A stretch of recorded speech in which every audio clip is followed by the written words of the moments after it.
Okay.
Okay, can you hear me now?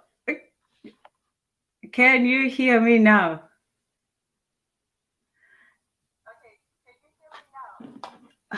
Terrible, terrible. Oh, okay. So apparently, I cannot be heard. This is terrible. Um, okay, so let us begin again. I am so sorry, everyone. Today it's not a technical matter. Today it's a me matter. So I do genuinely apologize. I was over prepared. I'll say that I had all my screens already and stuff. So unfortunately, so you can hear. Yes, you can. Oh, wonderful, wonderful. That's great. That's great. Okay, so let us re-begin before we probably begin. So, as we always, we start with a prayer to the ancestors, and it's a much needed one today, that we shall have a good conversation, we shall have enlightenment, insight, and we will share knowledge, information, and we will receive the same. And so, thank you all for joining. As okay. So you can hear me now. We're good. Okay, wonderful. Once again, my apologies. And Yonobi was the first one. So Amani, Yonobi, Amani, Dada Matron, all my sisters in the house. Amani, Dada Matron, and everyone in the house. I see Keta is here. Wonderful. And Tiga Happy as well. Habari Ndugu. Tiga Happy is in the house. Wonderful. Okay, so today we are going to be talking about, and you have to help me here. I am trying something new, so I do apologize if it's not as smooth as I want it to be. As you saw, we had technical issues in the beginning, so I do appreciate everyone who's here. Yes, we did have some issues. Keta, Yarobi, Almaton. So today we are talking about African spirituality, the horrors of African spirituality. We'll get to the actual horror. It's an interesting article by this a South African called Cuthbert or Cuthbert. Oh, I cannot pronounce it. Tagwirei. And but first, I wanted to talk about the relationship between, spirituality and health, and a bit of definition. So let's see. So culture, spirituality, religion, and health. That's the topic for today. And we're looking at how our spirituality, as Africans, our spirituality in general affects individuals in particular, and whether it's something that we need as a people, or is something that is divisive. So the good thing about religion, it provides things that are good for health and well-being, including social support, existential meaning, a sense of purpose, and I believe a clear moral code. But this is not, exclusive to religion, but it's one of the things that produces that, but that provides that in general. It's shaped by social context in ways that affects the social role. Religion is no panacea when it comes to improving health. It's not an end all. It's not as if you believe, then you'll automatically be cured, but it can act as a placebo sometimes. So religion's role in health needs to be examined in a broad context, especially the ways in which culture influences religion's expression of the spiritual.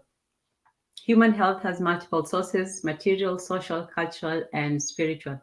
Oh, habari, Nzola is in the house. Mzuri sana. Mzuri sana, Nzola. Thank you for joining.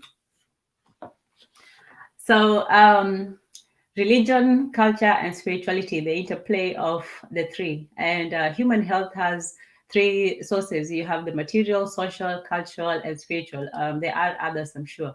But and culture is the way we think how about the world works, the language, knowledge, beliefs, assumptions, and values that shape how we see the world and our place in it, what gives meaning to our experience, what's passed between individuals, groups, and generations. Spirituality is a deeply intuitive sense of connectedness to the world in which we live. Its most common cultural representation is religion, an institutionalized system of belief and ritual worship that usually centers on a supernatural god or gods. Well-being, or health comes from being connected and engaged, from being suspended in a web of relationships and interests. This gives meaning to people's lives. People can find meaning in a variety of levels: jobs, family, friends, interests, desires, the pursuit of personal goals. There's also the level of identity with a nation or ethnic group, or with a community. At the most fundamental, transcendent level, there is spiritual meaning. Spirituality represents the deepest form of connection. It is the most subtle and therefore easily corrupted, yet perhaps it is the most useful. So, the importance of spirituality is that people need to, to be connected. People need to have a society, a group, somewhere where they can go and have meaning, where they can have where they can derive the sense of morality or experience or a purpose. So spirituality gives people that form of connectedness. It's also a form of relationship building networks across different groups, across members of different groups. So it transcends people's personal circumstances, social situation, and material world, and it can sustain them through trouble and the strife of mortal existence. So in terms of health, there's many factors to health. One of them is longevity. It can be building your immune system, having healthy lifestyle behaviors, getting enough sleep, getting enough, exercise, things like that. So your health matters.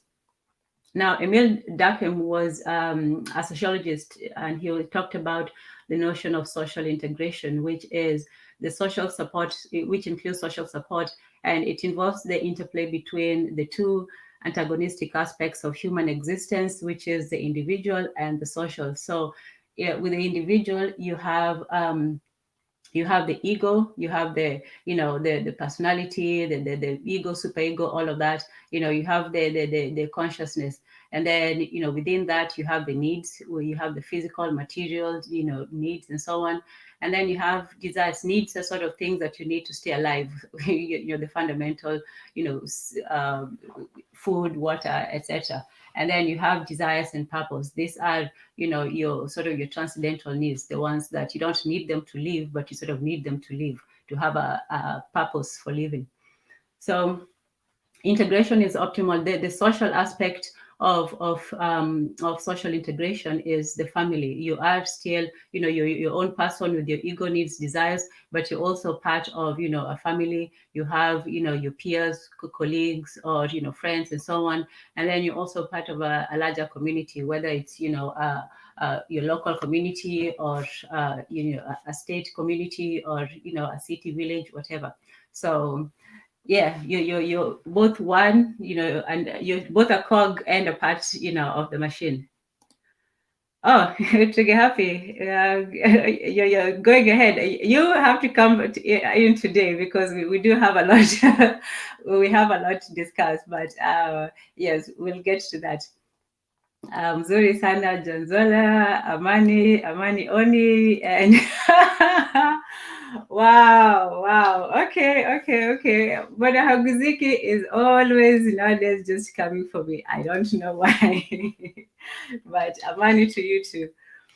So the notion of social integration is being able to be an individual, to have your ego, needs, desires, and purpose in some sort of order, and also be a part of society, a part of your family, a part of the state, and so on. So you have to be also, you have to be one, but you also have to be part of a group. So that is the social integration. And sometimes those two, work, together, and sometimes they work against each other. There's sometimes when, your ego goes against, your family or community's needs. There's sometimes when desires and purpose, transcend, the family and peers. So there has to be, so integration is optimal when those two parts are in balance.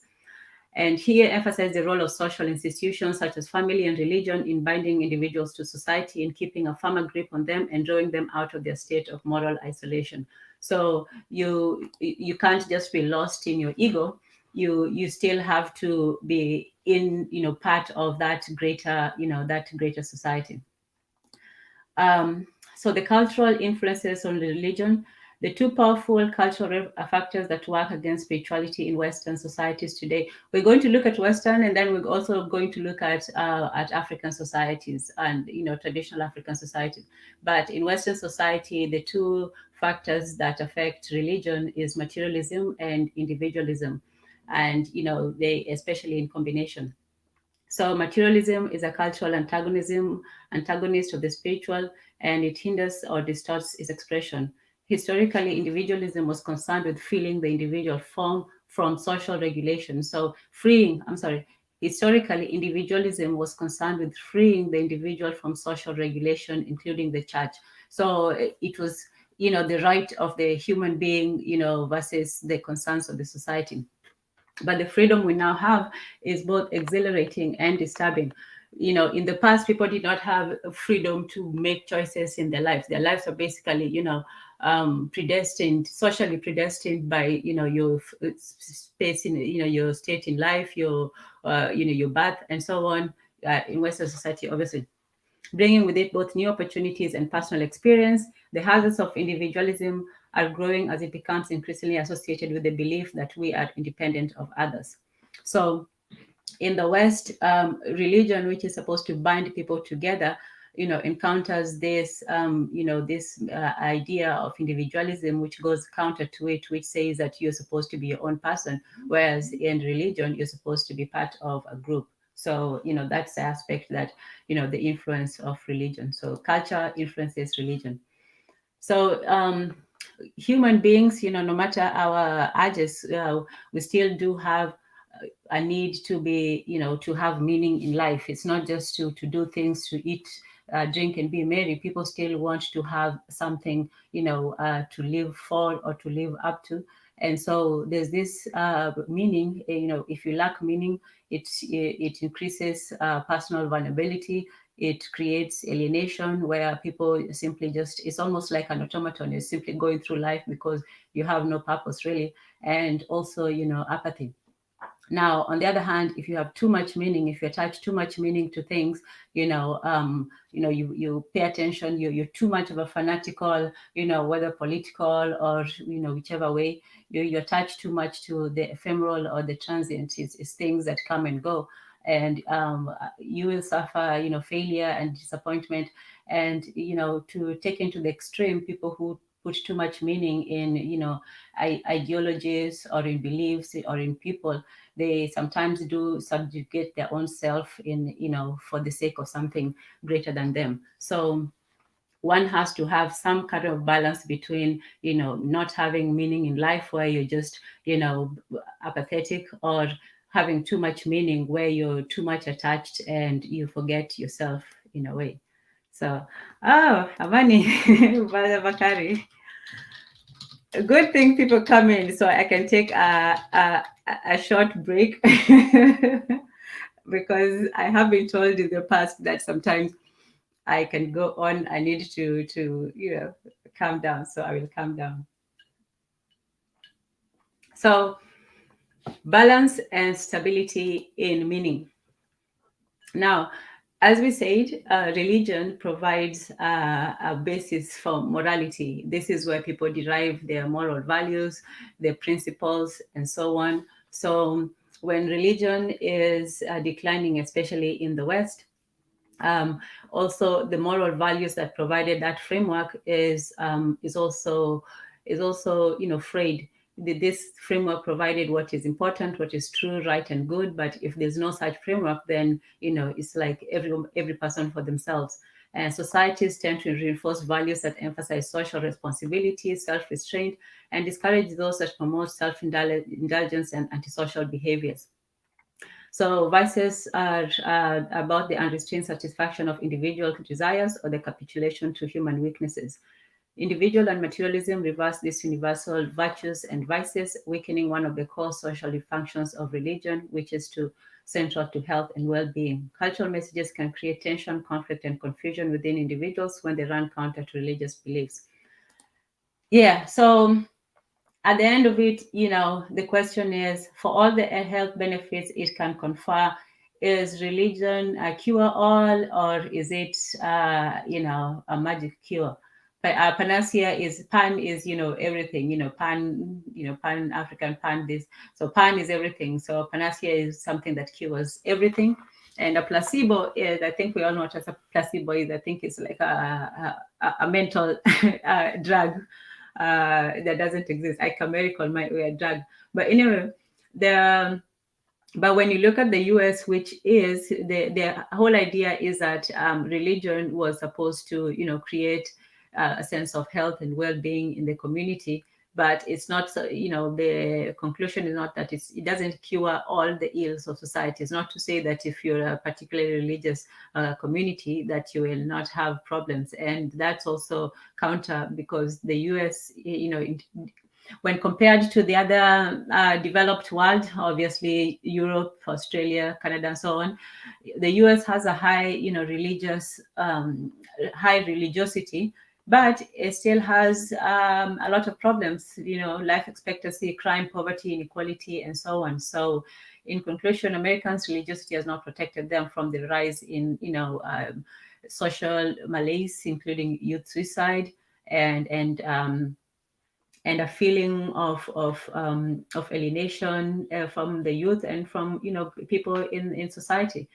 So and also religions can become so rigid and sclerotic by inertia, bureaucracy, politics, and corruption that they become self-serving institutions lacking any higher purpose, and worse, they can become potent ideologies of oppression and abuse. So religion can be good in a way, and sometimes it can be it can be divisive, but it serves humanity best when it embodies and expresses the spiritual as purely as possible, with only a limited influence of institutional and political agenda. So religion is best when it's most spiritual, when it doesn't have politics attached to it, when it doesn't have, worldly affairs and so on, and it doesn't have other agendas. In modern Western culture, the emphasis on personal consumption and self-gratification, it betrays this ideal at considerable cost to health and well-being. So that is, the idea of religion and culture and spirituality and trends in the Western world. It's basically a decline of religion, a sort of increase in individuality and materialism, but also an increase in social alienation and general apathy. But on the other hand, it also increases, fanaticism and the extreme type of balance. They're taking something to overbelief in something versus, lack of belief. So that is religion and spiritual health. The other one that now we're going to talk about is African spirituality and how this, compares to Western religion / spirituality. So at this time, 80% of Africans are Christians or Muslims, but there is traditional beliefs and practices that continue to play. Most people, even if they have the three beliefs, two, Islam and Christianity, they usually still have some kind of traditional beliefs or practices, especially when it comes to marriage, to death and other customs. Not as much as before, obviously, but people still have quite they're still quite attached to practices. Basically, how people looked at it was that as long as it did not contradict Christianity, it's okay. So most people didn't see a problem or don't see a problem, going to church on Saturday or Sunday and then going to see somebody on a different day. So sometimes even it has been rumored that even the pastors sometimes go to the traditional doctors for extra power, but who knows? So there's a multiplicity of ways each of these religions has conceived of the ideas of deities, gods, and spirit beings. They tend to be ethnically centered in different regions. They have heavy bearings on the politics, dress, art, diet, health, language, music, dance, and rituals of the people of these particular regions. So the difficulty with African spirituality is that it's so intertwined with life, with modern life, that you don't know where life begins and spirituality ends. So the spiritual is imbued in the dress, in art, in that. It's not something that you do on a set day of the week. You don't set aside, oh, this Sunday we're going to be spiritual. It's something that you do almost every day, sometimes consciously, sometimes unconsciously. So it's in your dress, it's in your diet, it's in your language, music, dance, rituals, all of these things. So it's intertwined with everything. So just to look at a few of these, African beliefs, spiritualities, the Yoruba, the followers of this religion believe the cosmos to be divided into Orun, the sky, and Aye, the earth. I hope I'm reading those right.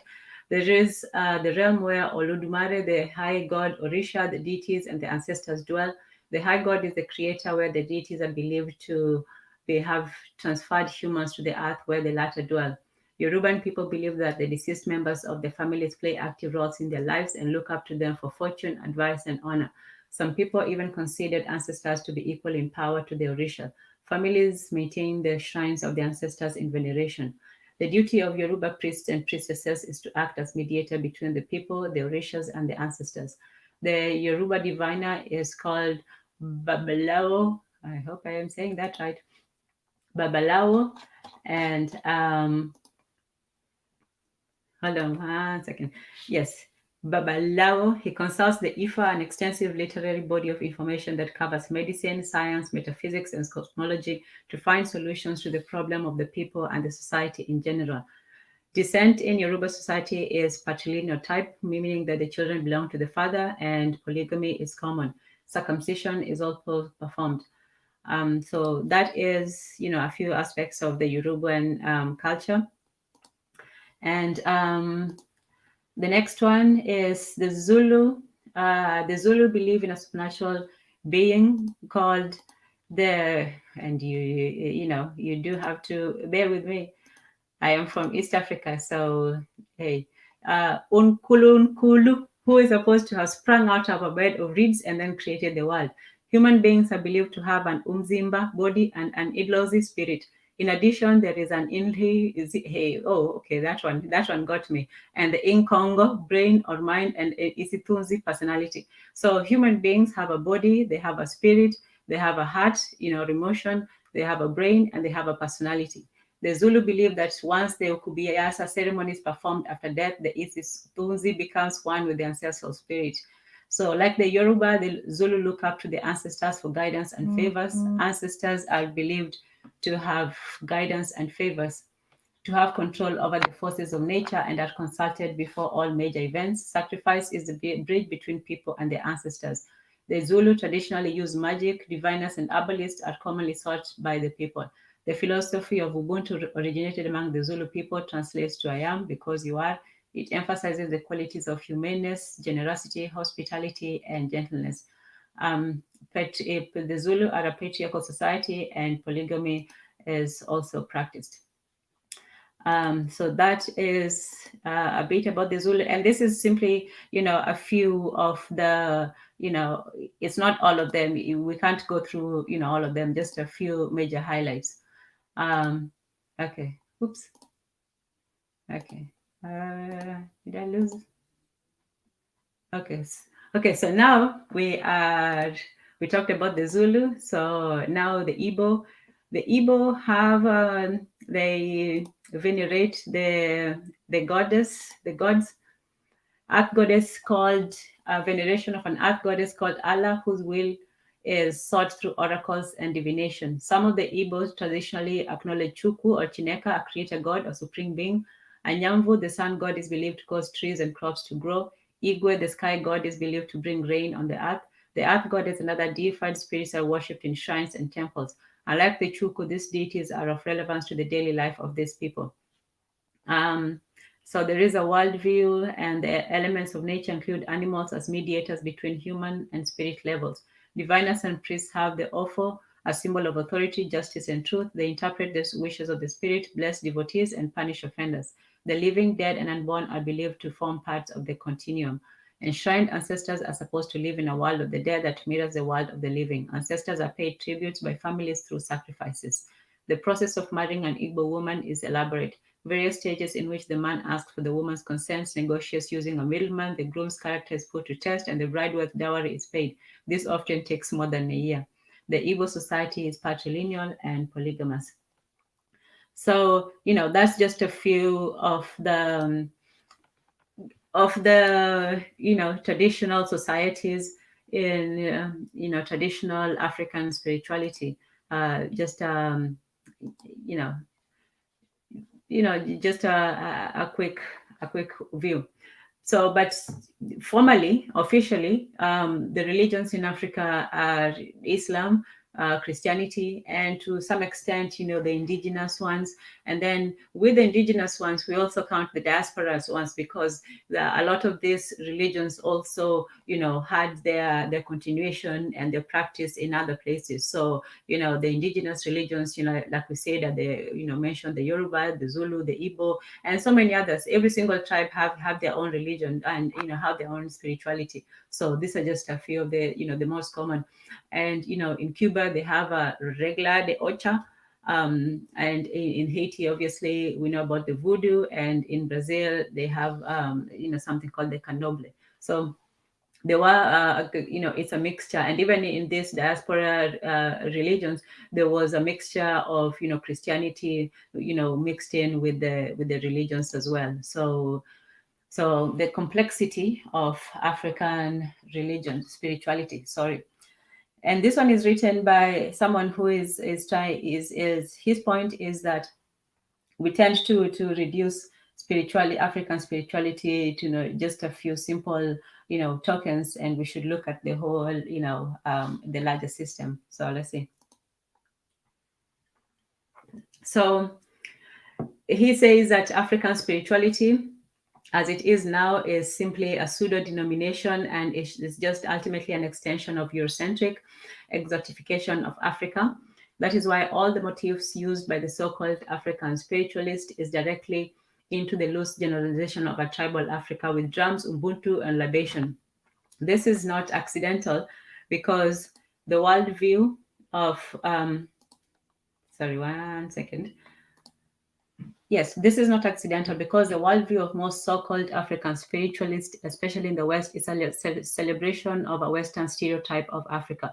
The downside of all this shallow expression is a loss of the deep depth within African culture, and therefore loss of its diversity and intrinsic messages. So according to him, the definition of this is a different article from the first one. This one is called, African spirituality, the dichotomy, traditions. So he defines the traditional, because what is the traditional African religion? So first he defines traditional as traditional relates to any long-standing cultural habits of any people. We start with saying that the condition is not things native, but long-standing. So something that has been done for quite some time, not simply something that belongs there. There is no way around this word. There are no semantic twists to make it what it's not. In less than 200 years, Kwanzaa will be an African-American tradition, just like every single tradition practiced in Benin and Togo. This is what tradition means. And then his definition of African is this. With such a plural pool of people and their unique and similar histories, how then do we arrive at a Pan-African traditional spirituality?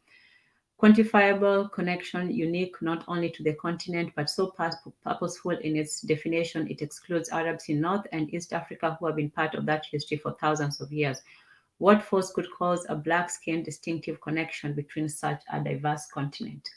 So, when he talks about that, there is great diversity in in the tribes, in the practices, in the spirituality, and so what is it that we can point and say that this is African in its essence, so to speak.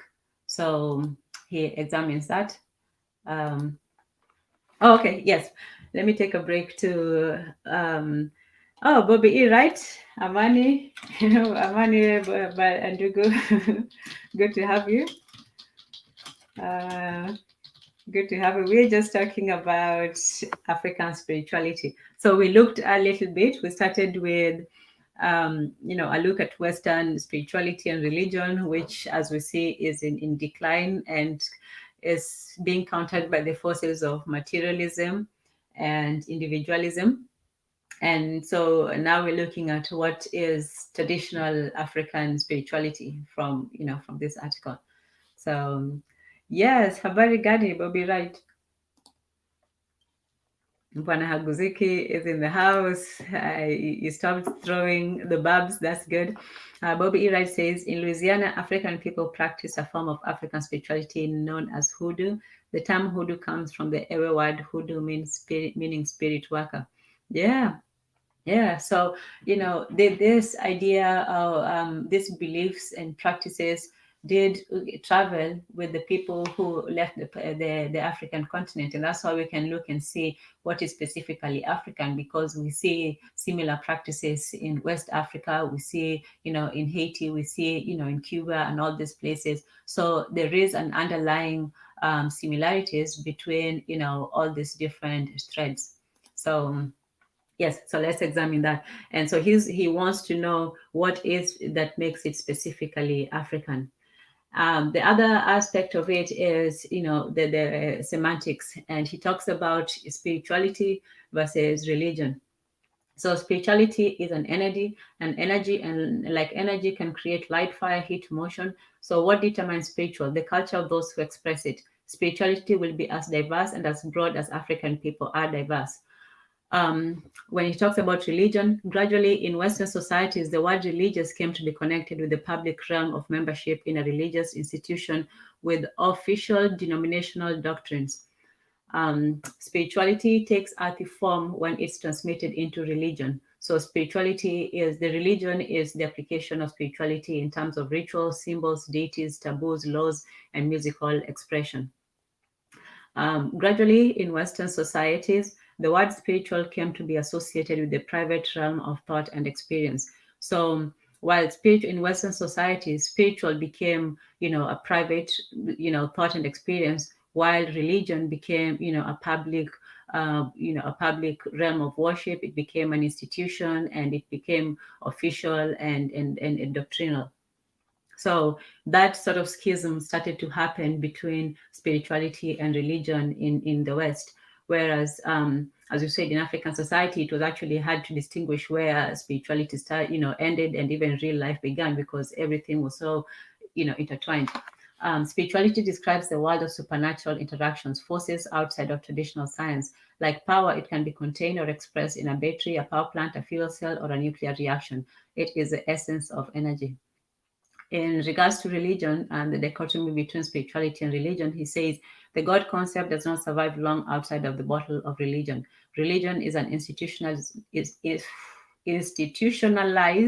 mechanism which pass on the Godhead package from generation to generation.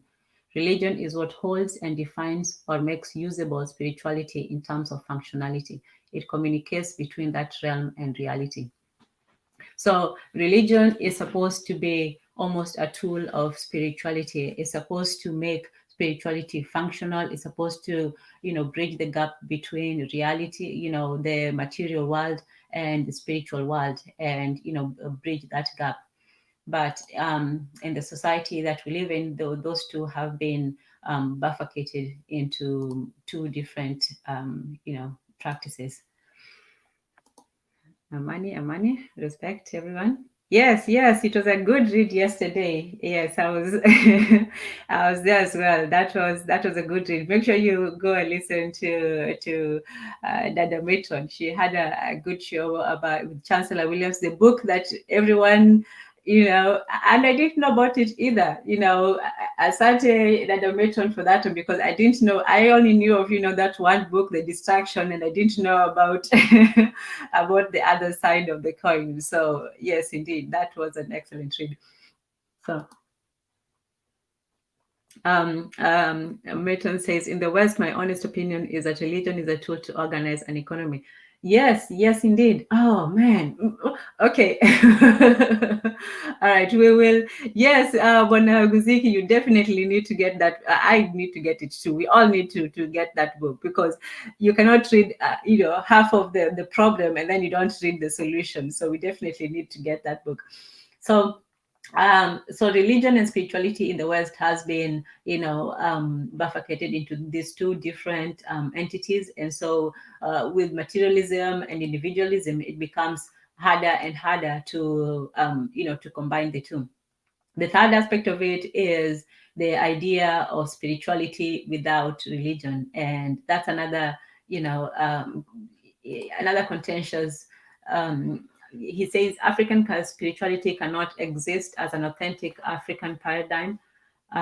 It cannot exist by itself as a standalone construction. It does not float in free space without roots in a specific African culture. The sense of a spiritual connection does not in Africa stand outside of an organized religious belief.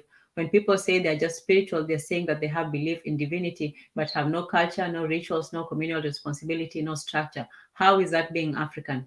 Despite the good intentions of many of these neo-spiritualists, this paradigm is an outcrop of the trivializing and misunderstanding of things African, part of the legacy of Eurocentrism.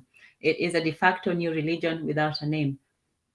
Harik is the best example of the long-standing presence of both Christianity, African traditional religion, and Islam in the region. Thus, it eliminates the confusion that the word religion is being used in some imposed fashion. Being spiritual but not religious can lead to complacency and self-centeredness. If it's just you and your God in your room and a religious community makes no demand on you, why help the poor? So spirituality, the also new age aspect of Western results of this difference between spirituality and religion is that nowadays people say, oh, I'm spiritual, but I'm not religious. But the author says that you cannot be spiritual. Spirituality cannot exist as a one-man religion, so to speak. Being privately spiritual but not religious just doesn't interest me. That's the author speaking. There is nothing challenging about having deep thoughts all by oneself. What is interesting is doing this work in community. The birthplace of this false dichotomy is exclusively Western and exclusively and only possible in individualistic societies. There is nothing in any part of Africa that is spiritual but divorced from institutionalized rituals which are transmitted in an organized fashion across the generations.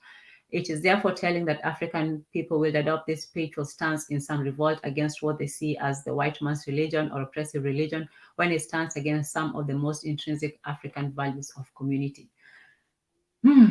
Okay, so that's an interesting one. I'll be interested to learn to hear what people think about that. So he is basically taking out the argument about being spiritual but not religious, because he's saying that you cannot be spiritual by yourself. You need a community and a religion as well. So there is private spirituality is not really spirituality, or it's a very limited one at the best. And religion is the organization of spirituality into something that became the handmaiden of conquerors. Nearly all religions were brought to people and imposed on people by conquerors and used as a framework to control their minds.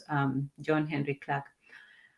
The guy disagrees with it. He says that there are some fallacies in Dr. Clark's rhetoric. Religion is not exclusive to conquerors. The two are not caused by each other or dependent upon each other. Clark is speaking about an African American experience in Christianity. Most religions in Africa are not imposed by anyone. It also ignores and marginalizes the capacity of African people to also formulate religions. A blatant rejection of African agency and this habit of painting Africans as perpetual victims. It also stands in disagreement with the multitude of circumstances around the world where communities select religions they deem beneficial to their interests. Christian Ethiopia, Islamic Rwanda, etc. It is also very strange to split religion from spirituality when you consider the largest religious structures in the world are found in Africa, the pyramids of Egypt and Sudan. Okay, so he disagrees with the concept of religion as a tool of control, and says that the suggestion of control is moot, as no complex society functions without national control, national personality, which are ultimately guided consciously or unconsciously. The issue of control shows that religion is just one tool. It is not the only tool, and certainly not the most effective when dealing with plural populations who have other heavily institutionalized beliefs.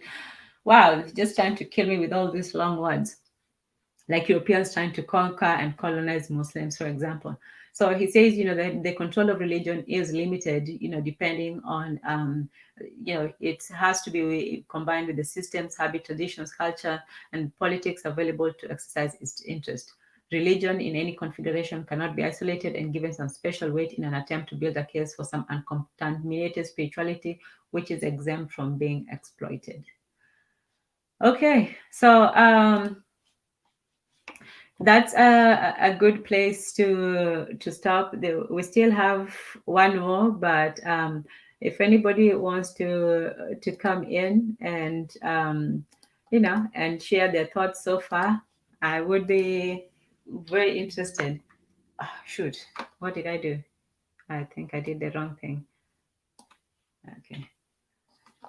Yes. So hold on. One second. One second. One second. Okay. Yeah. So, what is African spirituality, and can you have spirituality without religion? Can you have this private religion that nowadays people seem to gravitate towards? And the author says that most people who gravitate towards that are simply following their own self-made mirage. They are they're using their rejection of something to create spirituality or religion in their own images, or in their own for their own convenience. So that's an interesting take. And he also says that religion was not oppressive, that the Africans actually chose to those religions for strategic reasons.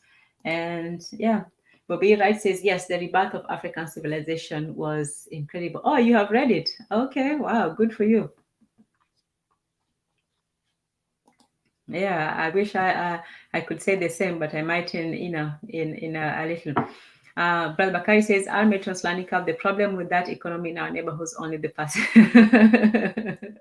Yes, only the pastor prospers. Karibu, Matron. Greetings, Tanzan. Thank you for having me. How are you today? I'm good. Thank you. Karibu for being here. So I think that one of the biggest problems that we have is that we have all these different words and we relate to them all the same way. But in the world that we live in, they've been all divided and the meanings have been twisted, and we have a lot of challenges getting to the point where we are living our authentic connection and expression with God in a way that is beneficial for us, our community, and our family. Yes. And we haven't really explored what spirituality can do for us and what religion can do for us. Sometimes we talk about the negative aspects of it, but how can we use it for our own good? How can we use it to better our economics, like you said, or our social aspect of it? It shouldn't be simply something that is done outside of the community. And that's something that when you look at African spirituality, everything was imbued into your life. Your religion was not, or your spirituality was not outside of you. It was the way you dressed, the way you talked, everything, your diet, your taboos, and it was something that was a part of your life. And so that's why it's so easy now that people can pick and choose what it is that they want to believe or what they want to do, and just make up their own. We have had in the West, we have that this freedom that you can choose whatever you want to believe, or you can be your own individualistic self. And so the idea of being part of a group, to a lot of people, even though they want to be a part of a group, they still attached to their own individual selves. Yes. And what's interesting is that we forget the fact that in order to be a part of the group, to have greater power together as a group, we have to give up some of those small private freedoms or some of those small individualistic ways and ideas. And I don't think in the Western construct there's a way to do that, because in the Western construct, you can be resilient, but you can't be totally self sufficient. You got to go to the store. You got to go to work. You got to send your kids to school. You have to connect with other people somehow in order to live your fully actualized life. Otherwise, something's going to be missing. Yeah, and there's a lot that is missing from from our lives as in the West. People are not happy, and they're looking for all kinds of ways to escape their you know their situations, and they're looking to look for something else. And sometimes this idea of being part of a group is not for everyone. The people who want to be themselves, they want to be alone, and but that's not also normal for human beings. We are social creatures, and yet increasingly we are being we're being catered as if we are individuals. And so religion in the West is something that is going to be both at the odds with the individual and with materialism, or is going to end up becoming as individualistic and materialistic as the culture itself. So religion is not outside of culture, it is a part of culture. That's why, even when you look at Christianity, the way it's practiced in Africa is different, and even Islam, the way it's practiced in Africa is different than, let's say, in Saudi Arabia and in all these other places. So the influence of culture on religion is also very important. Absolutely. And I think that, when we talk about religion and we talk about the connections, we're really talking about the relationships or the expressions we have with one another. We're talking about the morals and ethics and the values that we have. Like you said, we're talking about the way that we live our lives. And everybody is looking for a way to live their lives. They're living in a world they don't understand, and they're seeking out meaning to these symbols and experiences that they're having. And religion often offers that, especially to the African, and we get lost in the story, right? So, they'll tell us, in the beginning, God created the heavens and the earth, or that, Muhammad went, or whatever his name was, went and he had a dream. And this isn't to denigrate anyone's religion, but, he went all over the world, went up to the heavens, he did this, he did that.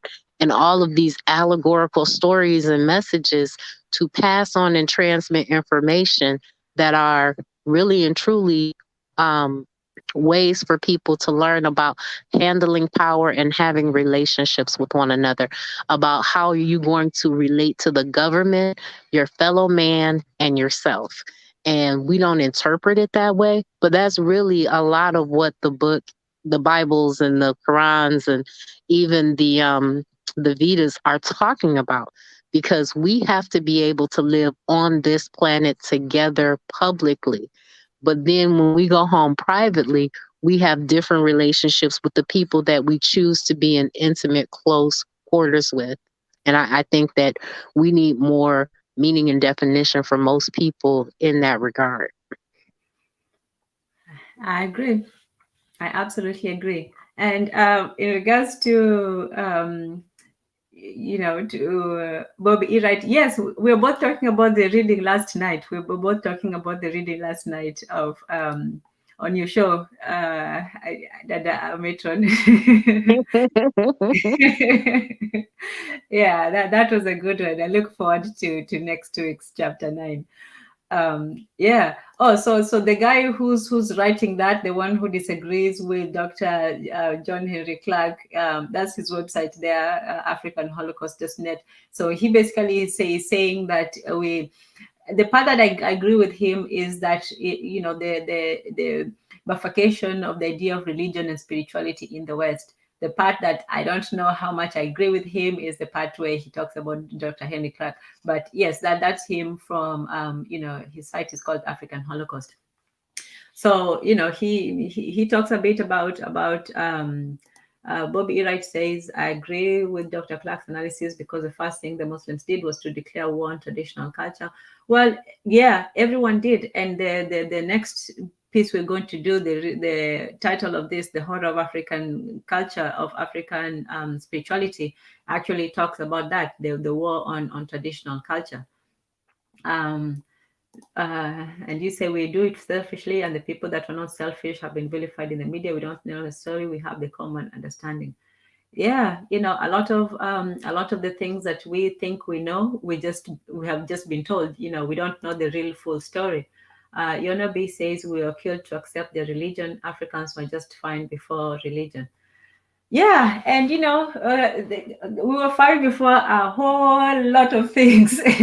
How you want, the firstly is the economics. They were looking for a market. How do you convince people to buy something that they don't need? When people talk about, oh, they were sold for trinkets and all that, it's because that's all we needed. We didn't need much. I mean, you go to Ghana, they have gold, they have, lots of land, they have this. If they were going to sell somebody, what do they want to sell them for? They have all the land that they need, they have all the gold that they want, they have all the beautiful women, they have everything that God has given them. So really, what are you going to sell somebody for? It's going to be obviously a trinket.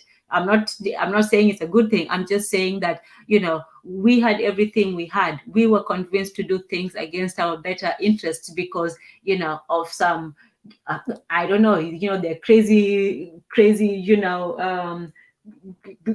trickery. But right, but that's why I say that religion is an economy building tool. It's about, how are we going to have these relationships with one another. They came, they all, you always see the meme where it says, they came with a book. We had land and gold. We closed our eyes to pray to their God, and we woke up with, we opened our eyes and had no land and no gold. And, consistently, what has happened is that we have conflated or confused religion because we want to believe their stories, because we know that there is one supreme being, and religion has been the tool with which they've been trying to teach us to understand and interpret that one supreme being. But we had a relationship with God, and we know that there is a God. We just choose to worship them differently. So, I think that that's the big difference, is that the European sees religion as an economy organizing tool to infiltrate our economies and get into our societies. And we really do see it as a way of life. Yes, indeed. And let us welcome Brother Bakari, Amani Ndugu. Amani, Money way quite hey, new. Brother Bakai. What's going Let on, me both see. of y'all? How y'all? Beautiful Good, sisters too. good. That's good. You know what you're talking about? Remember that show on Netflix? I said documentary. I said people on Netflix should check it out, called Bigger Than Africa. I don't know if you ever watched it, but you You have mentioned a something. little echo going back in the back. Say it again. You have a bit of an echo in the back. Turn it down. Thank you. Uh, okay, it's better now, right? We'll get through it. What was the name of the show again? Bigger Than Africa. Bigger Than Africa. Okay, let me Yes, type. and you can see, like in South America, right? Countries in South America, where they're still practicing a lot of the Yoruba traditions, right? And and I understand Yoruba. Today, when people say Yoruba, they think it means Nigeria, but Yoruba might cover what might be like 5, 6 different countries today. So I think Nigeria is the biggest country, but may have more of them, but all of them was not from Nigeria. It's a documentary. but they show how people still practice their African traditions around, where they took slaves, with the exception of one place. It's very few in the United States that still practice the African religion. We fought to be part of this system. And sad to say, black people has truly just become American. So Christian, it has become the lifestyle. The Abrahamic religions has become what they truly believe in. But if you go back and you truly study the old Baptist church and see your old grandmamas and stuff in church, they were practicing voodoo inside of the church because that's where they had to hide it, right? So now some of our, I can say some, I will say a few, like Mkwezi Congo. If you look him up, you will find his name is Juan Garrido, right? But like even back then, some people chose Christianity without force because of what Matron said. It was an economic tool, and I use his name and I talk about him quite often, right? But if you look him up, you will see they chose Christianity, came to the Americas in like 1501 with the Spanish or the Portuguese or whatever, and helped them conquer parts of Mexico. Now, when I'm saying it's an economic tool, and they were able to get land. Fortunately, now he was different than them because when he got land, that's the guy. He's the first person to bring wheat. He was the first wheat farmer in all of the Americas, right? But fortunately, he was different than them. Even though when they conquered whoever he was with, he never enslaved any indigenous people. He showed them how to grow wheat and how they could sow wheat and certain things they could use to feed themselves. He didn't believe in coming here and enslaving, but he did choose Christianity to come here with the Spanish or the Portuguese and to get land and brought some of his people from the Congo. I don't think it's the same thing as the Congo today, but brought some of his people here with him. Uh, But like Matron said, it was an economic tool because he got land and he got a lot of land. But I guess that's just our nature to share. They even shared the land with some people that they conquered. You know what I'm saying? But it was an economic tool. And today we could use it for that economic tool. And if you deal with other people, uh, if you deal with people sometime from other cultures, like on a group level, I don't truly deal with a lot of Mexicans on because I know they understand their group, they with their group, and I'm with my group. But on a personal level, and when it comes to business, I am cool with some Mexicans, right? And I just always remember this one guy, and we see because we get to know each other at the stores, seeing each other getting coffee and we see each other all the time. And I asked him about his business. I saw him, and like a year later, I saw him. He had like uh, two new trucks, more equipment. I'm like, man, your business really growing. He was like, yeah, in our community, our church loan us money, right? He said he got like a $50,000 loan from his church, and the people in that church he give good prices to them, but for whatever it is he do, they have to choose him. And we don't, you like I said, the only people, because I was agreeing with Matron when she said that, I just had to throw in the only one that gonna prosper economically for the most part in our churches is the pastors of the church. But it is an economic tool, and I think that is something that we I'm talking about we right here need to start using now. Yeah, the mic. Brother Bakari, I agree with you 100%. Carter G. Woodson documented information about the Negro Baptists in Mississippi. And he talked about the fact that a lot of charismatic preachers that could speak better and that, could get people more lost in the story came into the church community because other than the rituals and the connection to African spirituality or expressing things in a way that African people could interpret and understand, the back end thing that they were doing is they were teaching people how to organize businesses, because they were telling them, okay, this is a board of trustees and these are the different jobs that they do.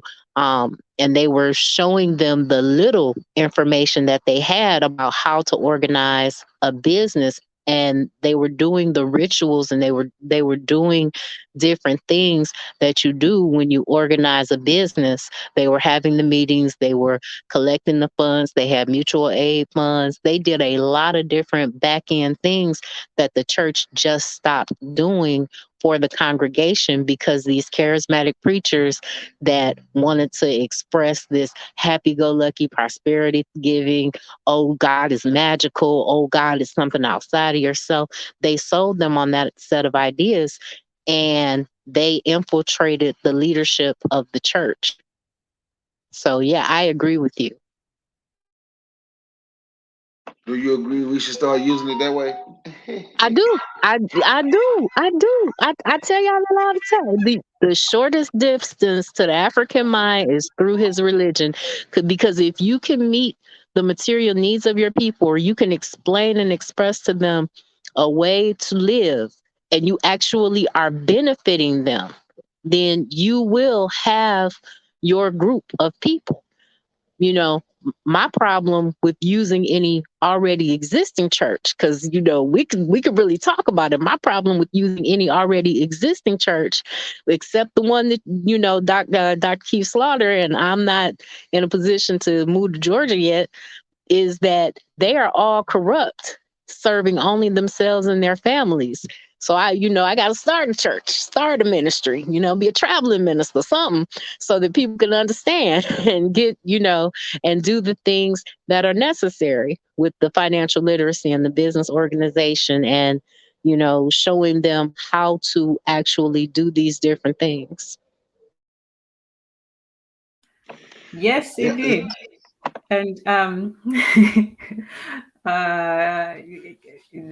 Yonobe says they still practice voodoo inside the church. Some of those pastors know what they're doing. And I said earlier that, for us, just like with regular people, they can go to church on Sundays, and then, the other days they can maybe, go visit you have problems, you go, talk to somebody, whatever. And they've all the stories about, if you, let's say somebody's stealing from you at work, there's ways that you can find out, employ a medicine person, a medicine man or woman. If somebody's cheating on a spouse, you can, find that out and they get stuck. Those stories are everywhere. But in any case, even the pastors, who you'd think that they would just to be, trusting in the power of, the preaching, but no, a lot of them also go on the side and to partake of the same thing that they denounce.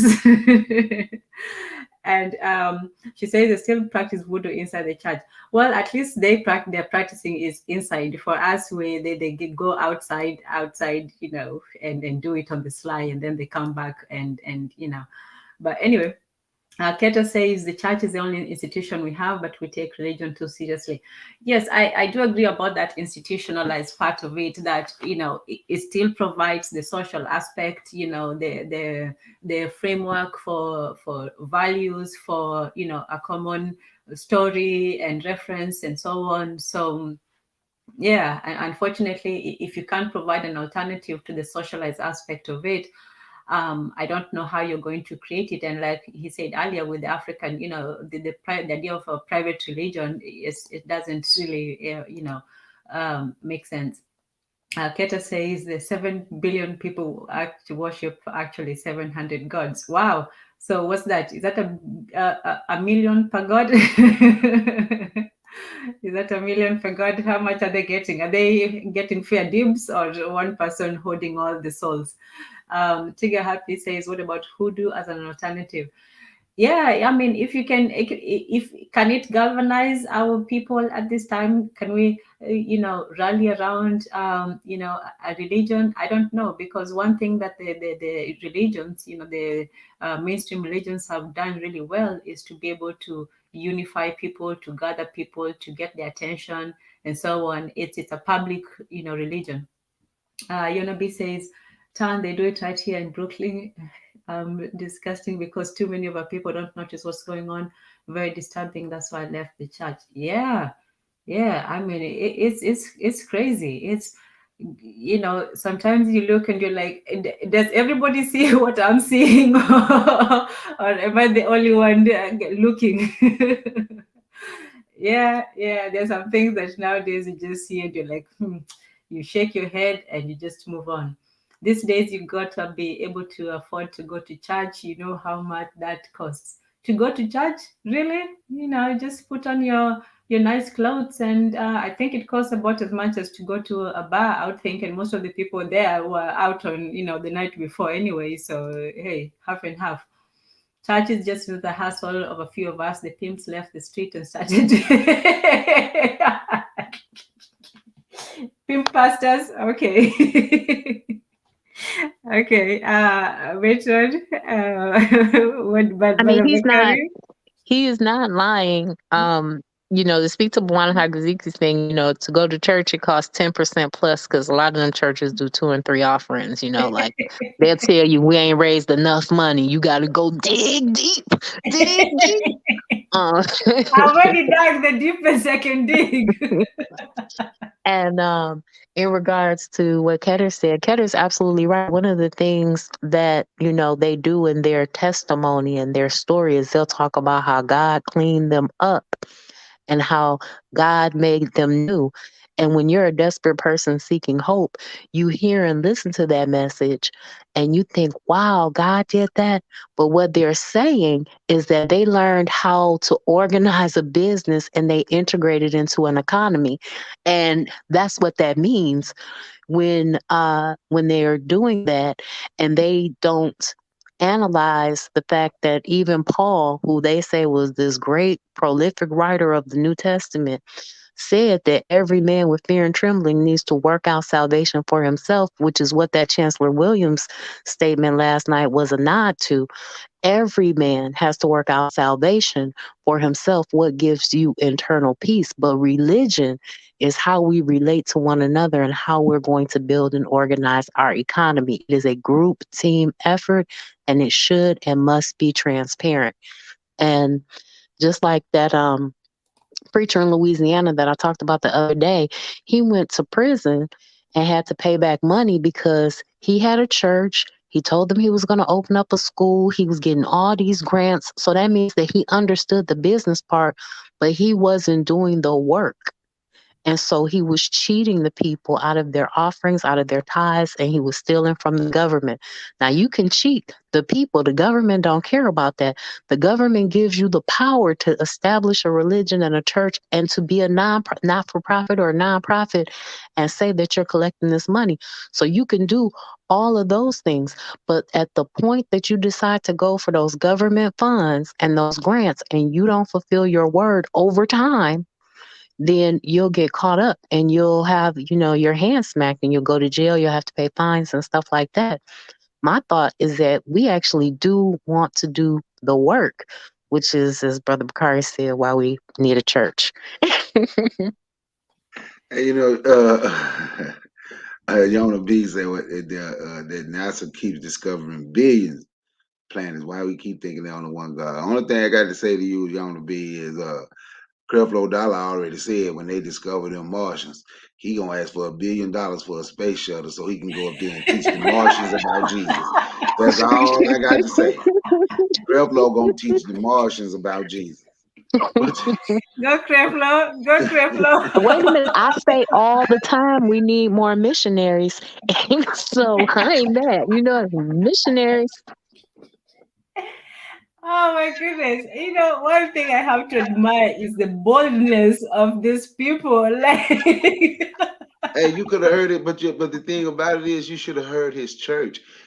Hey, you could have heard how they was getting down when he said that, because he asked for $65 million for a jet, and they started raising the money, and he was like, people complaining about 65 million, 60 when they looking for Stuff ain't going to Mars now. And as soon as they find a Martian, I'm gonna ask for $1 billion to get a space shuttle so I can go teach the Martians about Jesus. I love emotion. That's what he said. Then he started speaking and saying, I love emotion. uh, but Carter G. Woodson talked about the preachers. Even back then, he talked about the preachers, how some preachers figured out that was a way to make a living because they was too lazy to do anything else. And they always put up the front like they were helping the community, but only helping themselves. And he said then they would bring on a lot of their lazy friends as assistant pastors to help them set up a church, eventually. And he said started back then because people didn't want to do nothing. It's in the book. He talked about it in the Miseducation of the Negro. Uh, but he talked about it then. And you see it now. I wouldn't even have a problem with giving to the church, right? If we had more church, like right now, I go give my time to uh, Dr. Slaughter. Whenever he say he needs some need to be done, And I ain't been to church in a month of Sundays, as the old folks say. I ain't been to church in a month of Sundays. But Dr. Slaughter say he needs something, and I go down there and I help with no problem. All they got to do is, and they know I'm going to be there. As soon as they know, but I don't mind. I wouldn't mind giving to the church if the church didn't mind giving back to the community. We got all the why can't we go to any of our churches? You inside of a church. Why can't I go to the church and borrow $50,000? Or why do I have to go to the church to borrow $50,000? You understand? You in the community, and you want our community should be taken care of, right? Like if you was to go down old National Highway, where Creflo Dollar Church is, you see Creflo Dollar Church, then you see the community. It don't even look like it belong there. You understand? And that's where they'll put it. And what they do, and they're milking the poor. They have all of these prosperity preaching. The first one, I don't know if you remember Reverend Ike Matron. You might not be Yes, old I enough. do. Reverend Ike. Yes, I And, do. and I remember when he used to come on, and the first thing he would say when his show would come on TV, I'm Reverend Ike, and I'm the money preacher. He didn't hide it. I remember my mama had got a gold cross. I'm like, Mama, you send Reverend Mike some money. But Real Mike also taught that ain't no God in the sky. Real Mike say God is in us. Ain't no God in the sky. And he ain't dying and going to no sky. And I can't believe he became the big preacher that he was. But that is what he taught. If you listen to some of the stuff that Rev Mike taught, Rev Mike didn't just come straight from that Bible like everything in there was a fact. Rev Mike, I even heard him say a lot of the Bible was myth, in which that's what it is, right? So we have a lot of our intelligent people, or maybe they just book intelligent, school intelligent, right? But who literally believe everything in that Bible. And I know why we're looking for a way out, but somebody can go read the Bible and say, we come from the seed of Abraham. Like, okay, where Abraham at? Where was Abraham from? How can you read a book? And even when you read the book, right? The book tell you how it just wipes out black people and how the whole world come from them. In all honesty, like if you read the whole Noah story in the flood, the whole world was killed, right? Then Noah and his children, Noah, his wife, and all his kids' wife, they had to go replenish the earth. You understand what I'm saying?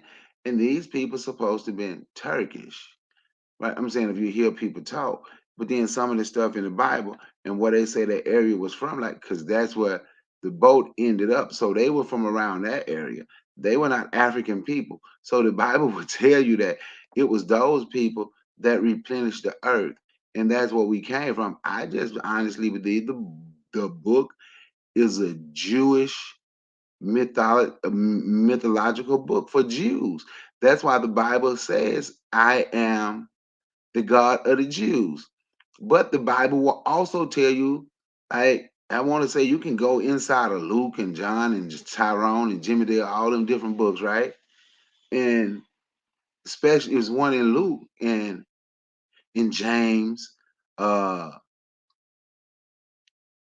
the Bible explains where how people had different gods, and the Bible. And when I talk to people about this, I talk to them as if I believe that is just actually true, but I believe it's just a myth, a story, allegory, but it's their story, right? It's something to make them feel good about. But when he was talking, he said, "Well, these people here, they worship, this is what they do, and that's their God." Then he talked about these people here, they worship the mother of heaven. You know who the mother of heaven is, right? So, and that's their God. And these people over here, they worship such and such, such, and that's their God. Then he said, "But I am your God, the God of the Jews, and I'm the most powerful God." But the Bible tell you, the Bible say over and over and over that is more than one God, because everybody had their own God that they worship. Like Keita put it in a thing, he said, with 7 billion people with over 700 gods. Man, I talked to some of them people from India. They say shit, just in their religion, they got like 7. So they got a damn God for almost everything. A God of cooking, the God of grease. I don't, but they say they got about 700 gods themselves. That's what the guy was telling me. So everybody had their own God and everybody had their, but black people will only tell black people, you're gonna go to heaven if you don't worship Jesus. But it's okay for everybody else to have their own God. I'm not knocking nobody if they want to be a Christian, but I think we need to start using it to our benefit instead of acting like that book is just a matter of fact, right? We need to use it, understand. It even tells you in the book that it's allegory. I can't. Well, I can forget what book, but these things that are written is an allegory. It says it in the book. So when we need to understand that, what we pass down to our kids over and over, that is so true. But what needs to be passed down is how we can use it to our benefit, and that is something we don't do. I get it, Mike. Yeah, I agree with everything you just said, Brother Bakari. I think that there are different proverbs, there are different stories that we can use, but we don't look at it that way. We get lost in the story. And that's why I say if you're going to put your people to sleep, you must take care of them. There was a time in the 80s where preachers was telling people how, they didn't necessarily tell them how to vote, but the politicians would do the chitlin circuit and they would go around to the different churches. I think they still do it to this day, and they go and they round up votes and get your souls to the polls and things like that. But what pastors were supposed to do with all that power they had of black voters was to advance black issues, and they only enriched themselves. And that's a problem. If you're going to put your people to sleep, then let them sleep, let them have peace, but take care of them. Don't sit there starving them out, because they will come back and they will be people that want to destroy everything. And destroy they will. Destroy they will, it's just their nature. Some very interesting comments in the section.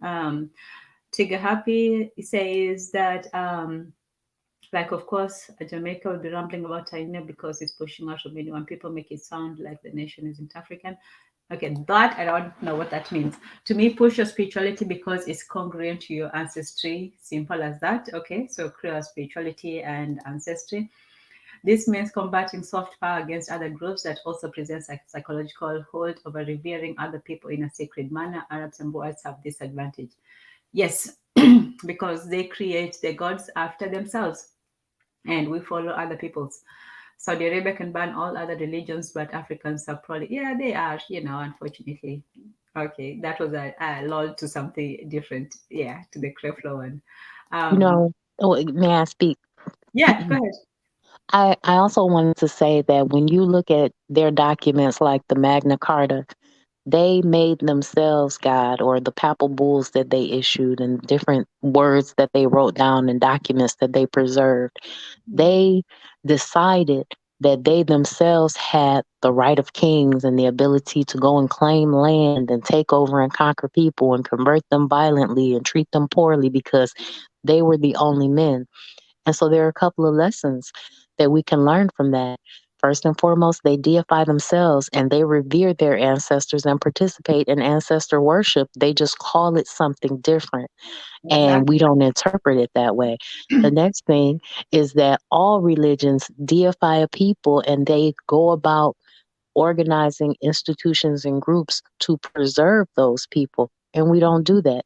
So, again, there are these things that they did that if you look at their documents, instead of trying to analyze the words, look at the structure and the things that aren't said, because there's a way that they present it to us publicly, and that's how they educate the intelligentsia and the intellectually elite blacks that they want to be black people, white people in blackface. And then there's a private administration, what's going on behind the scenes, how this money is moving and where it's traveling to and who's benefiting from it and the networks and relationships that they have going into it.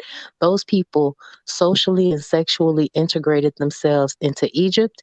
And then over time, they sexually and socially integrated their way, they intermarried so that they could dominate the entirety of the globe. So that's what they do. And if we don't do that same thing for ourselves, then we're going to just not exist anymore. Hey, our people trying to do that intermarrying part. Well, I'm not talking about with they low brow.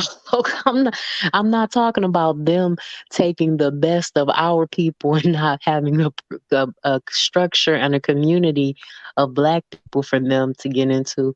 They're coming and they're taking the best of our people and marrying and intermarrying and making people that have conflicting interests. I'm not talking about that. oh, I know what you were talking about. I'm just helping you out, though. That's all. Wow, the comment section is, man, you guys are just writing theses up in here. To get happy has already written like a 3-page essay. Keta has his, response. Maureen has hers. Welcome, Maureen. Good to have you. First time, but you're always more than welcome. So, okay, let me keep up with the comments. Okay, I don't think it has to be an either or thing, the material aspects of a cult people, but how about a people culturally adjusted are important to building nations? Okay.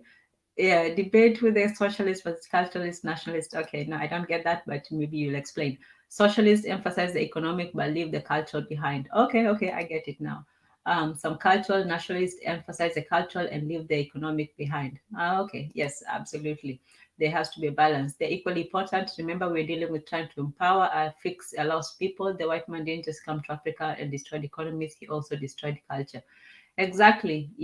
Exactly. That's what I. And um, in response to Keta says that just think we Africans don't have much time to think about God when we have no food security, no medicine, and no weaponry. Under these circumstances, religion shouldn't be prioritized. We're in danger.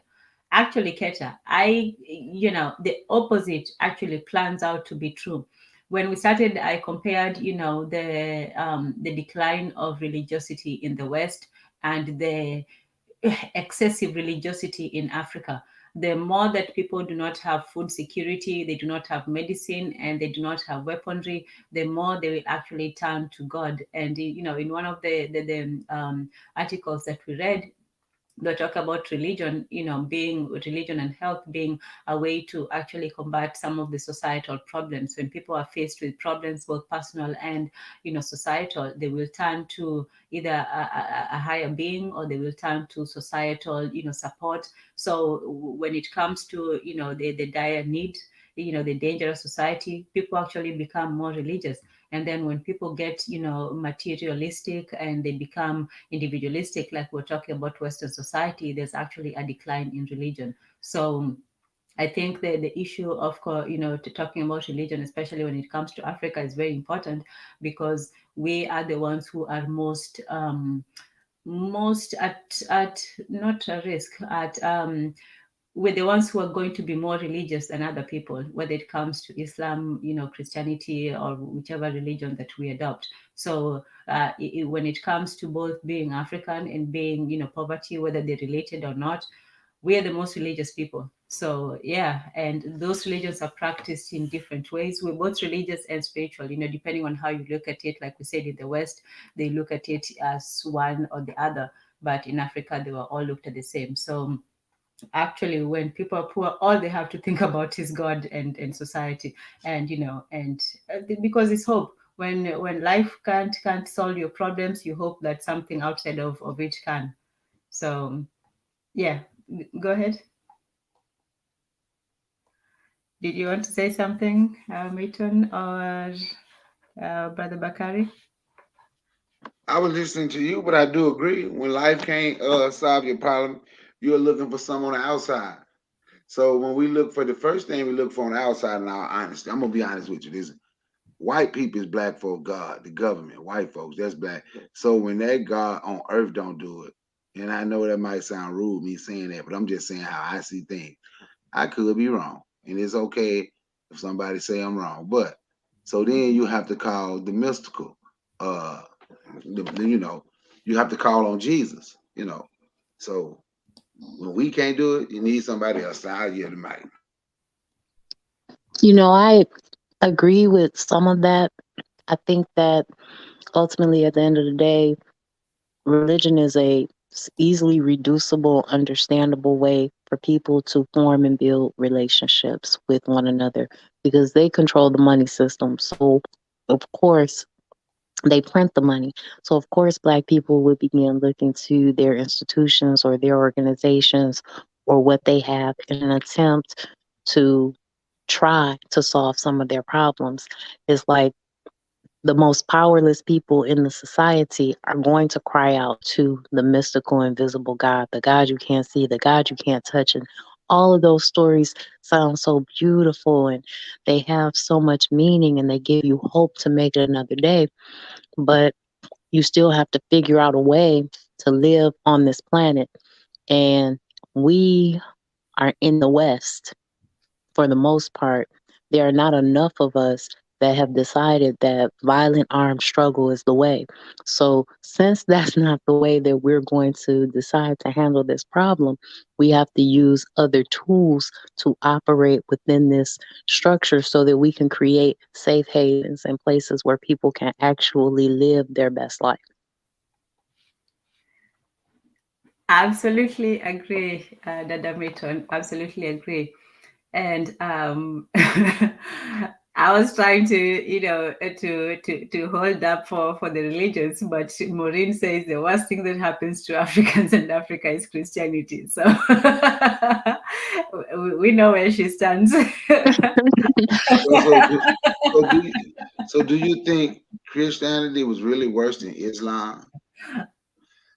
Oh Just in man. all honesty, do you really Are we think? going to do are No, we going to do Republican versus Democrat? Is this No, where I'm this just is going? asking. I'm just asking. And the reason I asked when Maureen Emeh put that in, I hope I said the name right, put that in the chat. I always say black people give Islam a pass, but Islam did it first. In all honesty, if you look at it, Christians and Muslims work together. uh, when the Muslims, Christians and Muslims work together to put black people in its fix. So I don't know, like I don't give Islam, I mean personally, I don't give Islam a pass. I never give them a pass, ever. So we can say the Abrahamic religions, we can say they were the worst thing, but to put it on one branch of Abraham and give the other two and give the other branch of Abraham a pass, I think that's my personal opinion. I just think that's a false narrative when you give one of them a pass. That's just me.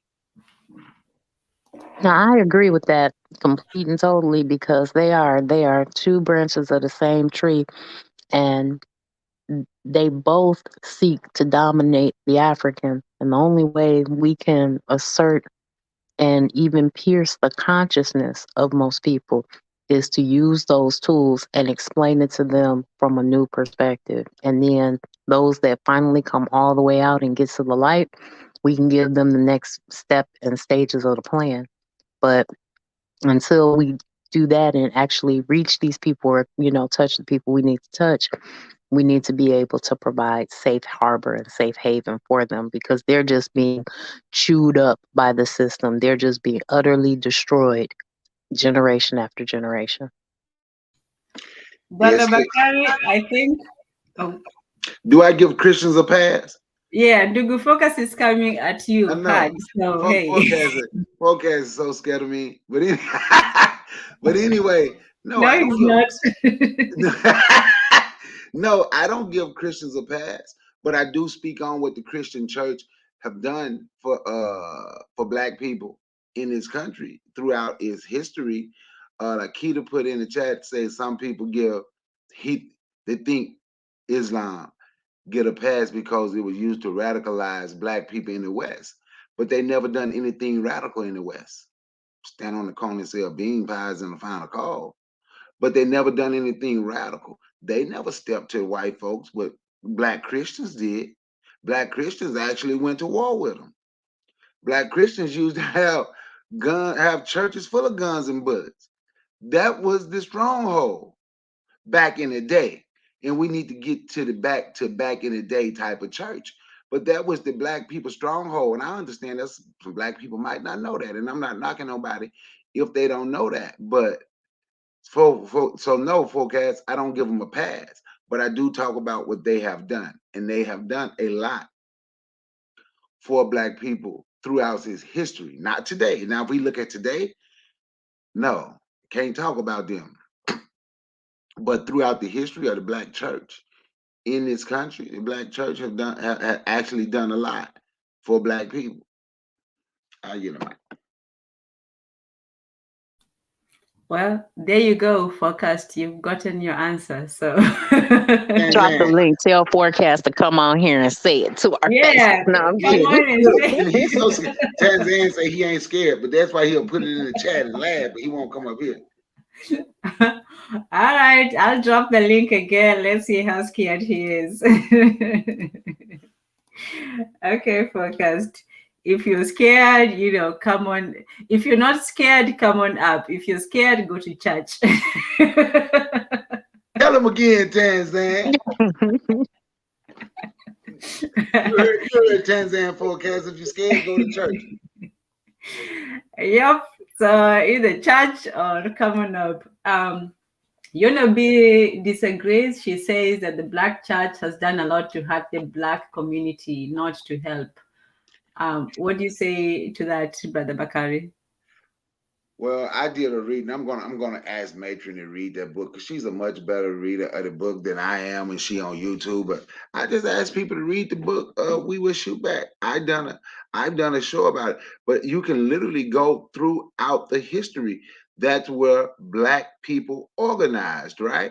I'm gonna show y'all something, right? And a lot of people, right? I'm gonna show you something. How many of y'all seen that movie Mississippi Burning?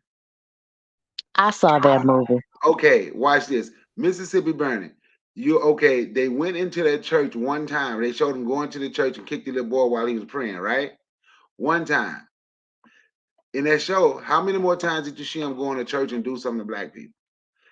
See, because I use just certain things that we have studied, right? So, and when they killed a Jew, when they killed them 2 Jews and the black dude, that was at night, right?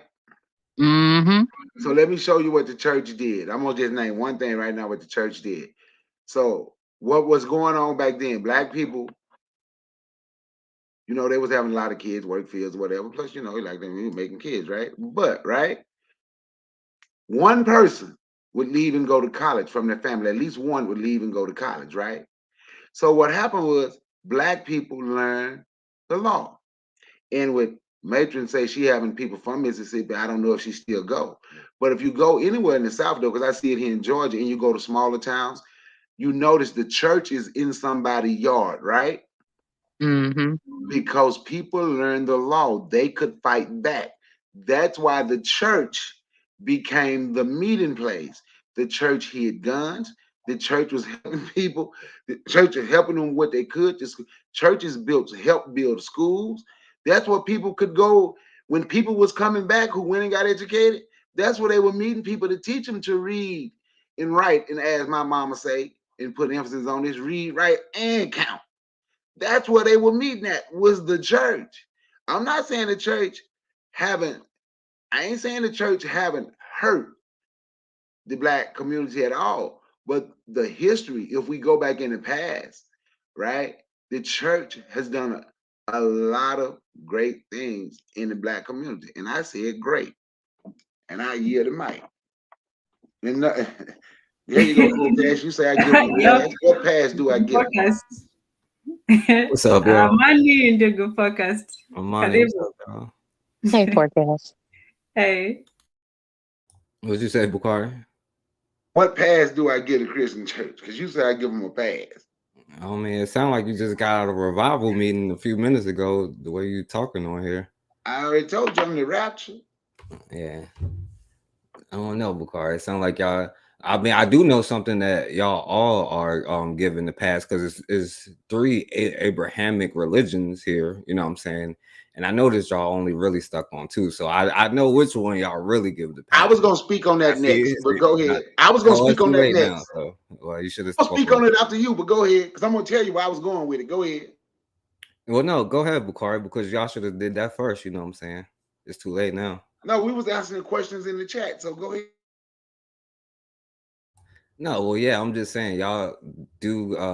Now I was just kind of trolling y'all for real, but you know, for real, I'm not gonna act like the churches in the last 30 years haven't become like, you know, this place where, you know, most of the time is to make money. You know what I'm saying? And especially, and I'm not saying every church, you know what I'm saying, but like I know that there's small good churches out there, but not every small church is good either. You know what I'm saying? Believe me, you know. And I personally never got caught up in needing to go to Sorry church. to interrupt, Ndugu Focused. Yes. Yeah, Maureen, yes, you can ask your question. In fact, you can come on up if you wish. Just click on the link, and you're more than welcome to come and ask your question or type it in the in the section. But yes, you may ask your question. Go ahead, brother Ndugu Focused.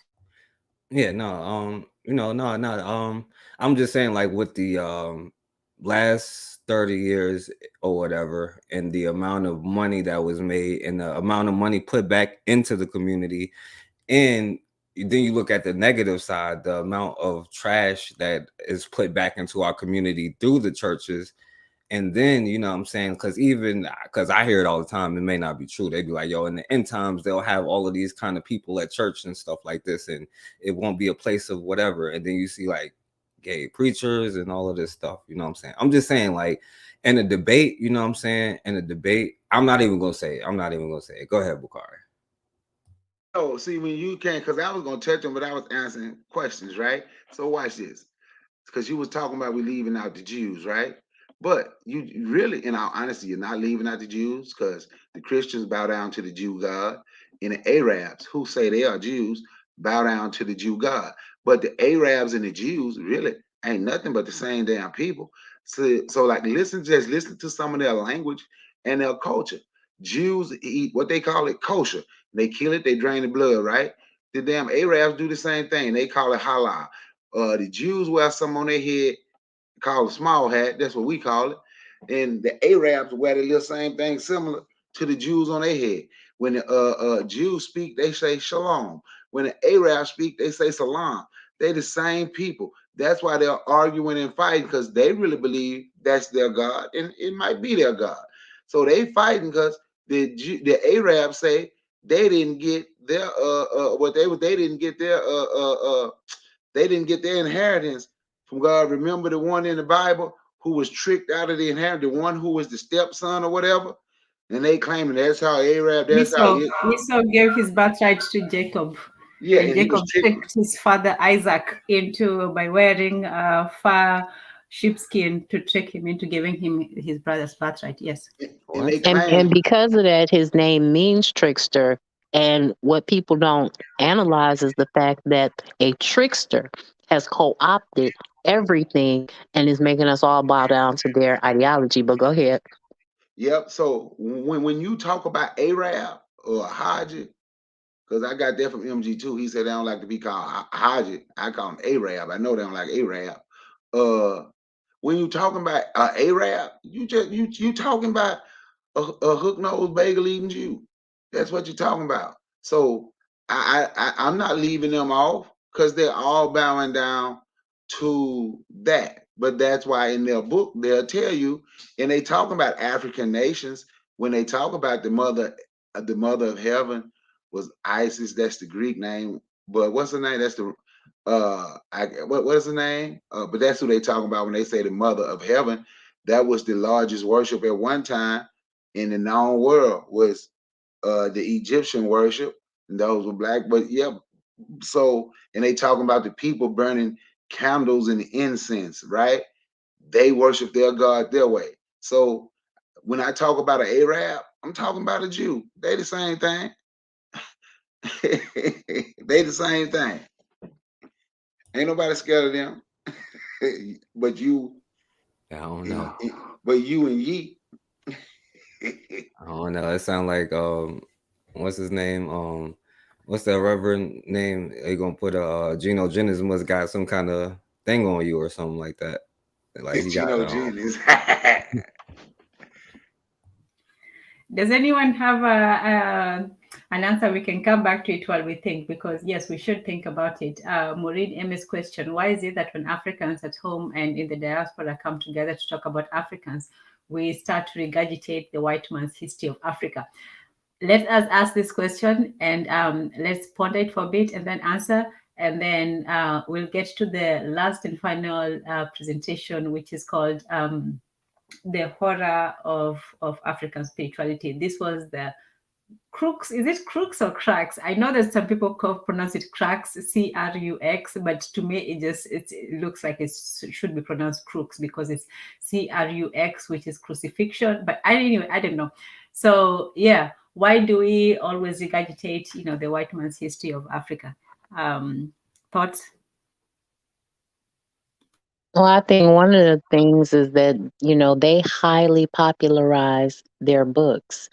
They take their books from place to place. That's how they establish their laws here in America is the quote unquote framers went around the world collecting books of law and information, translating them, and then applying them. So I think the same thing has happened with history is that they went and they obtained history and information and told stories and created institutions to write books, and then they popularized their version of reality, and we haven't done that.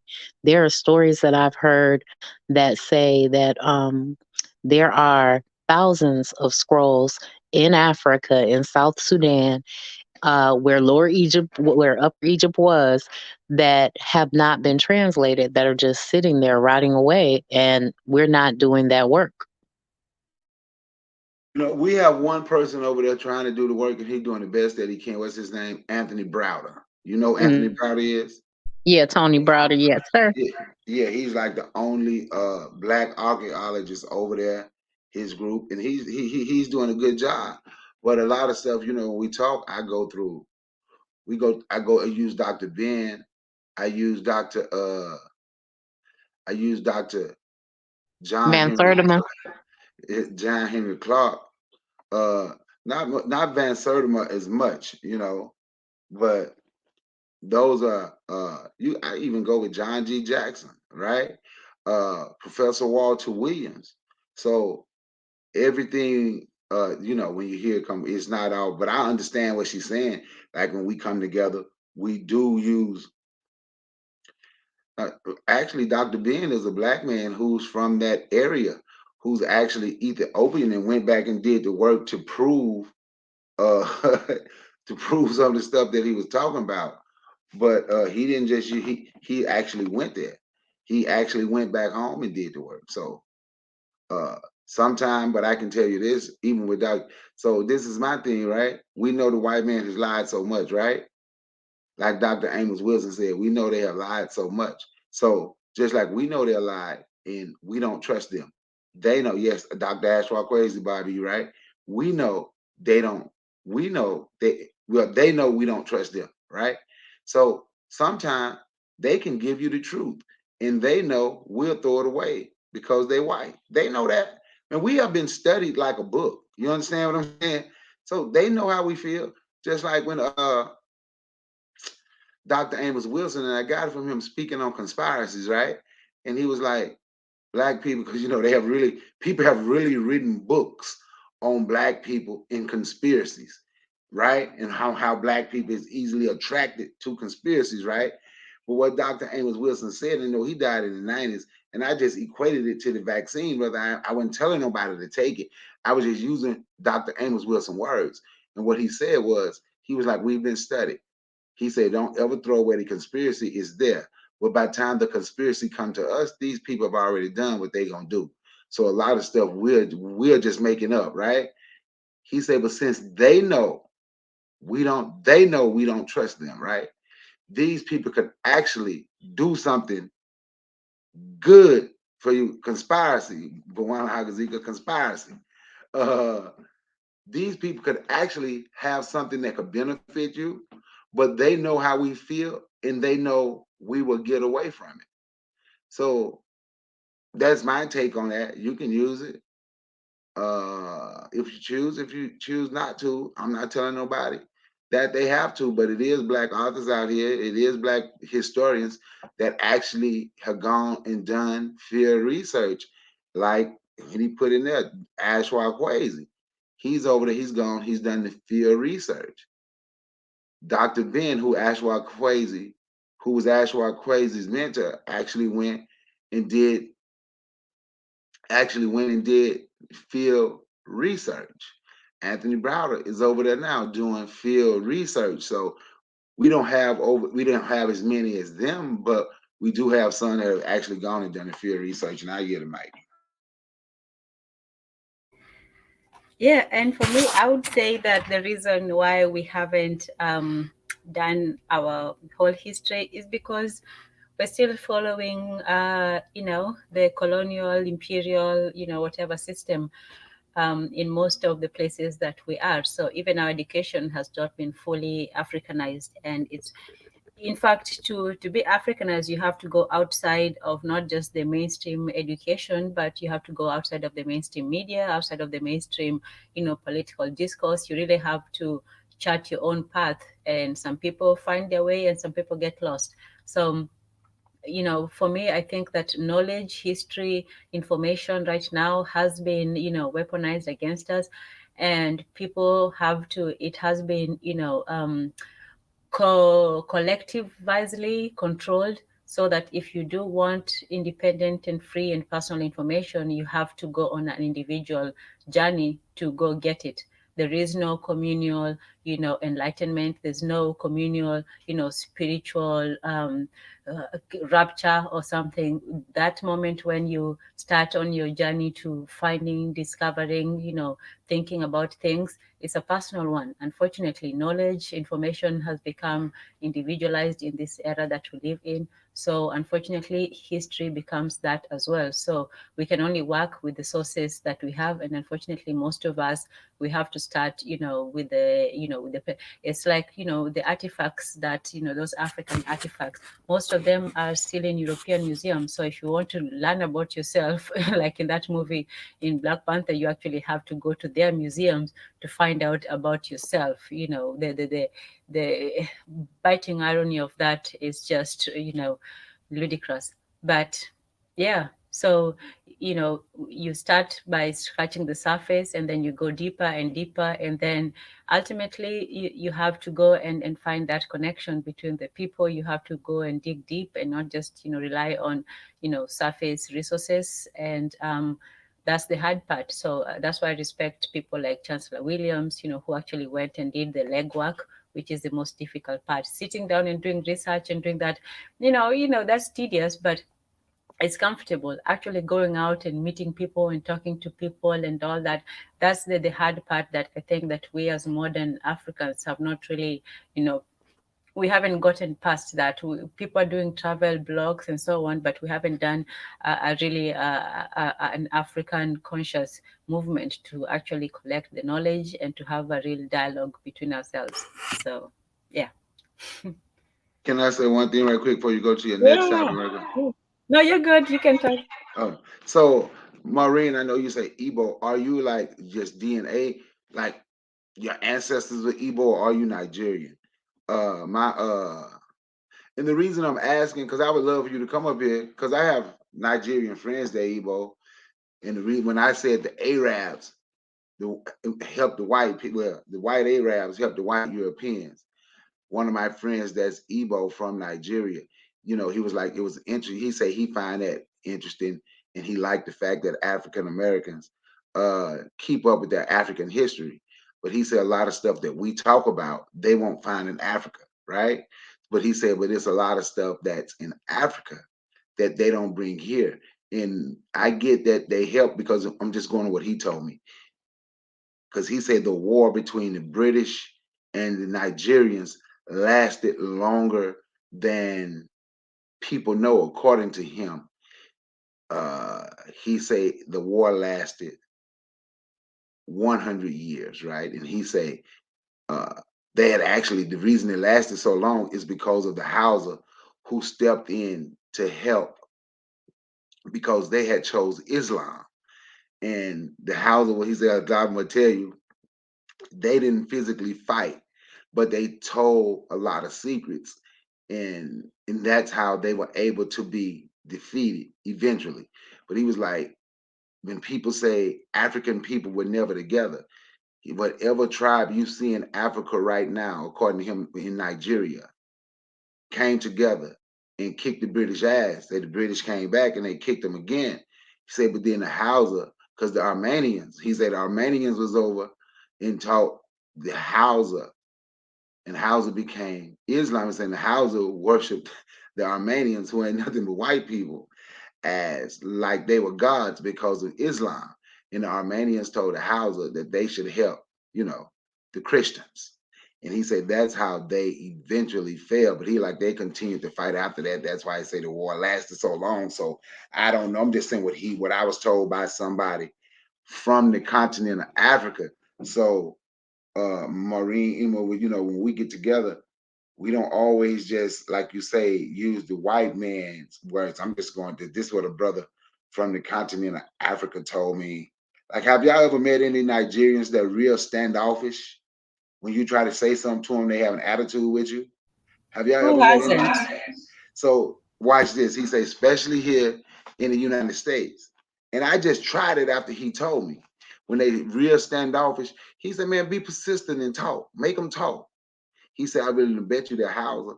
And lo and behold, they were Hausa. And he said, and I told him, I said, yeah, I went to two different spots and they were Hausa. And he said, you know why? Because they think that African Americans know what they did. So when they come here, they act like they have an attitude with you. Say most of them don't even have an attitude with you. They just don't. They don't want African Americans to be mad with them because they think the African Americans know what their ancestors did. Now that's just what I was told And when I was. what did they have? Oh, somebody has an echo. I don't know if it's me. I hope not. That was you, Tanzan. It's me? Oh, I shoot. don't. I don't hear an echo. That's why I say it's you. Okay, okay. What did they do?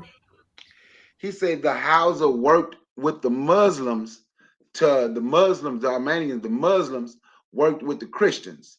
And he said when they first started trying to get people from Nigeria, and he said the tribes had banded together and was defeating them. Say actually defeated them when they left. And the Armenians decided to work with the Christians. And Hausa had chose Islam as their religion, so they decided to work with the Armenians. So You they see, betray us. yep, look, and he say what they try to do is they'll tell you they didn't physically fight. He say even in their history over there, you don't find where houses physically fought, right? And with them, he said, but they didn't have to. They just told all of our secrets. They, Icon Fire talks about the fact that it's the house's fault, but he doesn't go into detail. But Icon It's Fire not talks me. about It's that. not me. The echo is not me. See, I'm muted. It's Bakari. He messing with you.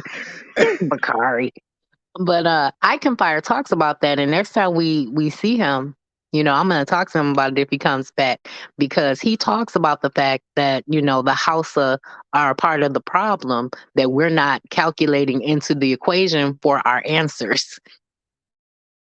yeah, and I'm just saying, and Yeah, Daniel is I a, thought it was the Fulani. I thought it was the Fulani. Now the house has Nigeria has too many problems. They but they should say come it to was the that. east. But they literally say he was literally when he was teaching. He actually supposed to be giving me that book. He's hard to catch up with. He's my daughter best friend, dad, but he's still hard to catch up with. He work a lot, right? He's supposed to be giving me a book that Nigerians wrote, right, on this.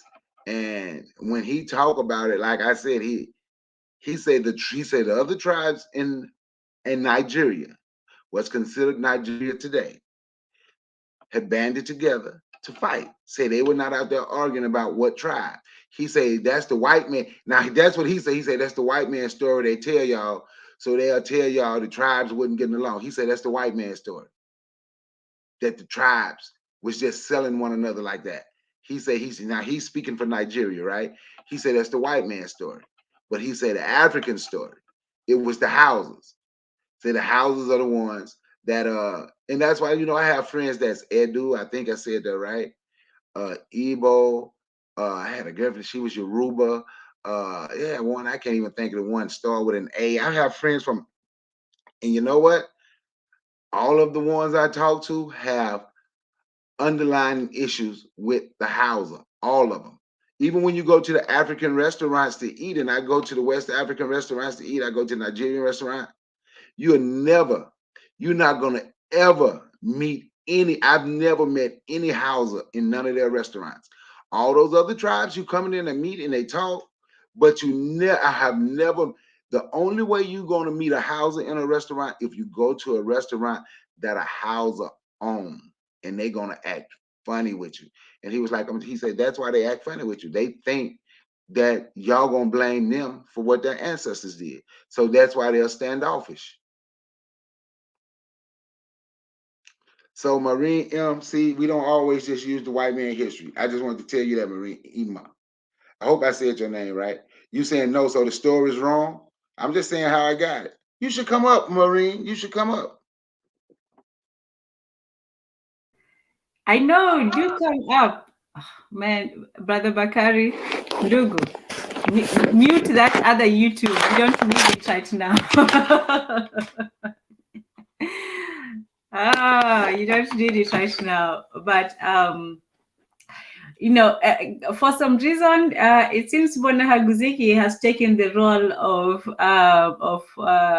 Oni. He's now the tomato thrower.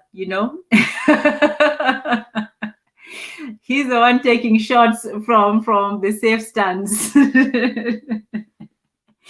So yes, do come to the east. The east of Africa, we are peaceful people. We have a common language. We get along. We're not always at each other's throats. We don't fight over religion and tribes and all these kinds of things. In the east of Africa, we are nice. We are nice. You don't hear the kinds of craziness going on, like you hear over there in the West. That's just some crazy stuff. We're not, wild. We're very mild. So yes, very mild, very bland. We don't put a lot of spice in our food. We eat regular food. Yeah. So yeah, come to. Yes, sis Maureen, please do come up. Please do come up. Everybody wants to hear you. And Yona Bitu, now you're acting all shy. And, the other day you're all talking. And the other day you're all talking and going off. So, you come on up too before you start telling another sister. Yes, And Maureen, come up. If I'm wrong, I told you if I'm wrong, I'm just repeating the history, and I could be repeating. I'm just repeating the history that was given to me from one of my Igbo brothers from Nigeria. yeah, we're just here to That's learn. so it's okay to come up and correct me, I don't have a problem with being wrong, because if I'm wrong, that means you got the opportunity to teach me something, because I'm willing to learn. Yes. And that is why we're here. Oh, only no, you're not living in my mind. You pop up from time to time like an irritant, but then you're quickly getting rid of. Uh, yeah, only man, you are delusional to the max. Well, they did, but that's a rare occurrence. It's not like in over in the West, specifically in Nigeria, they have daily bombings. We have yearly, maybe once a year, thrice, on and off. They for them, if they don't have a train bombing, it's an unusual day. They have to figure out what happened. So yeah, that was a long time ago. It happened. East. No beef at all, because in the East we already have all the good cows and the milk and everything, so we don't need to beef with them. They only have rice. Who eats rice? Who eats rice? Did you know who eats rice? The same people who eat noodles. We don't eat rice in East Africa. We eat proper food. Hey, we eat rice in America. We African American eat a whole lot of rice. Tanzania. I can't just let you beat us up like that. Rice came from West Africa. That's our food anyway. It don't even come from the Asians. Tanya got that good Kenyan education. She got that Kenyan supremacy going on. I love her though. It's okay. I love you, Sid, but you got that good Kenyan education going on. Yeah, rice is like eating sand. You're supposed to eat something solid, something you can grab, hold on to, not something that spills around. Firstly, we Africans eat with our hands for the most part. We eat ugali, we eat, things that you eat. We eat cooked vegetables, where you eat it and then you take the ugali and then you make it into like this mold, and then you take the vegetable with it and you mash it into just a right amount, and then the soup inside there. It's so good. It's so good. When you eat with your hands, it's something different than using a spoon and a fork. It's so, you're so detached. So we eat with the hands. How do you eat rice with your hands? You can't. So I don't see how rice could come up without the invention of forks and spoons. And we didn't have forks and spoons. So pilau, rice trigger happy. Hold on. I'm about to go off on all of you today. No, I do not blush. Yanabi.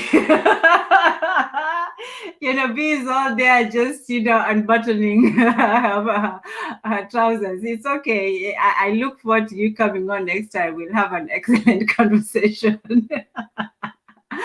Okay, I don't know about that one. We're not in Arabia right now. Pilau rice.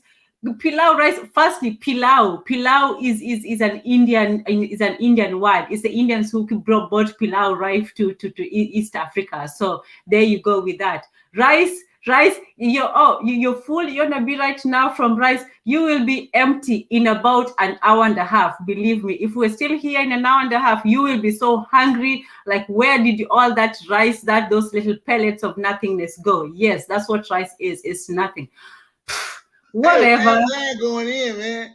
Hey, Tanzania, I can't let you beat up the rice. I can't let you beat up the rice. That's our food from West Africa. That's our food. We eat rice.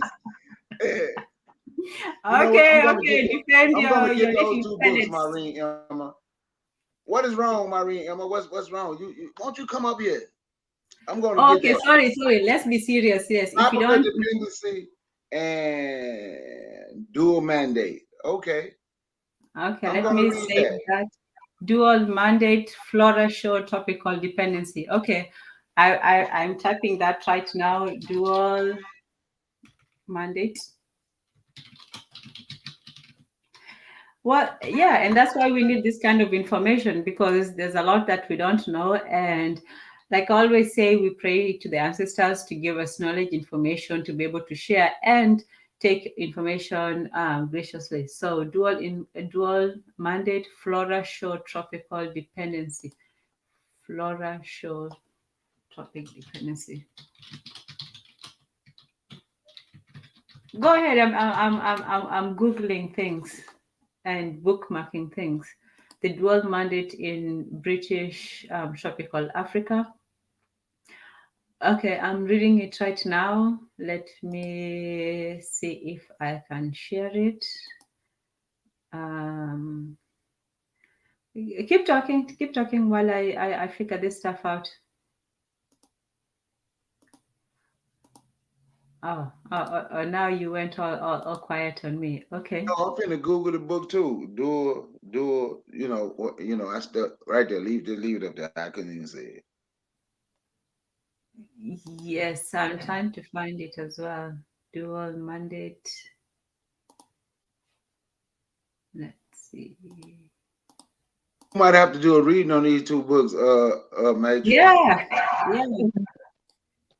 But if Yeah, it's I would, because I'm pulling up a lot of different things, whether it's from encyclopedia.com or from scholarusc.edu, and it seems to be talking about the economic arrangements and the indirect rule in different areas, but I'm looking to see what it's all about. Um, you know, at the end of the day, what I have come to understand is that all of history is true because it all happened, but all of history is not true for you individually. And you have to decide who are the people you want to benefit and who are the people you want to build and develop with. And once you make that decision, these stories and this history and all this other information is good to have, it's good to know, and it helps you navigate your relationships.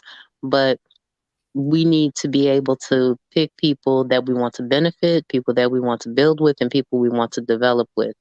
And until we get to that point and get past the idea of, oh, you did this wrong, and holding on to all these grudges and things, because Europeans killed each other in mass. You know what I mean? They were always fighting, and they come together to organize themselves as a collective to benefit each other, and then they go back into their smaller sections and groups, and we need to learn that trick and do the same thing. yes, indeed. And Hey, let me say this right quick. go ahead. Maureen Emeh, I didn't say your ancestors sold nobody. You say with my ancestors. Your ancestors, my ancestors. You say you Igbo. My name is actually, my name is Ikenna. I didn't say no answer. I'm not saying, I don't even get into that black people sold black people stuff. I don't ever even get into that because that's other black people stuff. That's what I was saying.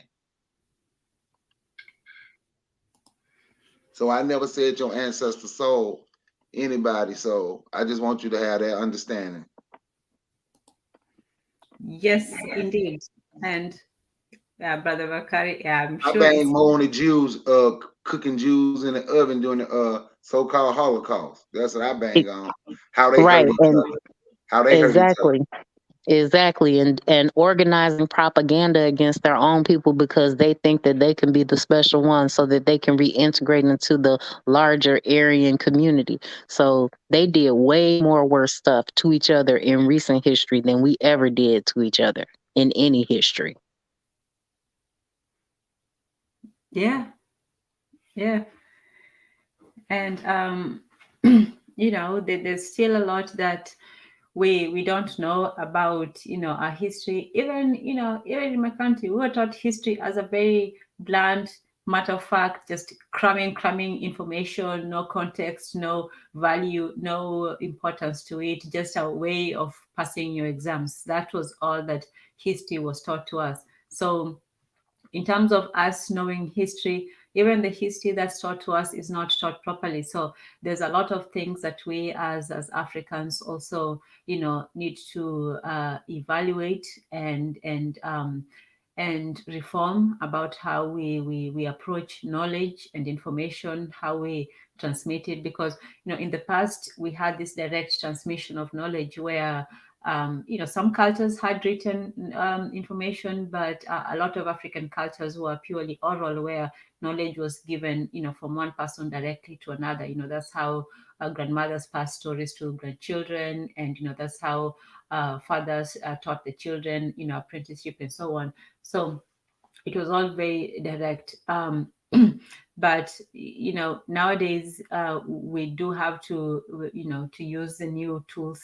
And yes, I know Maureen says we can't use the tools of the oppressor, but sometimes I guess that's and yes, the book or the information she was talking about was Dual Mandate by Lord Lugard. I did try to find it, so I'm going to read a bit more into it once when we have a chance. And when Haguziki says we're not on that.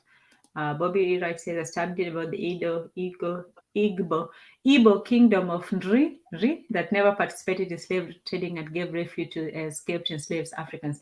And this is the whole thing. This is why, even with African spirituality, it's very complicated because there is a lot of diverse pieces and elements to it. The same way with African history. You cannot take all of Africa and say, oh, you sold us, or you're all victims, or you're all good and we're all bad. When people really want to understand something, it turns out it's more difficult and complicated than we'd like to. And sometimes when people look at that, people want something very simple. We're used to the Marvel universe, the superhero complex where it's a good person. It's that binary between good and bad. Somebody's utterly good, somebody's utterly villain, and it's so simple. But when it comes to how we deal with ourselves, we can't really look at it as very simplistic, like, oh, some people look, oh, Africans are bad, Black Americans were the victim, or Africans were the victims, Black Americans were, the outcasts or something. But when it turns out, when you want to really look at it, it becomes very complicated and it boggles your mind, and you don't really want to look too deeply into it. But that's what we have to do. But that's part of rediscovering, ourselves, our identity, and who we are. So we're not all, innocent, and we're not all guilty, and not to the same extent, for sure. So But let me ask. I have to ask this one question. She can put an answer in the chat after this. You can go ahead. Now, Maureen Emeh, you just beat us up. Now, y'all heard her. She just beat us up about using white folk stuff, right? And Mm-hmm. I'm not banging on you for the, but you're somebody named Lord, whatever his name is white, and then the other woman, Flora Short, is white. See, we can't make it be okay to use white folk stuff when it benefit us, when it fit our name. You understand what I'm saying? If it's gonna be okay to use it, got to be. I'm just saying. And when I look at some of the books that Lugard has on archive.org, which there are several, you notice that they take ownership and British supremacy in the titling of his books, because his titles like British East Africa, talking about Uganda, Our Kenya, so even in the titling of his books, they're asserting, and right from a European perspective, asserting their ownership, dominance, and control over these different areas. It was one little snippet I read that said that the dual mandate of the British Empire, according to Lugard, was to open up Africa to the civilized world and at the same time open the African mind to civilization. The mandate itself positions a binary or social roles involving the civilizer and the one to be civilized. So he was writing from a perspective based on the summaries available. This is not a deep reading, but based on the summaries available, he was writing from the perspective where they didn't recognize or respect what we had, and they were the ones coming in to quote unquote offer civilization. There's another writer that wrote something about Haiti, saying that truly the mulattoes are the civilizing force because they're the ones that can walk in between both worlds, and they're the ones that can bring civilization to the African in Haiti while still understanding the rules of law and courts of order and the decorum that's supposed to be observed in British Parliament. So they write from a specific perspective, and they push that narrative consistently. All of history is true. All of history isn't true for you, and you have to understand your relationship to the information that you're reading. And we don't often have time to do those types of things because allegedly, education and reading books and those types of things are the work of gentlemen. So, they don't even want us to be able to think about books in that way.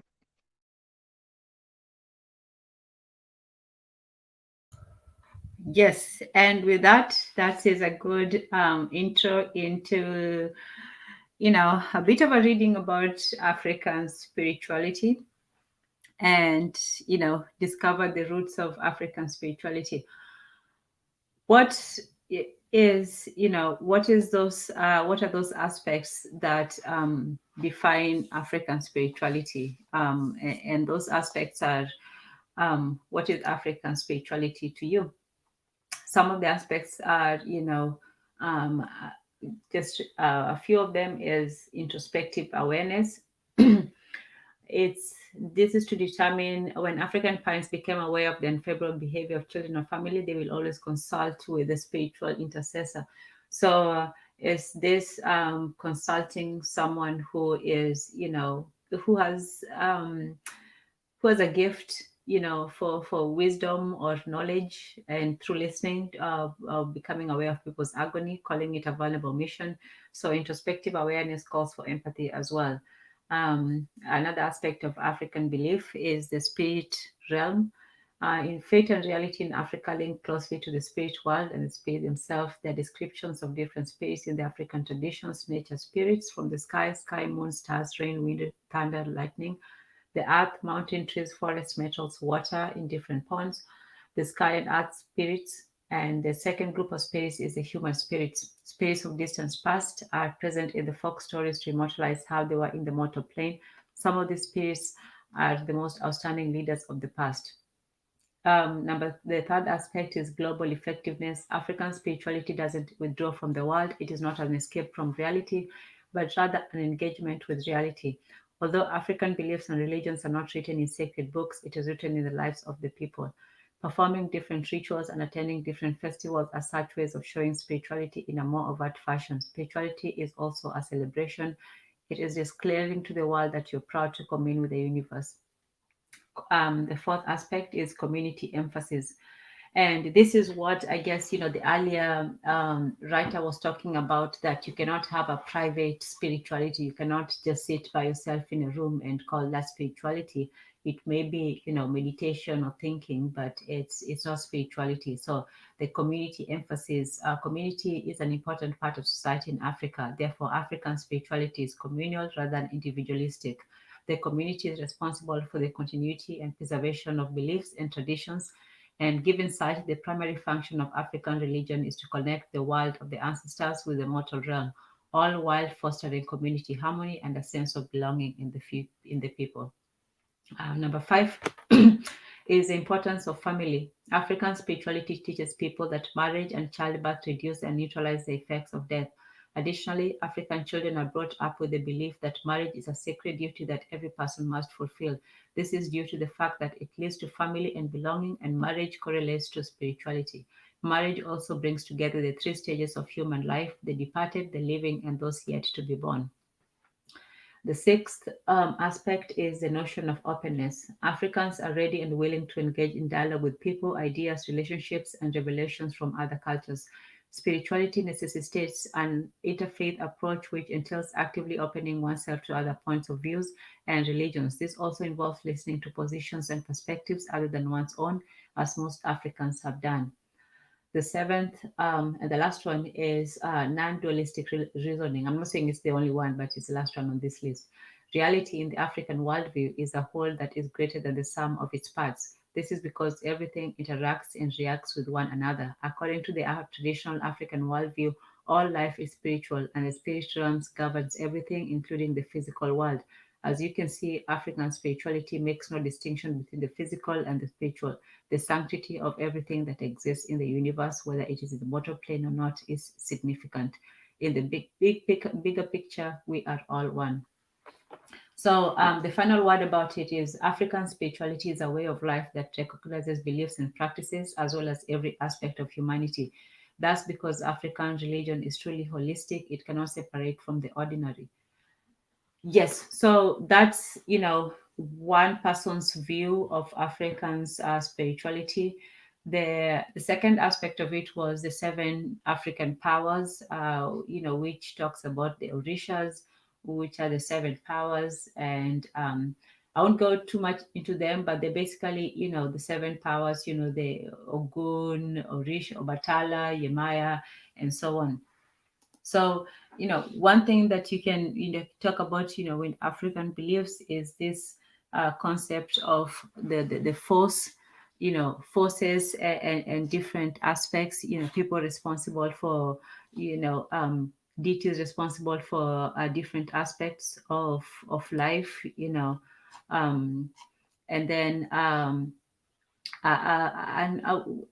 a very deep reverence for for what has for the continuity of life. I would say that, not the past with the ancestors, and then the present with the peer system, and the groundedness in reality, and also the looking into the future. Sometimes people say, oh, we don't plan ahead and so on, but we always had that, past, present, that trinity of the past, present, and future in our minds. When you had even in the concept of marriage and procreation, it was supposed to be the continuation of life. What you got, you're supposed to continue. So yes, thoughts. I just want to point out the fact that at the end of this segment on African spirituality, the last image is a crucifix and a candle, which is like a Catholic relic, is something that they use. My grandma burned candles of different colors at different times. And we just have different interpretations and understandings of the symbols and symbology used, and we're not sharing the story behind the symbology, and we're not doing the community work of making sure the people understand what they need to do for themselves to lift themselves up. And I also like to add to that, because I also noticed the incongruity of having this symbol on, it says an African powers candle. Looks like, is this what an African power? And okay, so this is why I don't know, I'm hesitant about some of the way these things are practiced. Not because I doubt their power. It's because, why would you have things like this? Why would you have it's open to anyone and everyone who comes in, if you're trying to seek for something that is specifically and exclusively African, and yet these are the symbols that you put forth, and also you allow everyone to come in? If it's something that is just for us, shouldn't we practice it just for us? Anyway, so Go these back to kinds of number 8 images and also exchange. Oh, I'm sorry. no, it's I was just going to say, go back to number 8 and where you read the word religion, exchange it for the word economy and see if the sentence makes more sense. okay, let me see. Where religion versus economy, where was that? Sorry. It was the 8th tenet of African spirituality when you were reading them. When you were Oh, doing, okay, yeah, okay. just See, yeah, see. read number 8 and exchange the word religion for economy or economics. Okay, I see only number 7, non-dualistic reasoning, or was that from a Then different? maybe it was number 6. Okay, let's see. The Wait, let notion me of see. openness. Yeah, it So, was number 6. I'm sorry. okay, number 6, the notion of openness. Africans are ready and willing to engage in dialogue with people, ideas, relationships, and revelations from other cultures.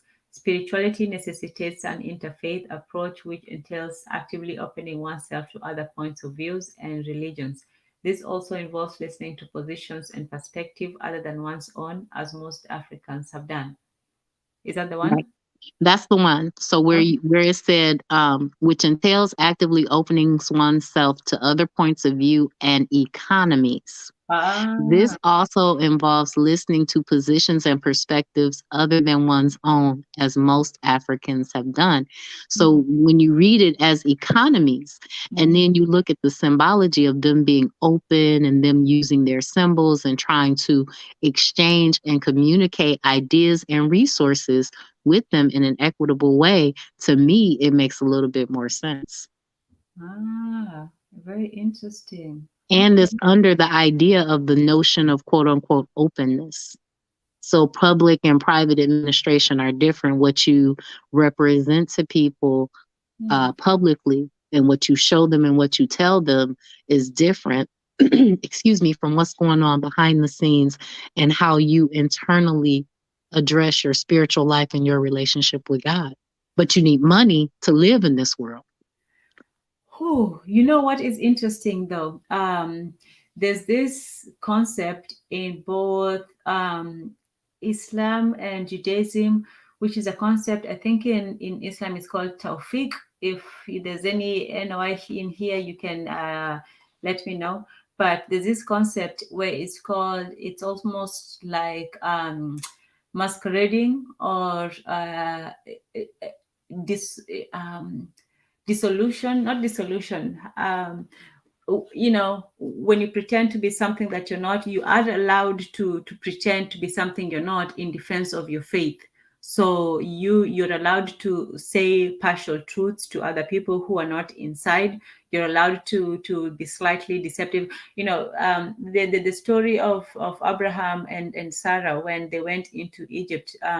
You remember that? And it happens not once but twice. The first time they went to the Amalekites, and then Abraham said that his wife Sarai was not his sister, was not his wife but his sister, and then let the men, you know, do whatever with her.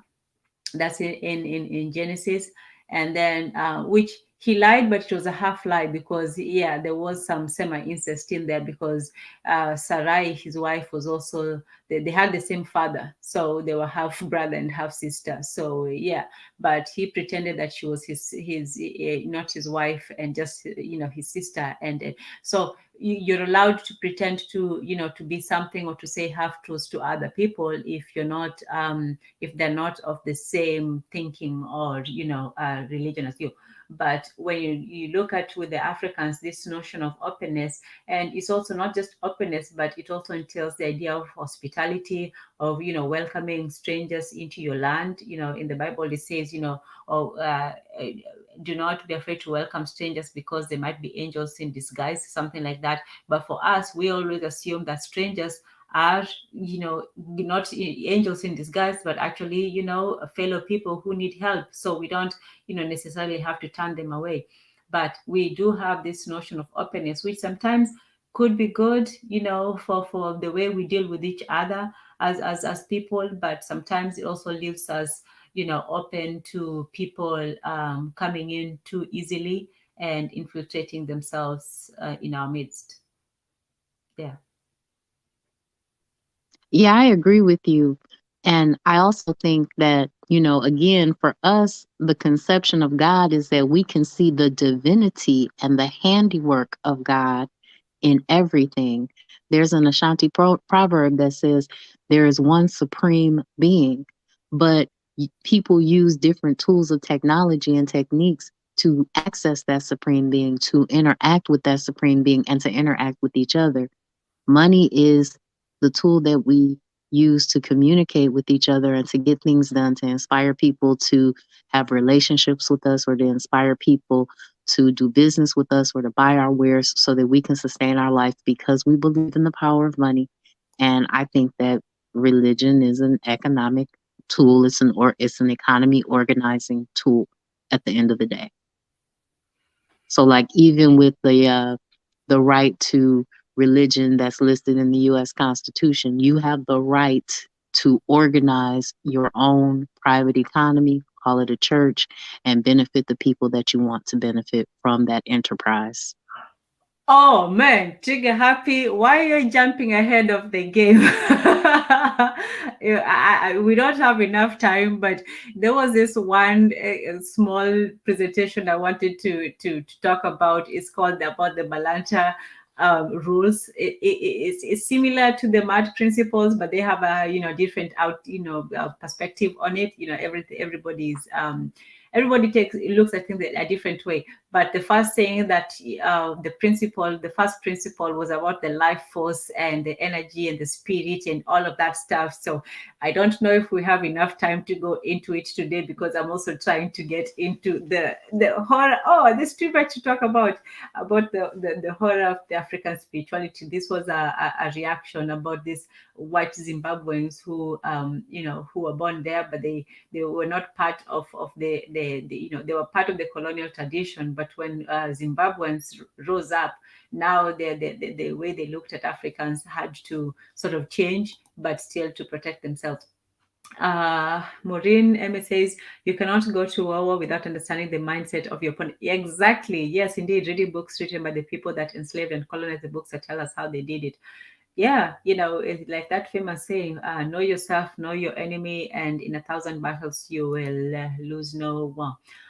Trigger Happy says, this is precisely why our spiritual practices can't exist under neo-colonial context, because they become incongruent and serve neo-colonial means on a micro and macro level. Geez, you guys are just, putting up the intellectual barrier higher and higher. Okay, right at thesis on it. I'm kidding. It's wonderful. Where when we were one, we spoke the same language, we were all, and then looked down and saw it, we were to achieving and came to divide and change our language to different ones, so we could not communicate. Yes, indeed, and that's one of the main aspects of our disunity. That's one of the many ways that, unfortunately, we can't come together, because, the bubble was not in Europe. The bubbleization was in Africa. Before, even though we didn't speak the exact same language, but we were still able to communicate. We were still able to be peaceful and relatively live in peace with each other. There were no wars of genocide, of extermination. There was this hatred and violence. People did fight, but it was not to this extent that we're in.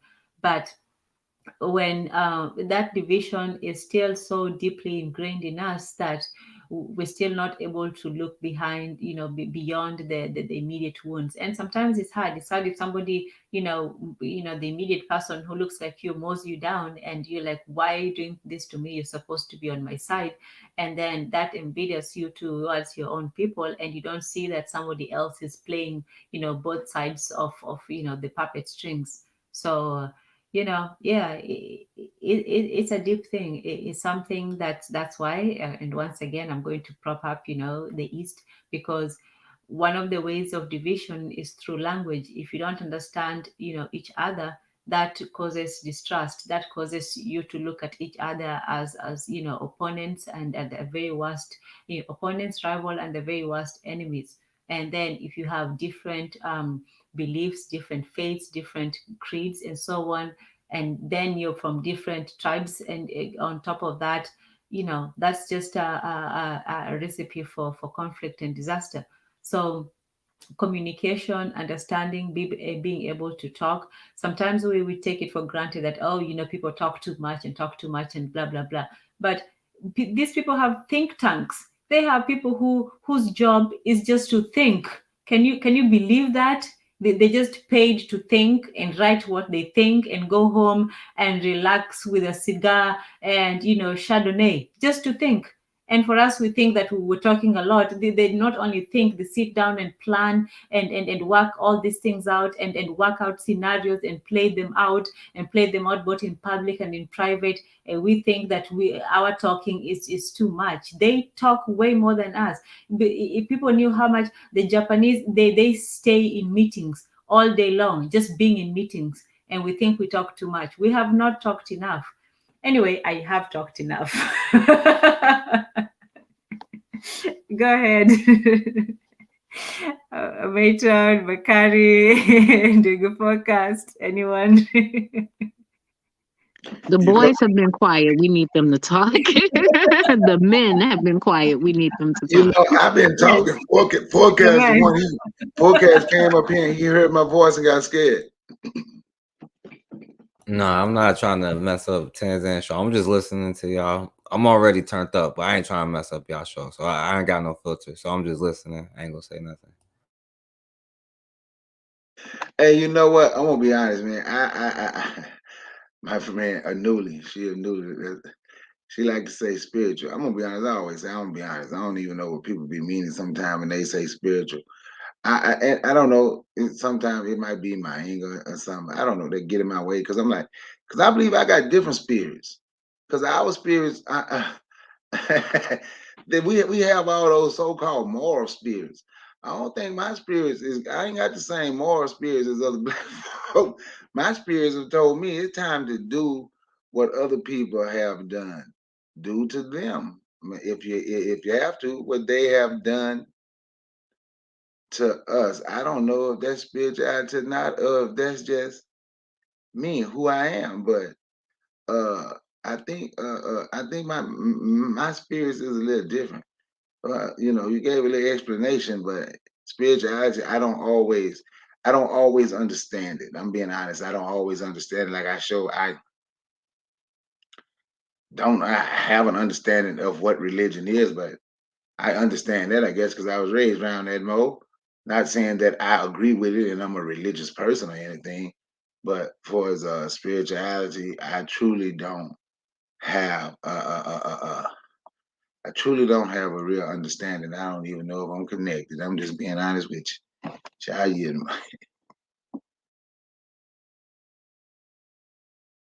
I think a part of the problem is that we're not living in our own reality. We're living in a reality, and most of us are living a life that is responsive to the realities that are projected on us.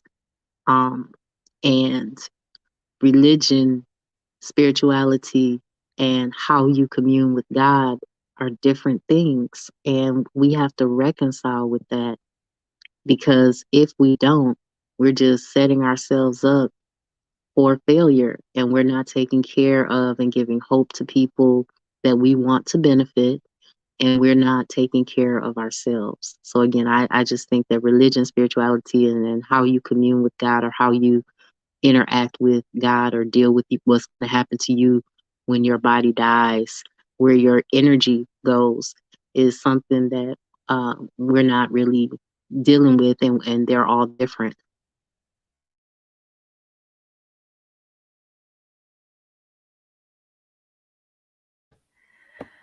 Well, um, for me, I don't have the answers. I have more questions than answers when it comes to this. And you know, I think that religion as we have it in the West is severely corrupted.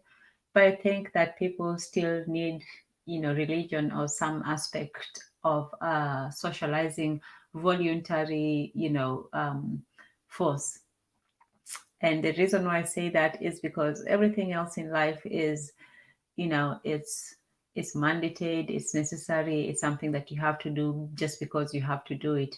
And the one thing that religion gives people is, that idea or, that feeling of community, of belonging to something, or, to an high ideal, or aspiring to it, even if you don't reach it. So that's the only thing I can say that is necessary about religion. But I don't know how much it's, I don't know whether it's a good unifying. It could be it's a potential for good, because you have the power of the people behind you. Is what you do with it. Some people choose to enrich themselves, some people might choose to do something for their community, which maybe that was the original aspect of it. But from how things are, yeah, it doesn't look good.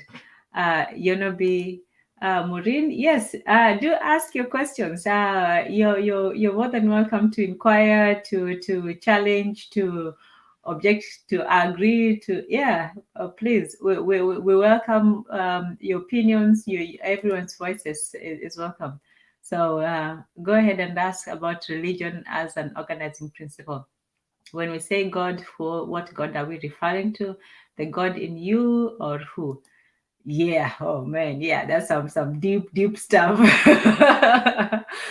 V says we don't need religion to give us that, and that was part of the first slide I put. When it comes to religion and spirituality, religion, culture, and spirituality does help in the health of the individual, both the mental and the physical health of the individual. But it's not the only thing that can do that. But it's one of the things that does.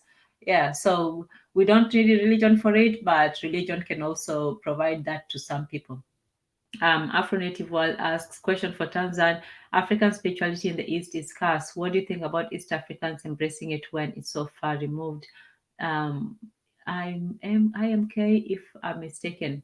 Let me Um, know. LMK. That's LMK. Let me know. oh, thank you, thank you. So African spirituality in the East is scarce. What do you think about East Africans embracing it? So when you speak about yeah, in East Africa, I don't think we have such a robust, like a voodoo, very elaborate sense of worship system as they do in West Africa. Those people, they sound like they wrote a Dungeons and Dragon episode, just elaborate and has all these kinds of stuff into it, and gods and goddesses and deities of this and that. We're more simplistic in the East. We have our gods and our goddesses, and they're just simple forces. But East Africans embracing it when it's so far removed. I think in East Africa, we sort of have a better balance, although we're not as fanatic as the West Africans in terms of worship, in terms of the deep, beliefs, the orishas and all that, Ifa and voodoo and all that stuff. We have our versions, very, very simplistic versions of that kind of thing. It's in the same concept, spirits, the power, magic, that sort of thing. But I think that we have gotten a better hold of it because we're more able to contain it. We don't, let it. Well, but maybe that's me because, East Africans are mild. So we look at the West African expression of religion as almost an excessive one. They have those colorful carnivals and things and so on. So yeah, I'm not sure if I answered your question, but what do you think about East Africans embracing it when it's so far removed? I think that but we also have our own Africanized versions of some of these beliefs. It's just that we don't take them as seriously as West Africans do. That's the thing with East Africans. We are a mild people. When it comes to our religious practices, it's very mild practice. And when it comes to embracing, those other foreign religions, we're also mild at it. Where our Muslims are not as fanatical as those West African Muslims. The same thing with our Christians. So you don't find these religious fights as much. I wouldn't say they don't exist because, as somebody said, yes, we had an incident a few years ago. So from time to time, yes, but you don't find the same kind of ferocity as you do in the West because we just don't take those things as seriously as they do. So we're pretty poor, we chill. Maureen Emeh says, in Igbo land, we have belief systems who venerate our ancestors, etc. in Yoruba. Some of the gods are related to artisans, e.g. Ogun. How are we returned to this through Christianity? Yeah, I that's a question that I ask myself every day. How do we go back to this while also still becoming, appealing to the new generation of people, because most people don't really know about it and they don't really give that much thought to it. And how do you form a community out of something that is nowadays so fringe? So that's a question that somebody has to answer. I think there needs to be a dichotomy because between the horn versus the rest of it. You're getting into hot territory now, Trigger Happy. We'll keep it mild. We'll keep it mild. That's how. Well, yeah. We're definitely more secular, or we are more private about our religion. See, we don't go about asking people or taking offense or doing all this stuff. We look at we're more private with our religion. I would say that. So people can interact without necessarily, trying to suss out what somebody believes in. If that's what they believe, that's what believe, and you leave them alone. It's a very African thing to do. We don't get into people's businesses. There's people who are, the people who are known who are Hare Krishnas in Kenya. They've been, what is it, the Baha'i in Kenya, and they're just there. Like, people are just like, oh, okay, is that what you believe? Oh, okay, and the people just move on. And it's the same, with tribes. Every tribe thinks that they're the best tribe that ever was, and they feel bad for the other tribes. But when we meet each other, you just understand that they're just wrong. Your tribe is the best tribe, but they're just wrong about it, and you just move on. So it's a more, I would say we're more secure. We're more secure. Not we're more secular, we're more secure. We don't need to be, what is it, throwing up our gang signs to each other. We're like, hey, you're this, you're wrong, we're right. Too bad. That's how it is. We don't need to beat you over the head with us being right. Everybody just know we're right and we're right. So to get happy, that's kind of broad. Like, how do you think, Martin? Yeah, no, yeah, it is kind of broad, and that's the problem with making any kind of statement about Africa. We just have very broad and diverse people, so no, I wouldn't put people in the same boat. It's definitely just making large, broad statements. Do you know of any indigenous African spirituality in town? No, I don't. Not that there aren't any. I'm not saying. I just don't know. So there could be, not. I do not know. Bobby E. Wright said, in the Fon peoples of the Dahomey traditional belief system, the supreme deity is a female Nana Buluku, the creator. Interesting, because I think I was reading either Yoruba, I think it was the Igbo who had a female creator called Allah. I think we read that earlier. I'll go back to it and we'll see. So yeah, there was another female creator in either Yoruba or Igbo. Trigger Happy says, I don't know what about Sierra Leone and how Christians and Muslims celebrate each other's holidays. I don't know if you could paint this brush to be fair. Yeah, I don't know. Maybe it's just a Nigerian thing, and maybe the rest of West Africans are pretty cool with each other. So I could be wrong. I have never been to West Africa. I only hold very biased and stereotypical views about them. Afro-Native World says an African spiritual says he faced more discrimination in Ghana than Rwanda, because in Rwanda they don't really know about his belief system. Yeah, that's the thing. Africa is so diverse that you're not going to predict your experience. You'll go to one place expecting, people to welcome you, and they look at you differently, and then you go to another place, and then you're like, oh, okay, you're one of us. So yeah, it's an interesting experience. More discrimination in Ghana. That does surprise me, because you'd think that Ghana is such a proponent of, we are so African stuff. The Ghana people. They're good folks though, I know. But sometimes they do, they are full of themselves. Just a little bit. The Vodun spiritually is from the Fon people. Okay. I don't know the Fon people, but okay, good for them. I thought it was from the Igbo or the Yoruba, but I learned something. Trigger Happy says Afro-Native world life for like the Roma people. I think Wakifana, Afro-Native world. Okay. What do you mean by African spirituality? It is far removed because it's a diaspora understanding of African belief system or religion. Yes, this is what the author was saying when he was criticizing the idea of the westernization or Europeanization of African religions. He was saying that it was simply from a very Eurocentric point of view when we look at African spirituality. So yes, good point, Maureen. Trigger Happy says the reason why I say is we have to make a dichotomy because the Horn and the rest is because most have made Abrahamic religions integral to their national identity. Well, I would say that, but I say it's creeping up everywhere. I think, like we looked at the other slide, in Africa, 80% of people are either Muslims or Christians. and a very small percentage. They do have that secretism, but at the same time they do ascribe to either one or the other religion. So yeah, maybe the horn is to some extent, but I think that sentiment has spread to the rest of the continent. So like try taking, yeah, I mean, I wouldn't try any of that stuff. Erzulie is here with us in the house. Welcome, Karibu. I don't know if it's really from the phone. Yeah, I don't know either. I do not know. I do not know. I'm from the East, and I don't even know everything about the East. So if you tell me something about the West of Africa, I will just believe you because you know more than me, and you those people more than me.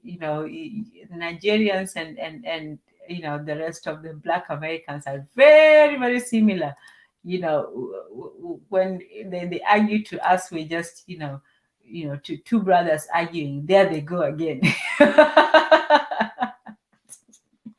There they go again. Okay. I was trying to get to this, the horror of African spirituality. We'll just get to it very briefly. We might have to do a part two. I am not sure, but basically, it's written by this academic. It's called Cuthbert Taguirey. His African name is easier to read than his English one, but Mr. Taguirey talks about the journey about. So he compares two books written about white Africans. No, let me take that back. White people who lived in Africa, and to contrast that, I don't know how many of you have read The Heart of Darkness by Joseph Conrad, but it was basically, he goes into Africa and he exploits a bunch of Africans. And then he was this very greedy, bloodthirsty man. And yeah, so that was his story. I won't go into that. But Joseph Conrad was a Polish guy who came into United States and wrote this book that was praised by everybody. So so the overview is depiction of African spirituality in two key white Zimbabwe narratives: The Cry of the Go-Away Bird by Andra Ames and Mukiwa, A White Boy in Africa by Peter Godwin. The choice of these two narratives, one fictional, owes most to the shared experience. Okay, so let me just summarize it because I know that we've been going on for quite some time, but basically he talks about the experience of two colonialists, one a white young white girl who was in Africa at the time when Zimbabwe was getting its independence, and that another one from a white boy who was a white teenager who was doing the same. So he talks about the double voicedness of horror, and horror derives from Joseph Conrad's Heart of Darkness, where he talks about this white man who came into the Heart of Darkness, which obviously is Africa. And if you remember the other week we were talking about fear and superstition and Fear of the Dark by Iron Maiden, where he's talking about fear of the dark. And the dark is not just the darkness and the Asante, it's also the dark, the black, the continent, the other, the unknown, that which is separate from them. So while they don't name their demons, this is something that I find very interesting about Europeans. They don't name their demons, they give them this allegorical symbolic aspects to them. When they talk about vampires and where they came from, it actually came from the plagues and so on. But in any case, they don't name their demons by name. They give them these analogies, so you don't really know what they're talking about. But in the fear of the dark, the horror comes from Conrad's Heart of Darkness. And then in 1977, this book was, one of the classics of the Western canon. And so in 77, when Chinua Achebe criticized it and says that, the novel actually dehumanized Africans and it did not deserve the praise it had received, he set a stage for the skeptical reception, and he actually challenged the way the book had been received in the Western media. So when in the Heart of Darkness, when people remember the horror, that's from Carl's Heart of Darkness, when he talks about when he dies and then he sees as if he says the horror as if Africa is the negation of life. What he experienced as horror was a belief system that he could not fathom. It's something that he was alienated from, but he was nevertheless intrinsically non-secular. It was something that the individual can actually submit to, whether voluntarily or involuntarily. So what he's saying is that when Europeans encounter Africanness or the darkness in Africa, they the lack of knowledge, the lack of understanding. For them, it's a horror, because it's a horror beyond, when in the Bible it talks about peace beyond understanding. This is uncertainty beyond understanding, and not knowing something for them is truly a horrific thing, because to know something is to conquer it, and to not be able to know something, that darkness, that lack of knowledge, to them is it's a deep affront to to their ego. So he talks about when Katz goes into the heart of Africa, and the double voicedness of horror, which is when they look at something and they want to be a part of it, and they want to conquer it, but they really can't.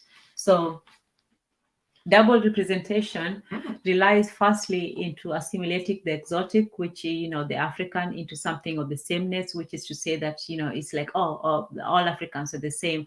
And then the second relies on articulating the difference in order to classify the exotic as inferior. So you paint them all with the same brush, and then you labeled their differences as inferior. You say, oh well, they're so different, they're so weird, and other, that they have to be different. So the double representation contradicts the logic of terra nullius, what may here be regarded as absence. So the doctrine of terra nullius is the concept that before the European, there was nothing. Before Europe came to Africa, Africans had no beliefs, no system, no values, no moral system. And so they, terra is the earth, and nullius is nothing. So before the Europeans came, we Africans had nothing on earth, almost literally. Yes, Trigger Happy says the heart of darkness. Let's see. Yes, it's about the Congo. When Katz went into the Congo, and he was trading in ivory, and he was exporting ivory using the slaves, the Congo slaves. It's that's what he definitely was doing. Dada Rawital says, believe, yes, it's be lie. Yes, it's a lie.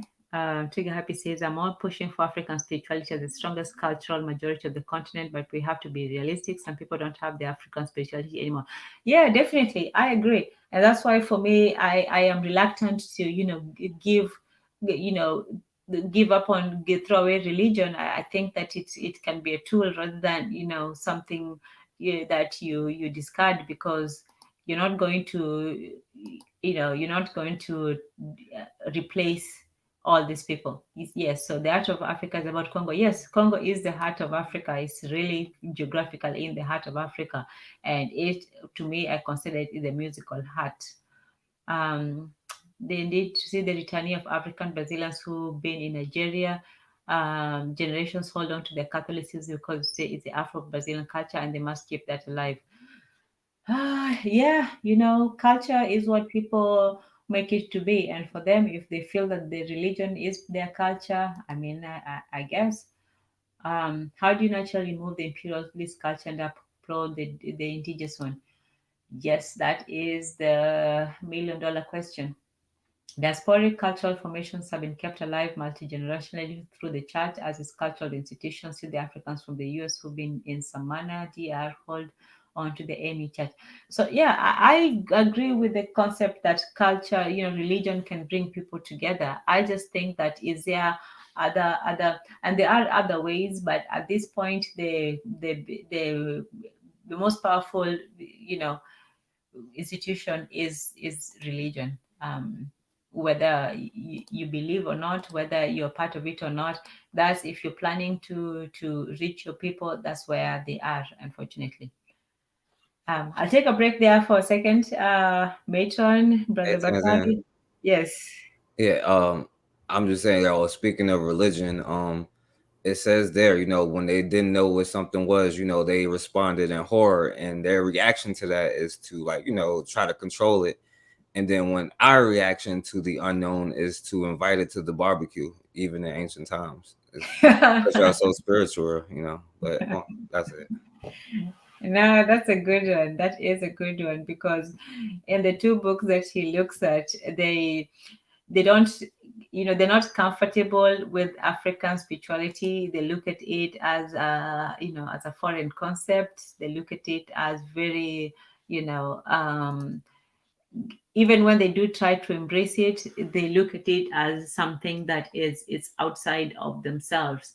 And so when it comes to double representation, this feat was only possible if Africans embraced the logic of terra nullius, which in fact involved the destruction of African institutions in order to create space for Western modernity. So, like I said, terra nullius is the belief that before the white man, there was nothing. Nullius is nothing. So, earth, terra is earth. So, earth, nothing. So, before white, there was nothing. And now, one of the colonizers who say, we expect great things. Now is a grand opportunity of Christianizing the Matabele. And then these mission run schools also sought to guarantee the total dominance of Christianity over traditional religions. To say it plainly, African traditions were marked for total obliteration, and on the surface, this appeared quite successful. In reality, though, African spiritual traditions persisted in several forms, such as totems, initiation ceremonies, naming customs, and the rise of African-based religious sects. There's obviously the danger of generalizing when one speaks of notions such as African spirituality, tradition, religion. Unlike religions such as Christianity and Islam, what we commonly refer to as African traditional religion is a complex mix of practices and beliefs that are neither attributed to a single founder nor recorded in one big volume, shared ideas such as belief, but there are shared ideas such as belief in ancestral spirits, the custom of totems, and the belief in spiritual healers and diviners.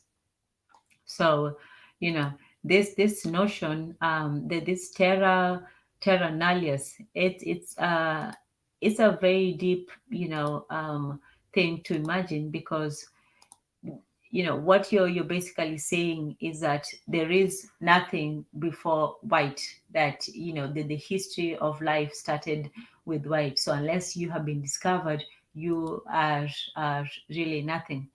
And so what it means that Africans have to accept that everything that they had was worthless and useless, and so that was the ideal. But as we read, people still held on to some sort of compromise between their beliefs and the new ones, and they sort of made a weird a weird mash between the two. Yeah.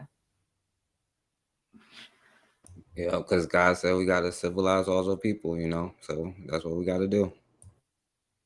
Yeah. Yeah. So when you look at independence, so independence, now we're looking at the Africans are going through their independence at the same time that African Americans in the US are fighting for civil rights.